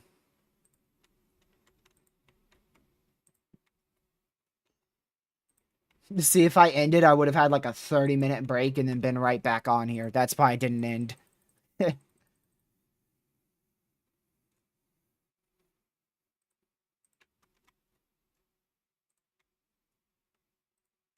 Let's go back to... we're going to have to switch Shreveport's radar site soon. KPOE is really the only radar site we can use at the moment. Definitely have a very clear split debris signature. Let's see. Now there's all your fallout.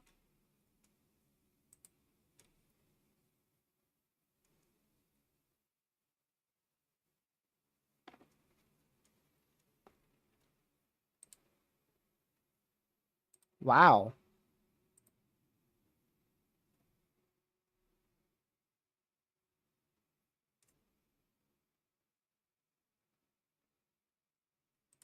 That's interesting. So that's actually a an observation. I just read a thread from Nick on Twitter.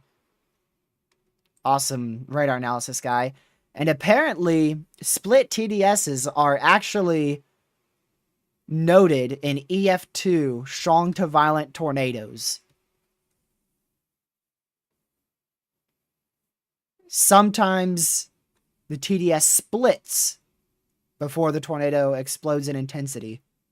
Thankfully, this one didn't explode in intensity. It lifted because the hook occluded.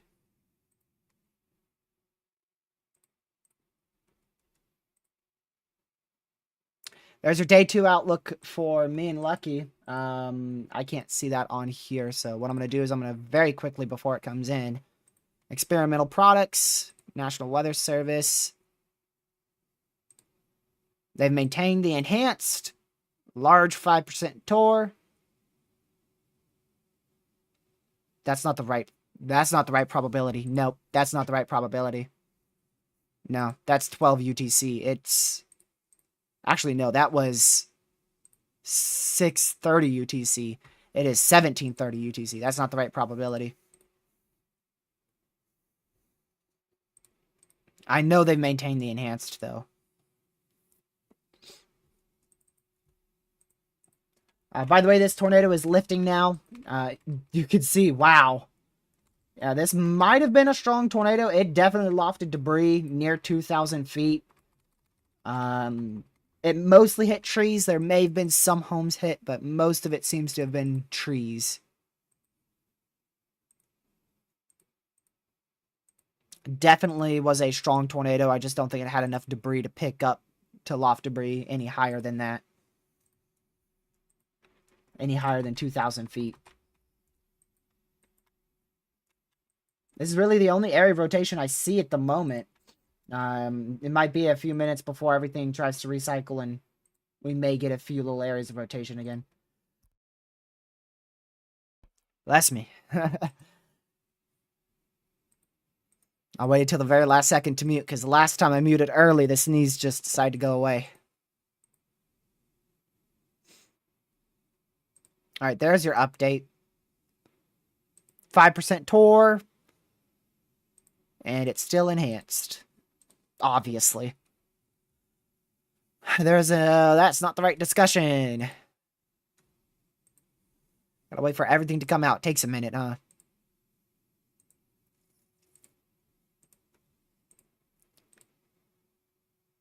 There you go. There's an enhanced risk for severe storms Wednesday across portions of eastern South Carolina,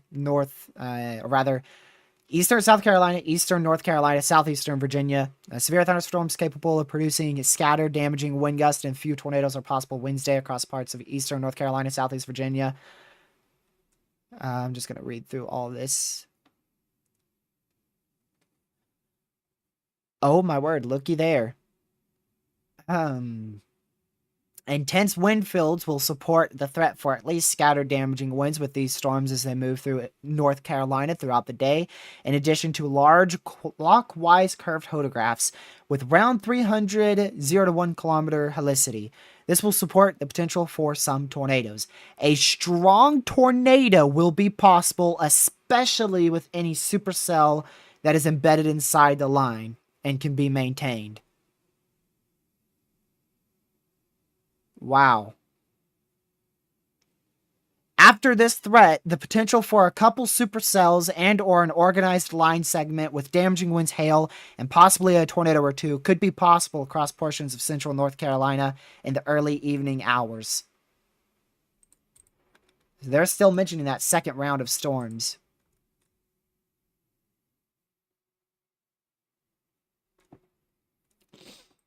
Wow.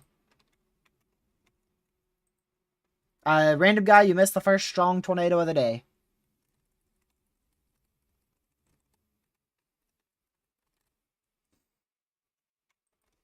We had literally 10 minutes, 15 minutes, where a supercell didn't have overconvection and it exploded into a very classic supercell, as you can see here.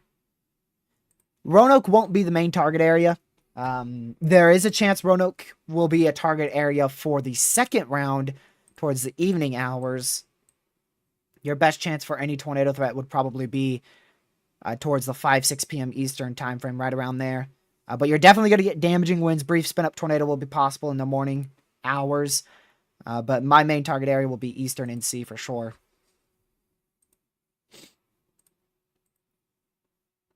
Let's go to the current scan here. So still confirmed tornado warning. This is going over the KPOE radar site now. Going right over our radar.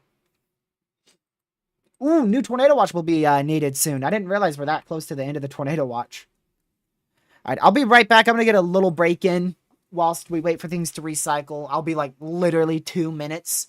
I just haven't gotten up in over 3 hours and I want to stretch a little bit. So I'll be right back in just about a minute or two.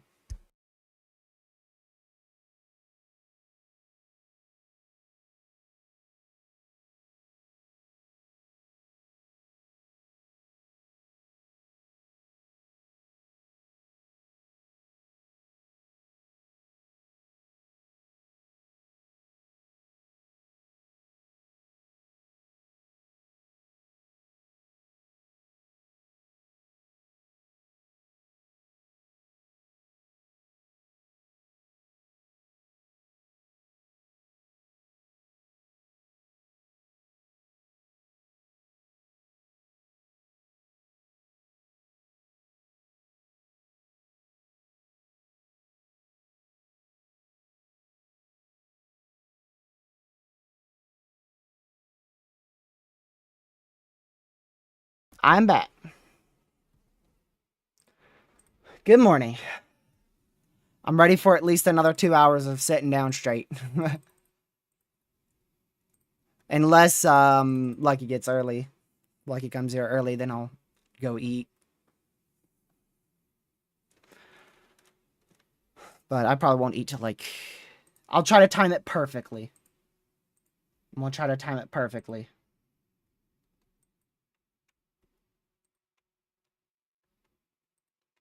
Time it perfectly between when we get the least amount of activity and when Lucky's here. So this is what we're still looking at. We still have this line of damaging winds all the way from central Arkansas all the way to southwestern Louisiana, southeastern Texas. The greatest threat for damaging winds is between far northeastern Louisiana and central Louisiana. That's going to continue to move up to the north and east, up towards the Jackson, Mississippi area. That is where my first target area was, or at least technically the first area that I called out was down here on the Gulf Coast. But one target area for storm chases would definitely be around Jackson, Vicksburg, somewhere in there, somewhere between these three towns. That would be a target area. However, this line still looks quite liney. It doesn't seem to be breaking up all that well at the moment. So we'll see. We'll see if that continues to be the case, or if there's a little break in convection, or something to hint at more discrete to semi-discrete cells inside the line. Also, thank you guys for getting the like goal of 50 likes. Our full like goal is 100 likes throughout the rest of this live stream if we stay live throughout the entire duration of this event, all the way till as late as we can go. We're 3 hours in, so if we do stay for the entire event as much as we can, that means we are about a little over a quarter of the way through. YouTube will cut us off at 9 p.m. Yeah, that's right. So if we do stay, I will likely have to make a second live stream, because that main tornado threat is going to be, it's probably still going to be ongoing at 9. We'll see. That depends on if I stay throughout the whole event or if I take a little break. This could still produce another tornado.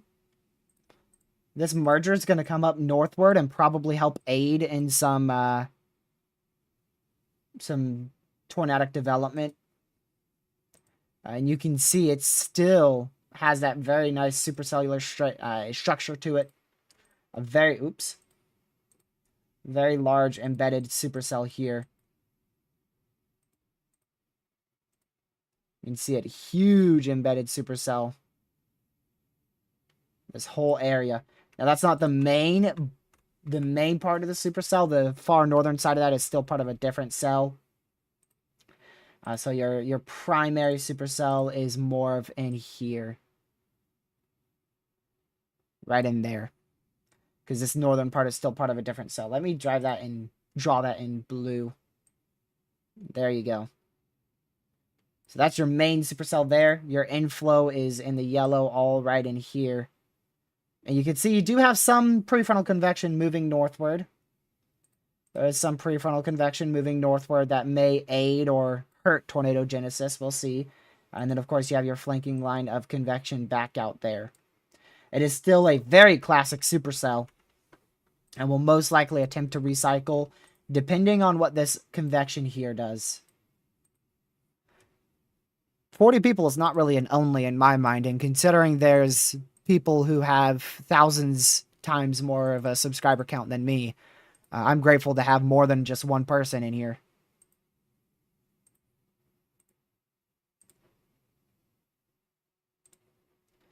You may forget, but I'm used to live streaming with 0 people.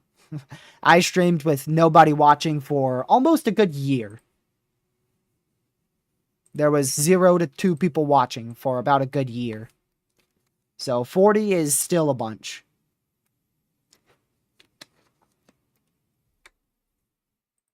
And I never base my live streams off of viewer counts. I base it off of the threat that we're tracking. And how I feel, too. Which, for some reason, I have more energy than most days today, so. Not sure why, but shoot, I ain't complaining. More energy? You kidding me? That's hard to come by nowadays. That's pretty rare.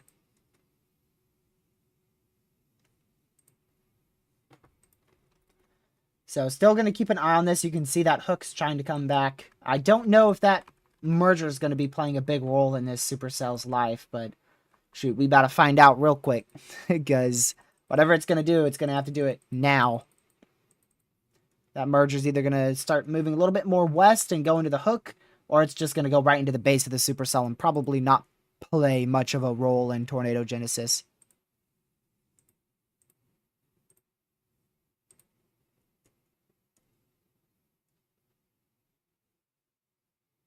Let's see here.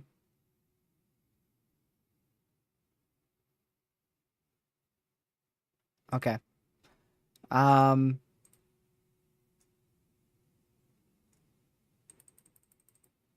Mesoanalysis? Yeah, definitely. I forgot to check that before. Is that a new severe? Yes, there is a new severe further south, so those storms are starting to get stronger again. How is that southern threat going to form? What's going to happen here?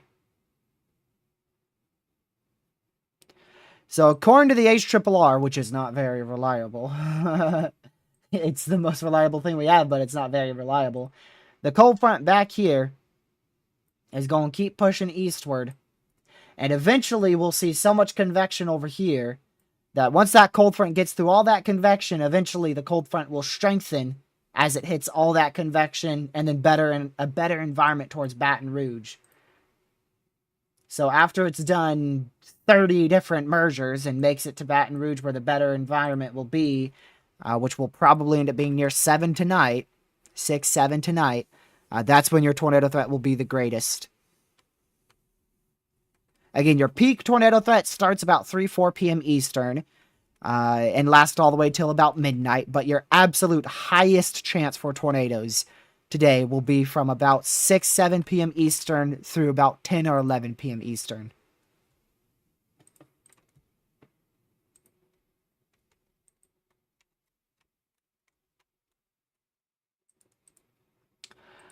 That is a very suspicious CC. There's no spectrum width on that, so we'll definitely give it another scan for sure. Definitely gonna need another scan there. It does not go up with height either, so I doubt that's actually a tornado there. Still observed, question mark? Yep. 14 more minutes, unless they change it.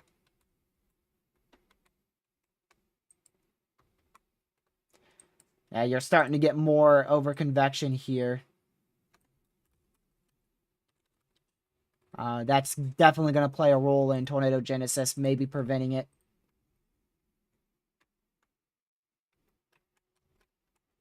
When's the last scan here? We should get one in either a minute and 15 or 15. Rather, 45 seconds or 10 seconds. Did the math wrong.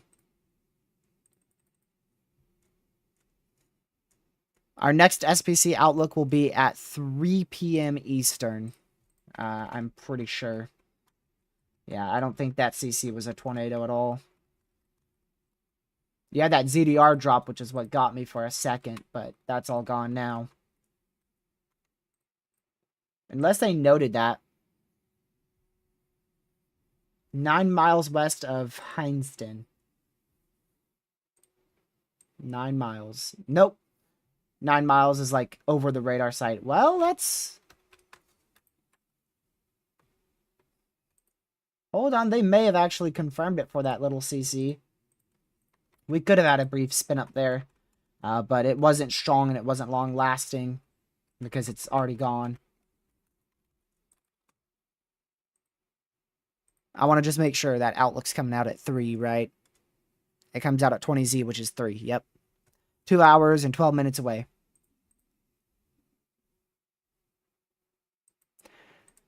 The possible tornado, it was a tornado earlier, but now it's beginning to weaken, so it is still a confirmed tornado warning.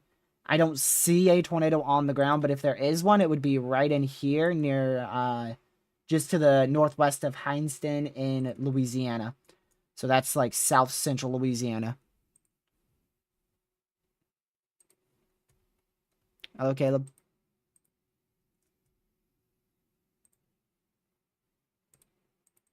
Let's go back over to Lake Charles's radar site. There we go. Nothing really happening here. Nice wrench. Yeah, I promoted Ben to a mod. He's been here long enough. He's been here for about a year. At least a year, and he stayed here throughout almost every live stream in winter too, which is that's commitment right there.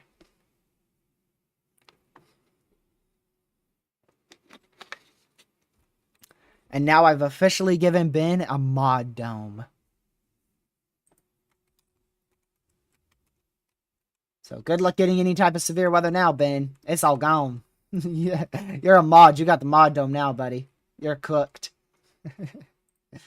You're gonna have to storm chase if you want to see any severe weather ever again.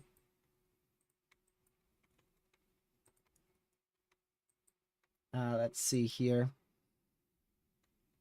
I did see this little area of rotation here,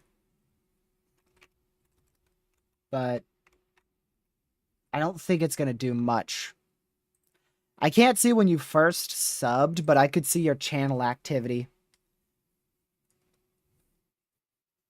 So I could, if I had time for it, I could scroll down to everybody's first message. But that takes forever.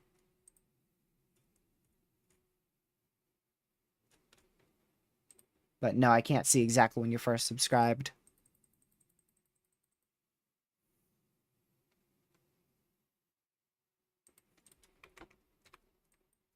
Alright, this is definitely going more outflow dominant.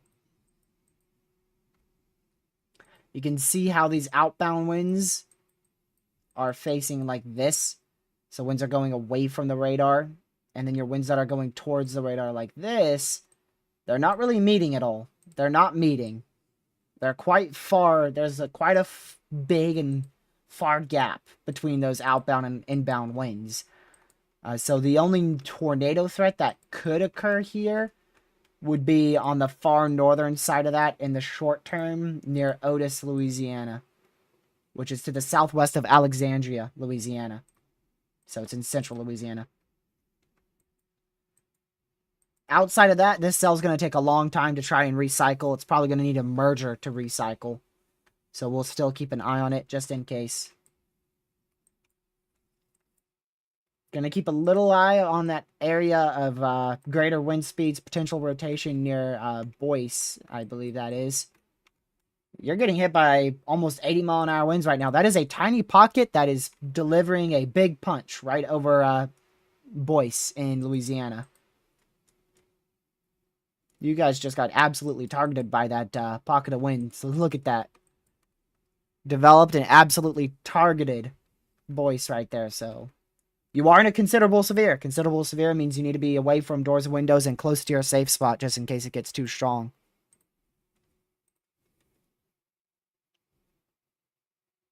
%95 chance of a tornado watch being needed here shortly. 80-mile-per-hour winds, 1.25-inch hail, and a few strong tornadoes are all going to be possible. The greatest strong tornado threat is on the southern side. I'll show you that in just a second once they get the graphic out, which will be like about a minute. A downstream watch will be required by 2:45 p.m. Eastern. So before 2:45 p.m. Eastern, we will see a new tornado watch.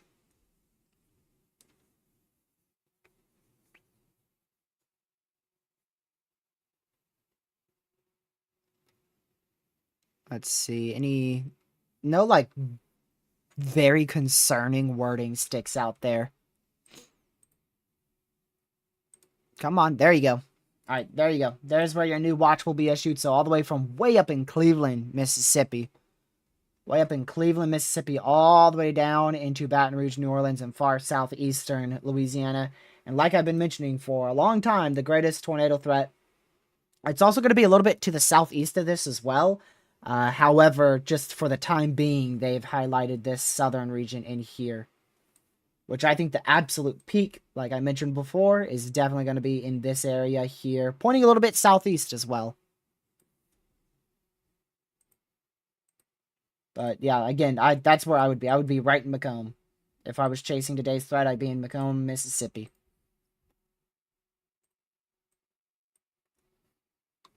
Oh, no longer at a confirmed tornado warning now, so that's good news.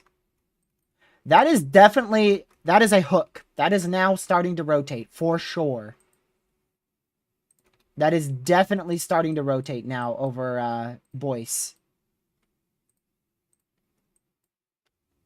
You can see that area of rotation right there. Very gate to gate. And yeah, you can see a hook trying to form right there. Is there a big base on this supercell? Yeah, there definitely is. Look at that.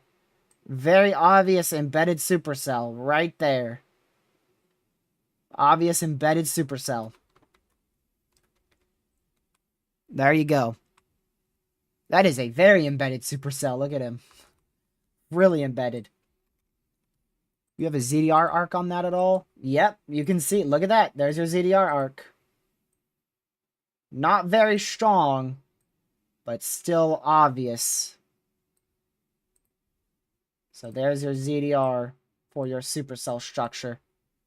And it's there. It is very much there. Alright, see you later, Caleb. So, wouldn't be surprised if we get a tornado warning here shortly. If not, we're still going to have the threat for a tornado with this cell as it moves to the northeast. So, looks like that was just a tornado warning. I don't know which one that's for.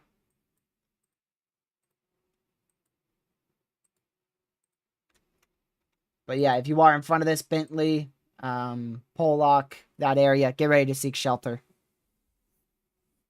And that's now tornado warned. There you go.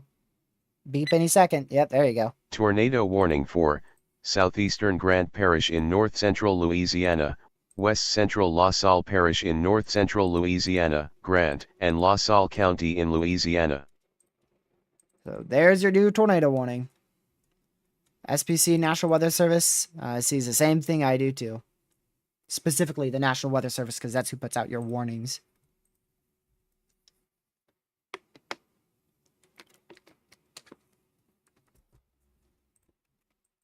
It did weaken a little bit, but we'll still keep an eye on it. A very much classic embedded supercell there.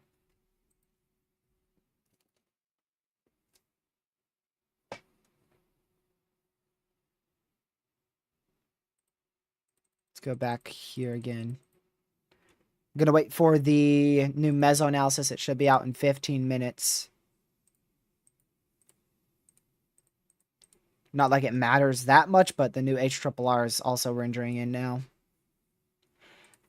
The 18Z HRRR, which comes out in about an hour and a half, that's going to matter for tomorrow's threat. See if it still continues with that very potent QLCS strong tornado threat.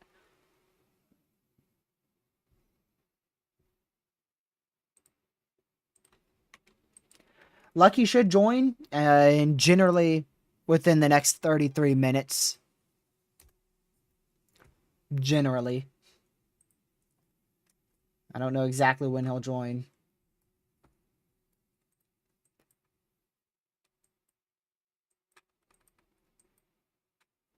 Yeah, the HRRR definitely took a big L with this severe threat today. The HRRR definitely took a big L. The NAM 3K was better, but even the NAM 3K didn't do the best. So currently, if we go off of model runs, this is overperforming stupidly. If we go just off of model runs.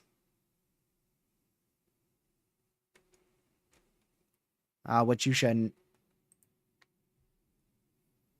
Let's see here.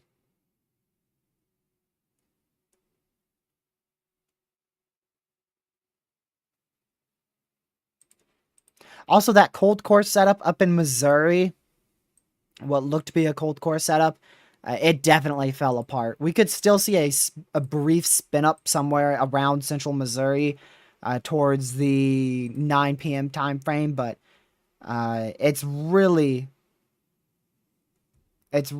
falling apart.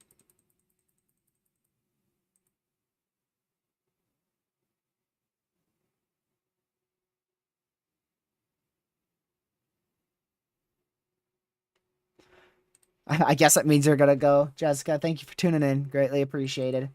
Hopefully all's alright out there. It didn't look that bad. The winds looked pretty rough, though. I'd prefer you don't, Cody. I like to keep these thumbnails exclusive to me and Lucky. That way people can identify us just based off of the videos and thumbnails that we make. I should say the thumbnails we make for our streams and videos.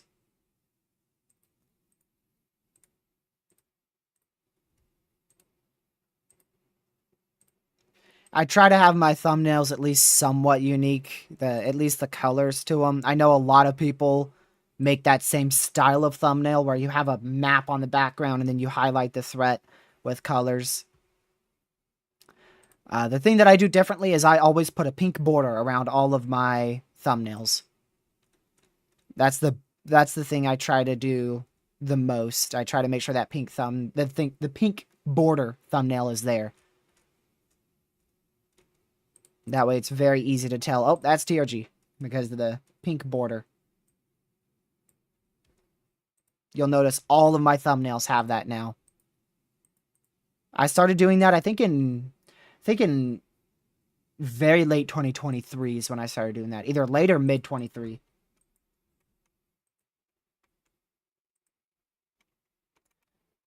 Yeah, that definitely has fallen apart. I'm not nearly as concerned about that tornado warning now.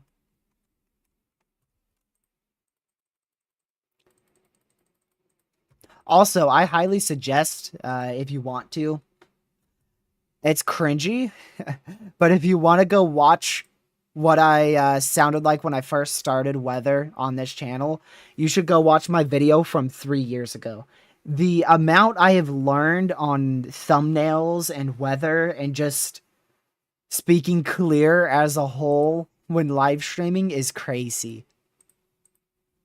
It's insane. Live stream has literally shaped me to be significantly better with talking and recognizing geography and so many other things.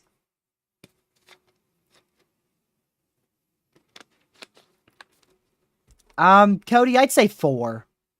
Either 3 or 4. I'd go a little later. I'd say 4 is when things are really going to start popping off.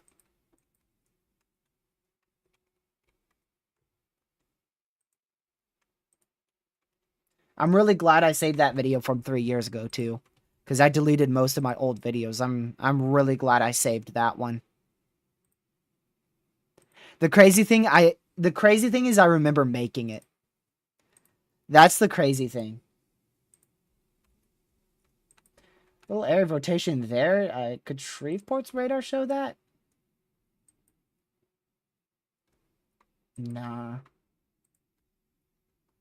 Keep an eye on that small... Oh, Lucky's calling me. Didn't even see that till now. Hi. Oh, he's far from his mic. Little area of rotation there in standard northeastern Louisiana. We'll keep an eye on that. Do you want me to unmute you, or are you going to tell me a few things real quick? I thought so. What? What?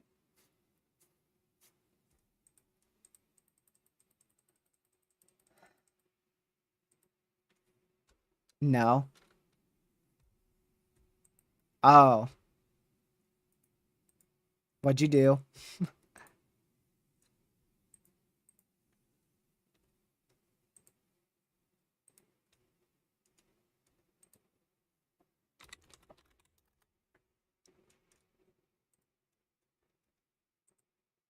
Let me see.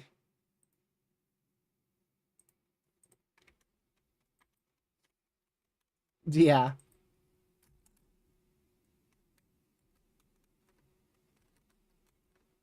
Oh, there's a damage report from our supercell.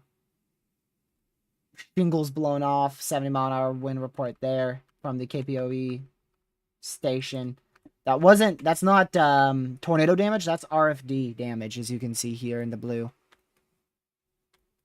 This whole thing is part of your main RFD is typically right in here.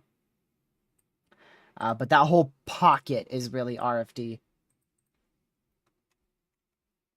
Which was very strong. What'd you miss? Main thing you missed is Lucky joining the call. No, been left for like 10 minutes. Also, there is a little air rotation in standard as well that we're keeping an eye on, but really things have calmed down substantially in the last 15 minutes or so.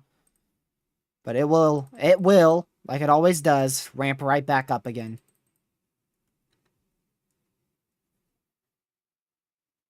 Good. You see chat, by the way, Ben wanted to tell you something.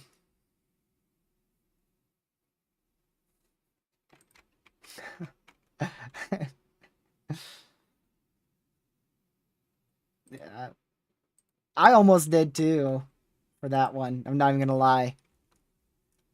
I was, but I didn't want to do it without your permission.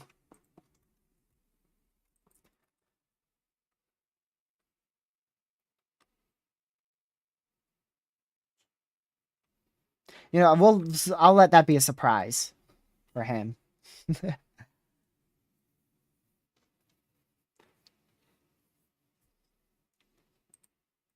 I'll tell him.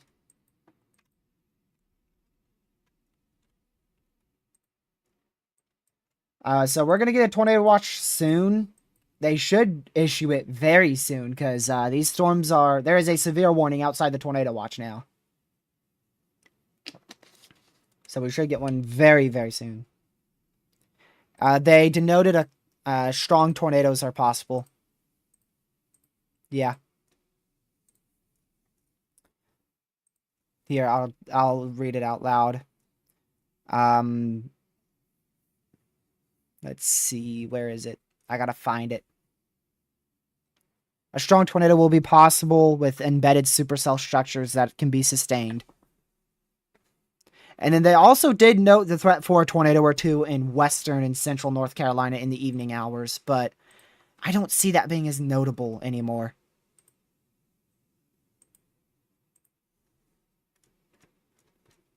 So my plan at the moment, my plan is to get up around 7:30, 8 o'clock tomorrow morning.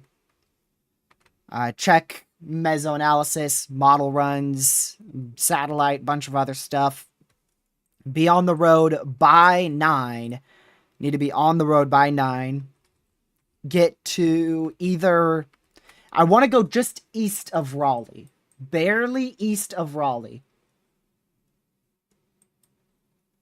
I don't know if I want to go as far as like Rocky Mount right away, or if I want to go towards like, is that Zebulon? Something like that. Dead east of Raleigh, right on Highway 64. And I want to be there by 1. Preferably before 1.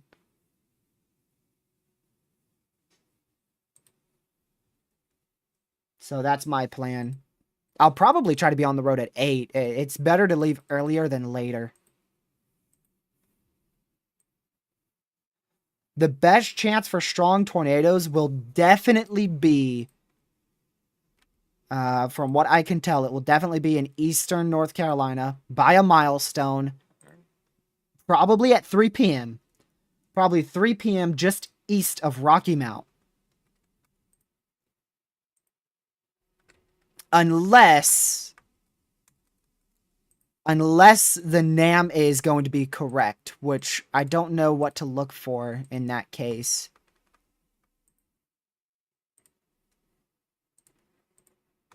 The biggest thing to look for would just be to see how intense the line is at 9 p.m.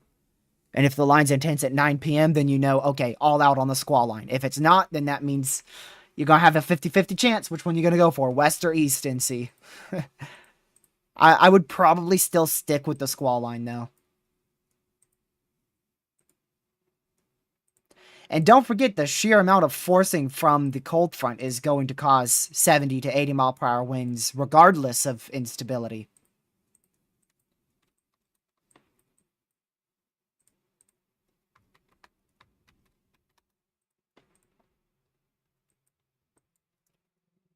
I mean, I don't even know if you really need to skip school. If it slows down even a bit. It's going to be to your east at 12. It'll pass you at 12.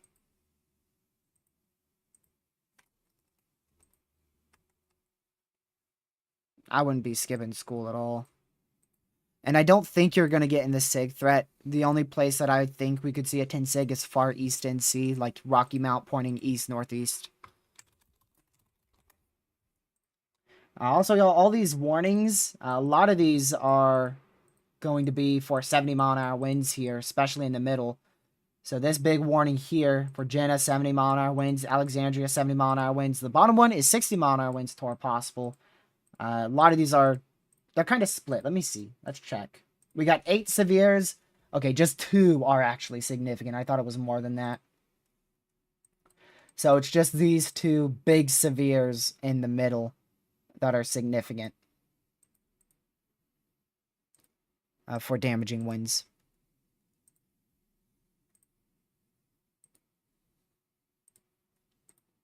I didn't see, let's see here.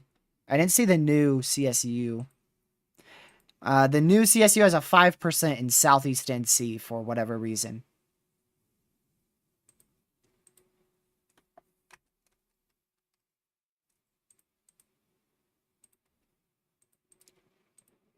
Really, the main call for me is going to be made at like 8 a.m. That's when I'm going to really figure out where I'm going to go.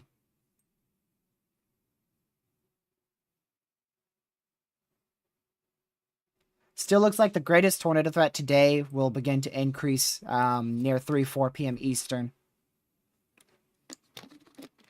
So we're still a good 2 to 3 hours away from the greatest threat for tornadoes.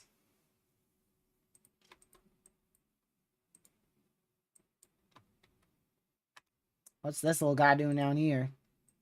Doesn't look like it's rotating, so that's good. New Mesoanalysis here shortly. It's currently, I think, 18Z, right? Yeah, okay, actually, Meso's already in. So that open warm sector has definitely shifted a little bit south. The tiniest bit south over the last 2 hours. That's why your strongest storms are no longer into Monroe. Your strongest storms are now south of that interstate corridor, south of I-20. That's where your best instability is.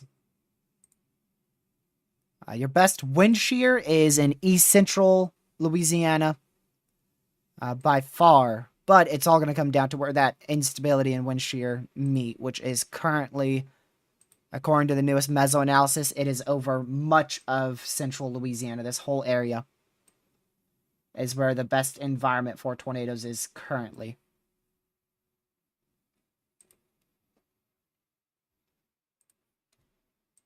All right, let's go back to that tornado warning. How long do you have left? Let's see. 18 minutes. Don't see much here. I'm going to be honest with y'all. I really don't see many areas of rotation. It's probably going to be quite a while before we end up with another warning. Unless we get a crazy cell merge. I think our tornado activity is going to increase again once these cell mergers move northward, which will be near 2 p.m. And then, of course, like I said, it should rapidly increase towards the 3 and 4 p.m. time frame. Whether or not it happens, well, I can't tell you. I can't tell you if it's going to happen, but that's the forecast.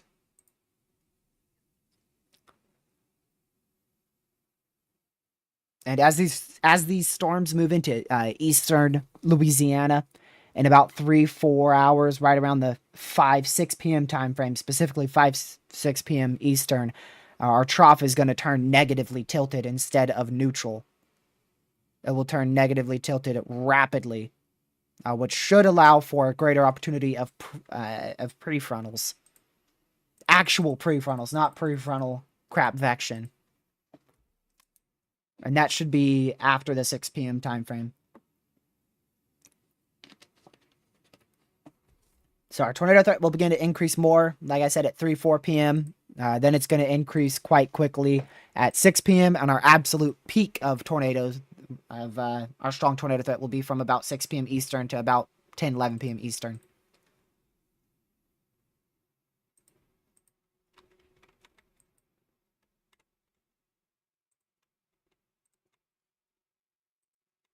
Let's see.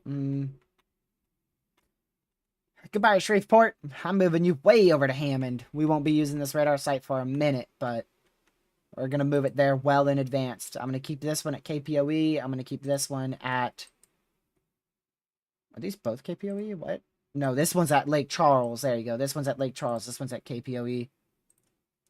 This one's at Hammond. And we'll go ahead and open up one more. Put it at Jackson right now. Why not?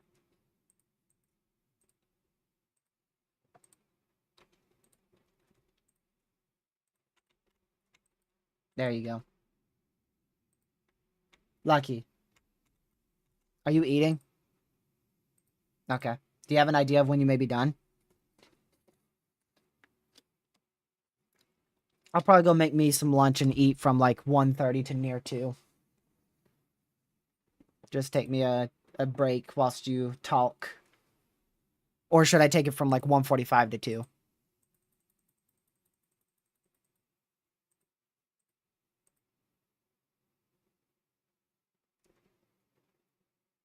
Okay. By the time, I don't know, that's probably going to be when it starts increasing again.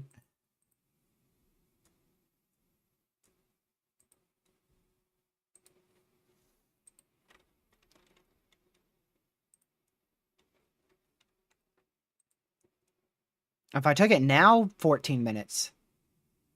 I think I could finish. I think I could finish eating in 14 minutes. But I don't really want to hurry because this is probably like one of the last times I have a chance to eat.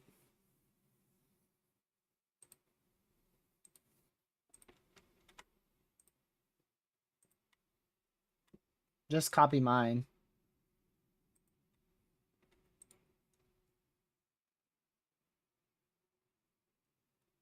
No, because there's not really going to be a strong tornado outbreak tomorrow. There's no 10 sig yet. I think we'll just stay on the KPOE radar site for now, y'all, because that's really the radar site that's closest to everything.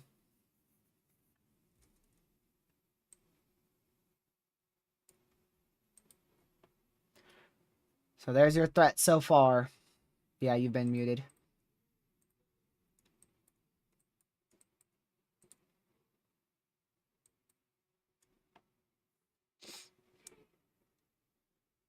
So this is the whole loop. Oh, we should get a tornado watch really soon. I forgot about that for a minute. So pay very close attention to the eastern side here. This area right here. They said before 2:30 Eastern, but honestly, it should be within like the next 30 minutes. Since severes are now going out for areas that aren't in the watch.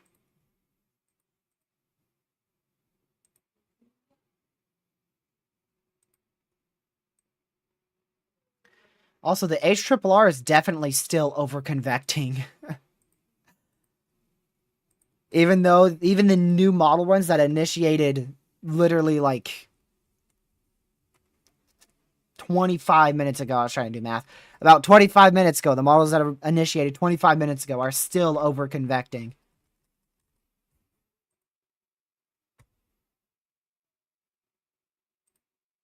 No channel name, Cody. It's probably because of mispronouncing a town name. Normally, that's what it is.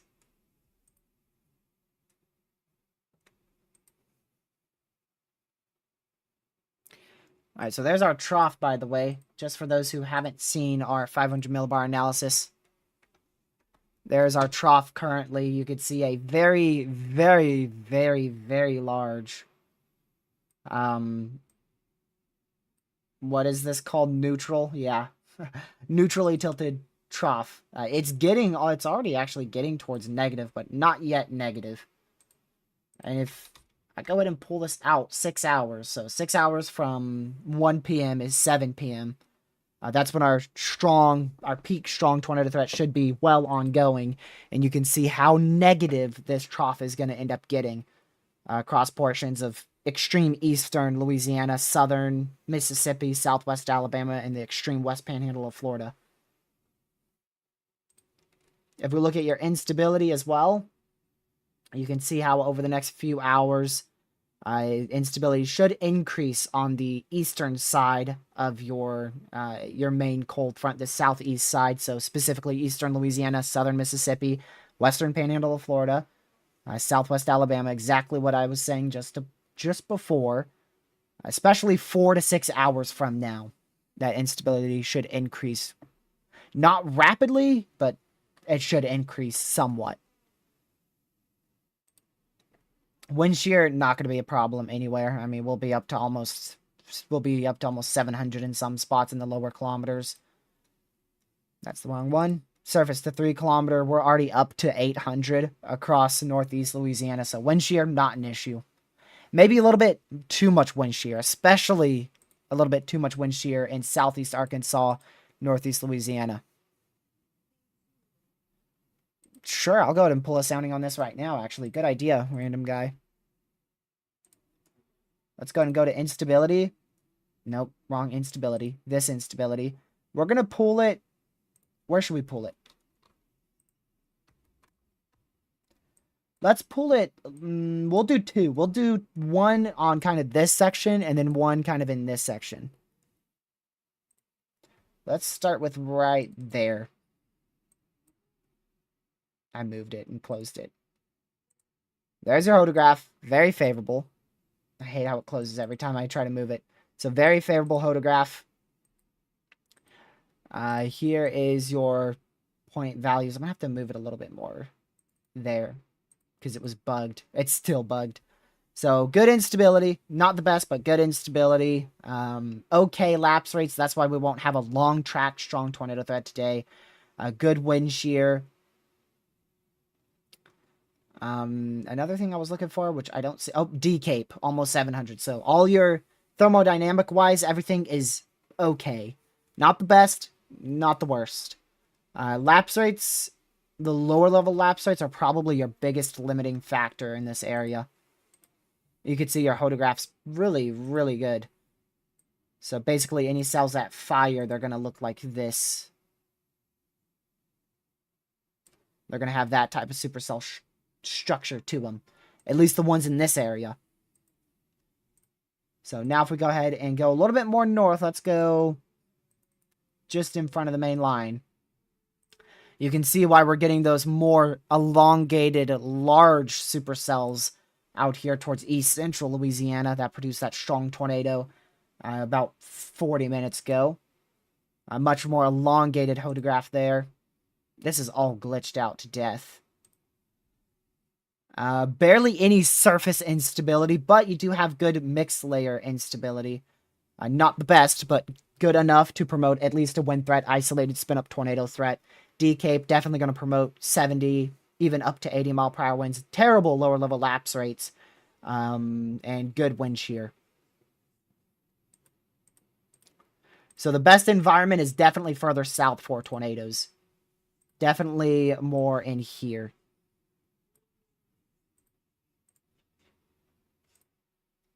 So if we get any more sustained supercells in this region, that's going to be where your best environment is for tornadoes.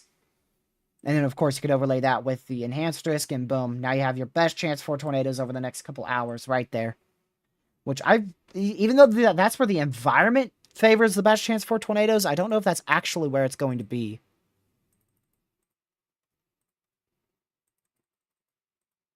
Oh, there's a tornado watch. Chat, don't look at it. What are we thinking? What are we thinking? I should have told you guys probabilities. If you saw the watch, don't say it, please. Lucky, I'll unmute you. Lucky, guess the probabilities of the new tornado watch. Wait, we just got one? Yep. I'm going to say 60-40. Wasn't the last one like 50, like 30 or something like that? Yeah. It was 50-30. And it's supposed to increase. I'm gonna go with the same as yours, honestly. I think that's 60-40. Well, what's after that? Was it like 70, 50? Or is that like usually like the next? It could be whatever. It just goes up by So, so, tens. so it can be 60, 50. Yeah. All right, just because I don't want to pick the same as yours, I'm gonna do 60, 50. All right, ready? 3, 2, 1. Oh, 60, 40. There you go. That's what I was expecting too. You were unmuted for that, buddy. I'm so sorry. Bro, I'm sorry. It's the drinks, man.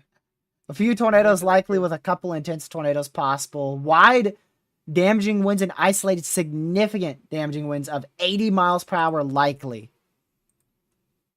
80 Likely is mile an crazy. hour winds likely. 1-inch hail possible. Obviously, hail's not a big threat, so yeah, 80 mile an hour winds, couple tornadoes, a few strong and maybe even an intense tornado possible. Yeah, that was a very weak one too, Lucky. No, It was. I'm trying to be quiet. 'Cause I remember you saying you unmuted me. I don't know if you muted me back, but I'll try to be as quiet as possible. Bro, I can show you a real one. Nope, you're muted. Muted. 5 more minutes on our tornado warning. And then we're tornado warning list for the first time in probably about an hour and a half or so. Maybe a little under hour and a half, right around there.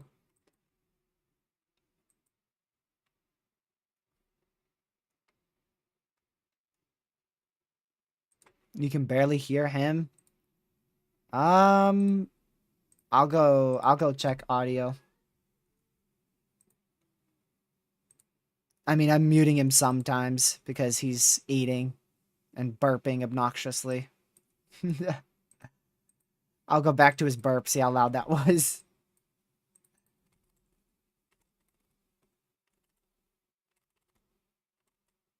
Let's go see here.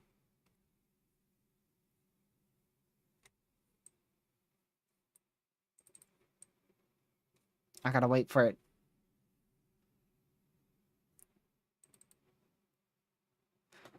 You're right, he is a little low.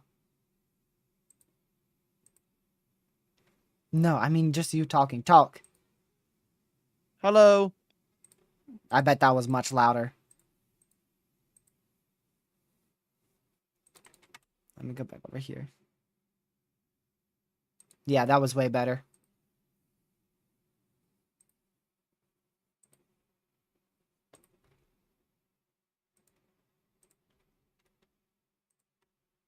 So now it'll be better when he talks. But he has to be a little loud. He can't go halfway across his room and try to cover.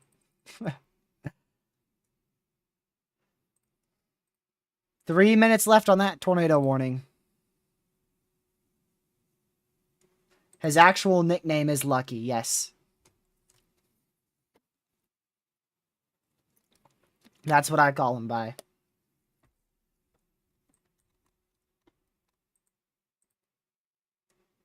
A lot of people call him Lucky, so that's his real name.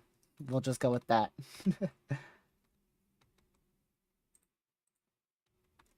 Let me go to the Lake Charles radar site.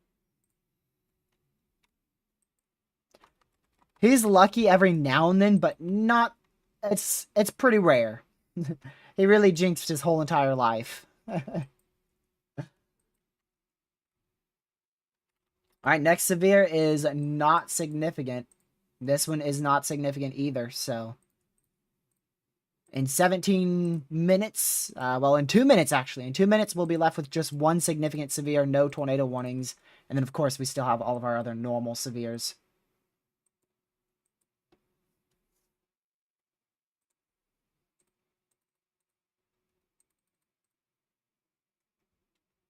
Let me see. Yeah, 80 mile an hour winds are likely. Very confident in that damaging wind threat. Oh, you know what I didn't even think about? Holy crap. Yo, this might have actually reached Derecho qualification. Nah. Wait, it actually might have. Because it started in western Oklahoma. Oh, we just got a new tornado warning. You're joking. Lucky, don't burp. You're unmuted. Yep, there's that new tornado warning. We'll go to this radar site. There we go. I'll check on those severes whilst you listen to that warning. Tornado warning for East Central Rapides Parish in central Louisiana, northwestern Avoyelles Parish in central Louisiana, Avoyelles and Rapides County in Louisiana. All right, the actual possible derecho began just north of the DFW. Let me look at radar here.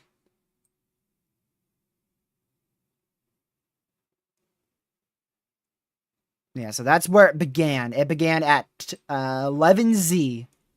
11Z, so 6 a.m. this morning is when the actual line being fully severe began. And it was right about here. That is definitely derecho qualification. We have definitely seen a derecho today. It may not be significant enough on damaging winds,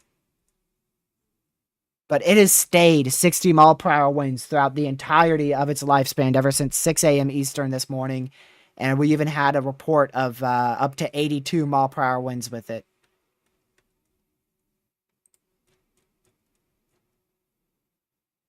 My bad, up to 87. But that was in Oklahoma. That's still the storm. 87-mile-an-hour wind report in south central Oklahoma just after 6 a.m. Eastern. I want to see where that is, though. Because if it's in southern Oklahoma, that's definitely part of it. Yep, that was part of the derecho. We've definitely had a derecho today. I don't know if the National Weather Service will say it, but that meets qualification of a derecho. 250 miles plus along being severe. This is pretty much almost 350 miles. A significant damaging wind report greater than 75, and a widespread amount, 50 miles or more, of staying severe throughout its entire duration. We definitely had a derecho. A derecho is a long-lived line of damaging winds with isolated significant damaging winds. Depending on exactly the setup, sometimes it could be widespread significant damaging winds. All right, I'll load you up a loop right now. So this is it began right. It might have began sooner than 6 a.m. actually, yeah. Because it was already severe. That's probably 50 miles right there. At 8:55Z, the derecho probably began out here, and you can see how it expands northward. That's where we saw our 87-mile-an-hour wind report. Keeps going, keeps going, keeps going, keeps going, keeps going, keeps going, all the way till it's off your screen and to where we are now over here. Definitely a derecho. But sometimes the National Weather Service is a little funny with the exact qualification of a derecho. So, Ben, I think two. I know we had one in the DFW, and then I saw another one somewhere, but I can't remember where. I think we had two overnight. And then at beginning, of course, the day begins 7 a.m. Eastern is when the day starts from the National Weather Service. We've had, what? 1, 2, 3, 4, 5. Five tornadoes today? Ever since 7 a.m., I believe.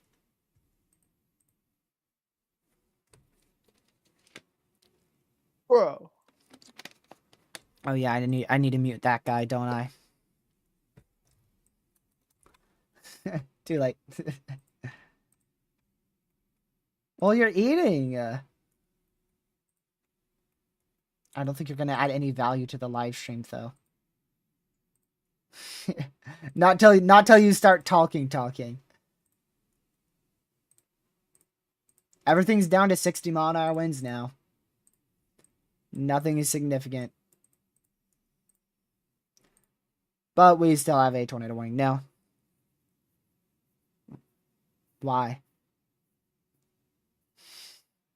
I muted you. Oh, man.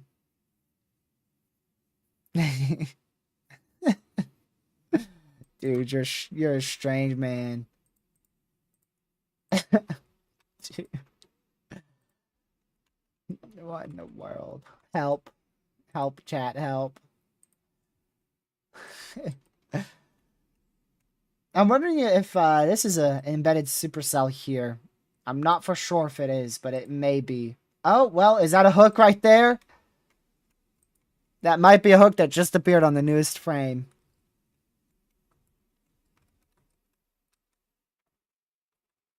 I have to wait for the new velocity scan. He always has been. He always is. But that's what's fun about him. If he wasn't weird, he wouldn't be funny. He wouldn't be funny, he wouldn't be lucky. So he has to be weird. Yeah, there's that new velocity scan. It's definitely not tight, but a little area of rotation there. I wouldn't be shocked to see a tornado warning come out soon for that.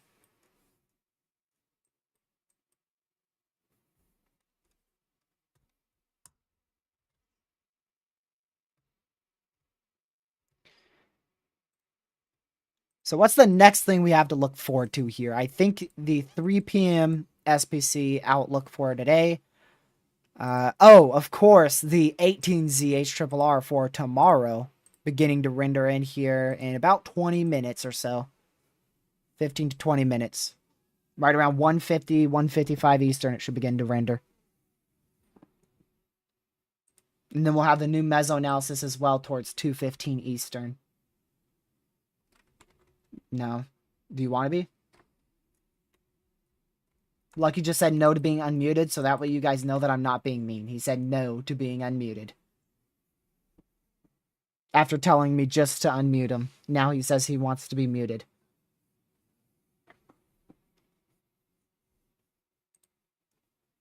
Nine.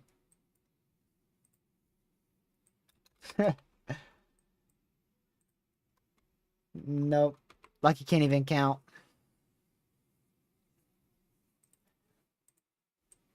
I really don't see any areas of rotation. I mean, they warned that thing, and it was the tiniest little area, dude. You could see it. One frame. It was strong enough to warrant a tornado warning. And then after that, it's just linear. They just didn't want us to go, oops, the heck did I do? They just didn't want us to go tornado warning-less. Well, that's one way to refresh Radar Omega. Maybe it's going to be a bit better now. Probably not. Probably not. I don't know. I have no idea what I did. I held shift and then pressed another button and it just went black. And then restarted. I was trying to hold shift, press R for reflectivity, and then it just went, I don't know what that does.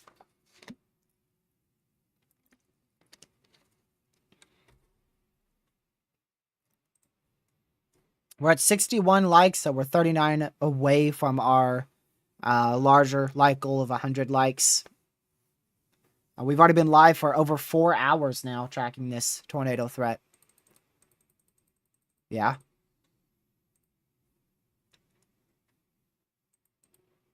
What? And tornado warning's gone. They just canceled it.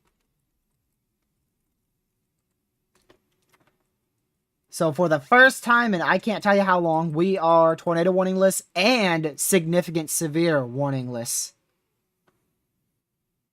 That's been at least a good 6, almost 7 hours or so. I know this says it's a significant severe, but if you click on it, they downgraded it to a regular 60-mile-an-hour severe. And there you go. Oops. So now this is your peak peacefulness. Peak peacefulness begins now, all the way till about 3. And then we're going to start peaking again for tornadoes.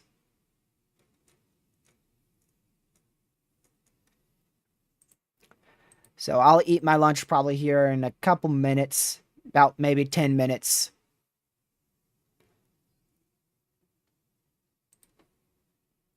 What? Sure.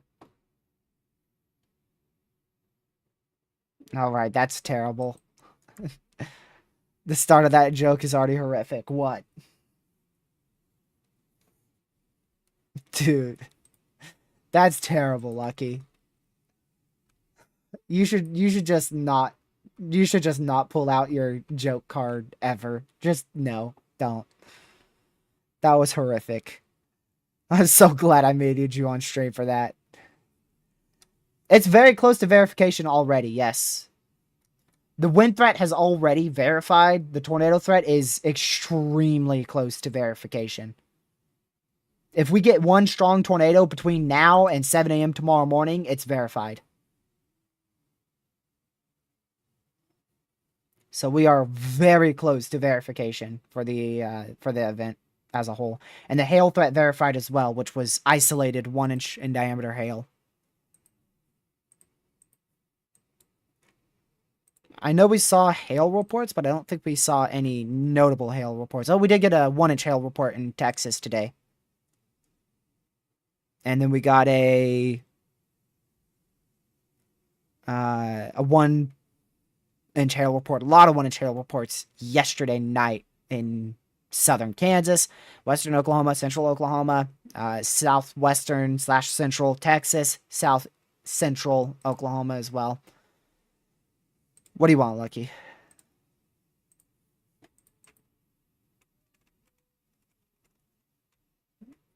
Yeah, I'm not worried about any of them.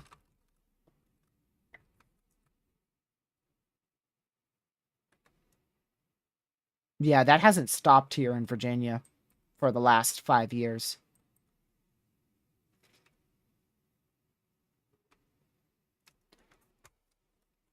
The only cell I'm really watching right now is this embedded supercell right here. Moving eastward. That was a terrible arrow. Moving eastward. Not that far southeast. This way. There you go. There you go. That's what I was trying to draw.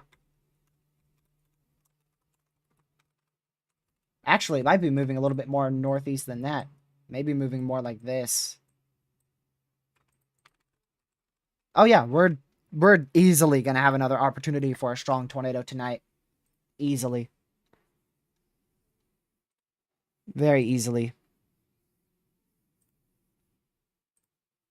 I mean, the new watch gives it a 40%. 60% chance we see 2 or more tornadoes, 40% one of them strong. What do you want? This dude. What do you want? Spit it out.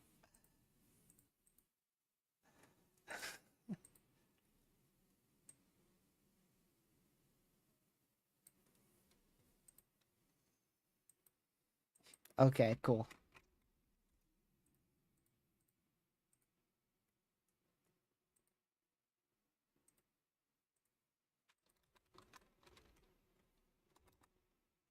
Well, I'll have to end at 9, but I'll probably start up another one.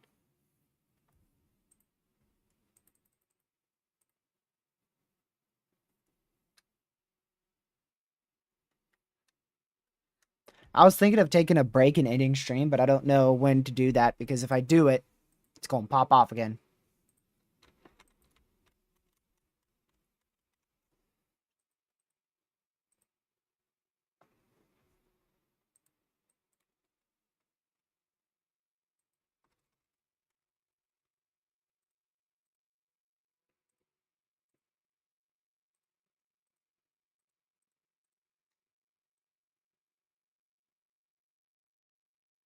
I don't know, y'all. Should we just stick through and stay throughout the whole entire threat? Or should we all go to Lucky's live stream and end in 15 minutes? And then I'll stay on standby throughout the entire day.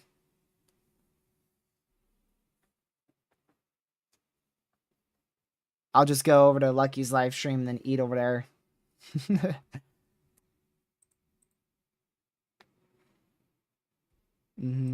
Stay.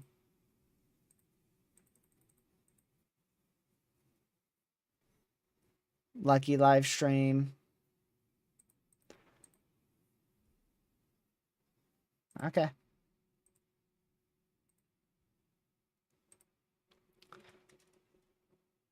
Either way, I'm definitely going to take a break shortly because I have to eat. I'm definitely going to take a break. It's just,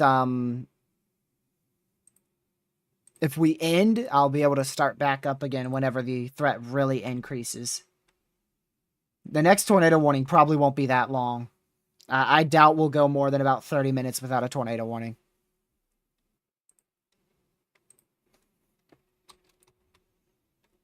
We're also entering a radar hole here, too. But it's going to be like a good solid hour and a half or so before we get the main tornado threat going.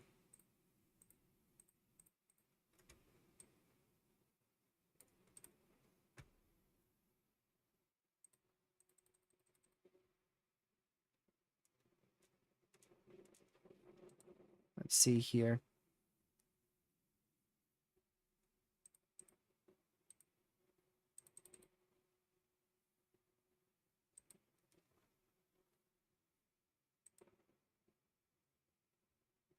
You guys are wanting me to take a break? Okay. We'll end in 14 minutes. I won't complain much since this is kind of breaking up a bit. That will also allow for when we start our live stream back, we won't be on a time limit. We will not be on a time limit. So we'll go raid Lucky. Don't go anywhere. We're going to raid Lucky. Send you guys all over to him. And then I'll start back up either when he ends or I don't know. But I'll definitely be back tonight. I don't think there's a way that I don't stream again tonight. It would have to be a miracle if we do not end up with a confirmed tornado warning in the next bunch of hours. The only way that I don't stream again is if we go all the way until 11 p.m. without a confirmed warning. If it's 11 p.m. and we've gone from 2 p.m. Eastern all the way till 11 p.m. Eastern without a confirmed warning, then I'm not going to stream. Which I think that's going to be nearly impossible. So, after I end this live stream, what I'm going to do is I'm going to send you guys all over to Lucky. I'm going to schedule a new live stream. A couple minutes after I end, I'm going to schedule a new live stream for... We'll just go with... we'll go with 6 o'clock. I'll schedule a new live stream for 6 o'clock, but just know I'm probably going to be live well before that. But I don't want to schedule it too early, because if I schedule it too early and then it gets within 30 minutes, it's going to ping everybody that I'm going live. So even though I'll set it for 6 o'clock, there's a good chance I'll be live before then. But I'll still be live on Lucky's live stream talking. It's just going to give me an opportunity to eat and regain some voice back. There's a severe for Lake Charles there.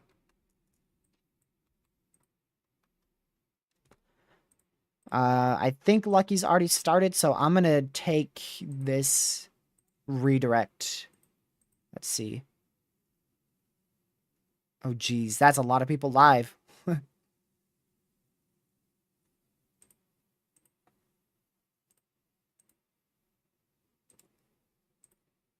Hold on, let me go back over here.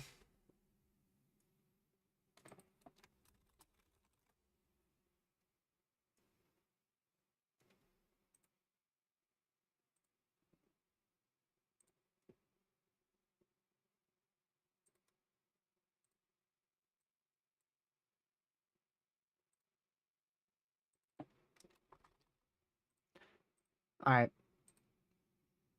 All right, there's Lucky. There he is. So I'll go ahead and set that redirect to him so that way right when we end, you'll be sent over there. Lucky save. There you go. We'll go raid him.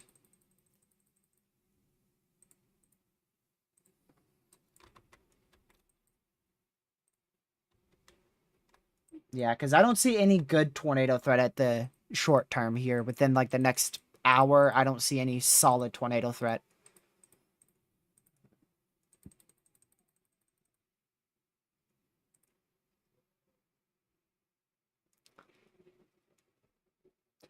Yeah, New Orleans in the strong tornado threat.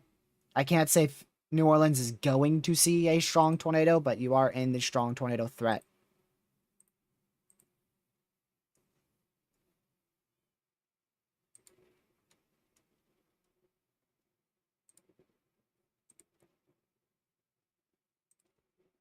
Let's see.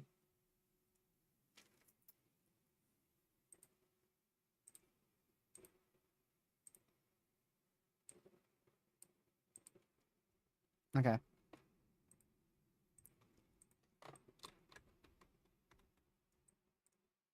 I was just making sure the redirect was correct there. I don't think that threat's going to be very high up here, tornado-wise. And then down here, these storms have a long time to organize. So the only... Basing off of ingredients and the best place for the storm mode to be semi-discrete, these cells here have the best chance to produce a tornado over the next 2 hours.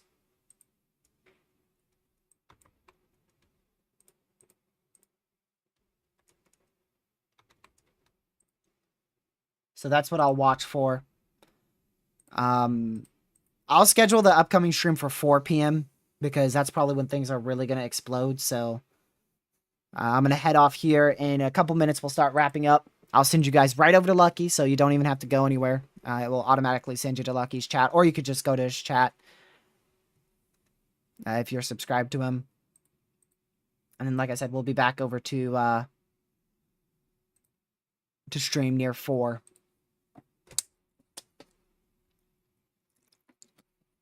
This is the least activity we've had since like 6 a.m. this morning. 9 severes, none significant, and no tornado warnings. Literally the least activity we've had in a long time.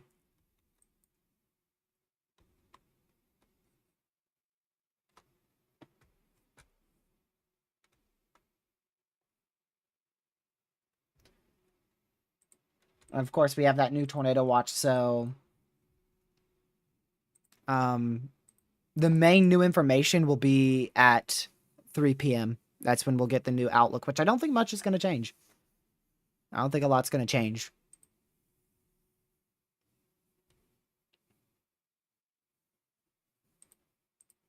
Alrighty, though. We're going to get ready to wrap it up here. I'm going to keep everything up and running because I don't know how soon we'll be back. Like I said, I'll schedule that stream a couple minutes after I end.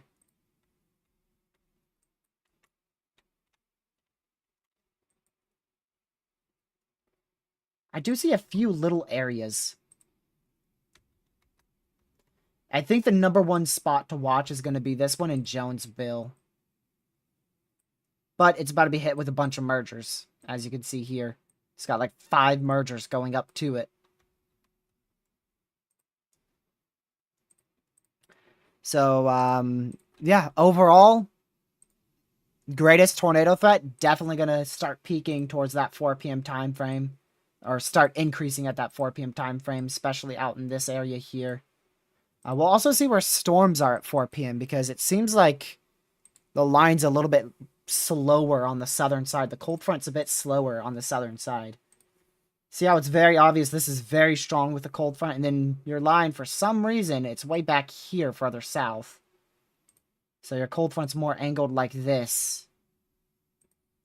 I'm not sure if that's a big flaw or if that's going to mean much in the long term.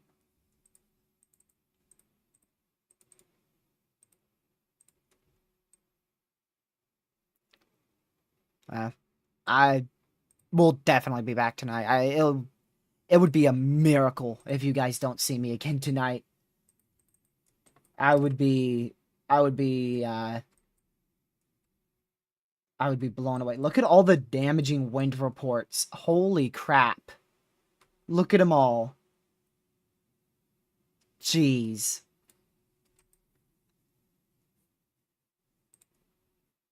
Oh, Lucky's deafened.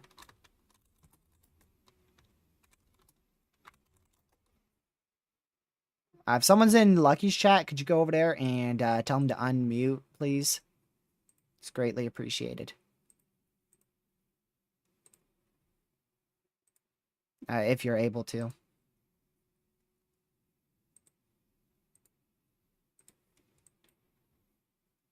All right, I'm going to go ahead and loop this. Flash warning. This dude's not going to unmute. Well, he better hurry. He's got 1 minute. All right, well, that's going to be it for this live stream. I appreciate you guys for tuning in. Thank you, mods from on chat. I will send you guys right on over to Lucky's live stream so you don't have to go anywhere. At the end of the live stream, it should redirect you automatically to his stream. And yeah, thank you, mods from on chat once again. And I'll see you guys probably sometime between 3 and 7 p.m. tonight, most likely. Sometime between 3 and 7 p.m. tonight. So I'll go ahead and schedule that live stream for 4 p.m. because I don't want it to end up pinging early for you guys. But that's going to be it. I'll send you right over to Lucky. Once again, you're going to go right over to Lucky. I'll be in Lucky's live stream talking there after I eat. And he's taking too long, so oh well. Oh my goodness, you are the luckiest man alive. What happened? I just deafened to start the music. You are the luckiest man alive. I wanted you to say goodbye to stream. Oh. Bye, TRG's chat. That's crazy. Right when I went to deafen. So I'm going to go ahead and conclude. And I'll be a little late over there. I'm probably going to be like 10 minutes before I talk over there because I want to go get my food. Yeah, no worries. Take your time. All right. I'll talk to you in 10, 15 minutes. Alrighty. Good night. Good night. All right. Thank you guys once again for tuning in. I'll see you guys at Lucky's live stream. Again, you'll be redirected over there. I'll schedule another live stream here for 4 p.m. Eastern. We'll go live somewhere around that time frame. And thank you, everyone, for tuning in. Thank you for helping spread the word about weather awareness in this live stream. And I hope you guys have a fantastic rest of your Tuesday afternoon. I'll see you guys at Lucky's stream in just a couple minutes. Stay safe, watch severe weather. Have a great rest of your day. Goodbye.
I'll see you guys in the next one in just a couple of hours. Have a great rest of your day. Thank you much for watching chat. Stay safe, for severe.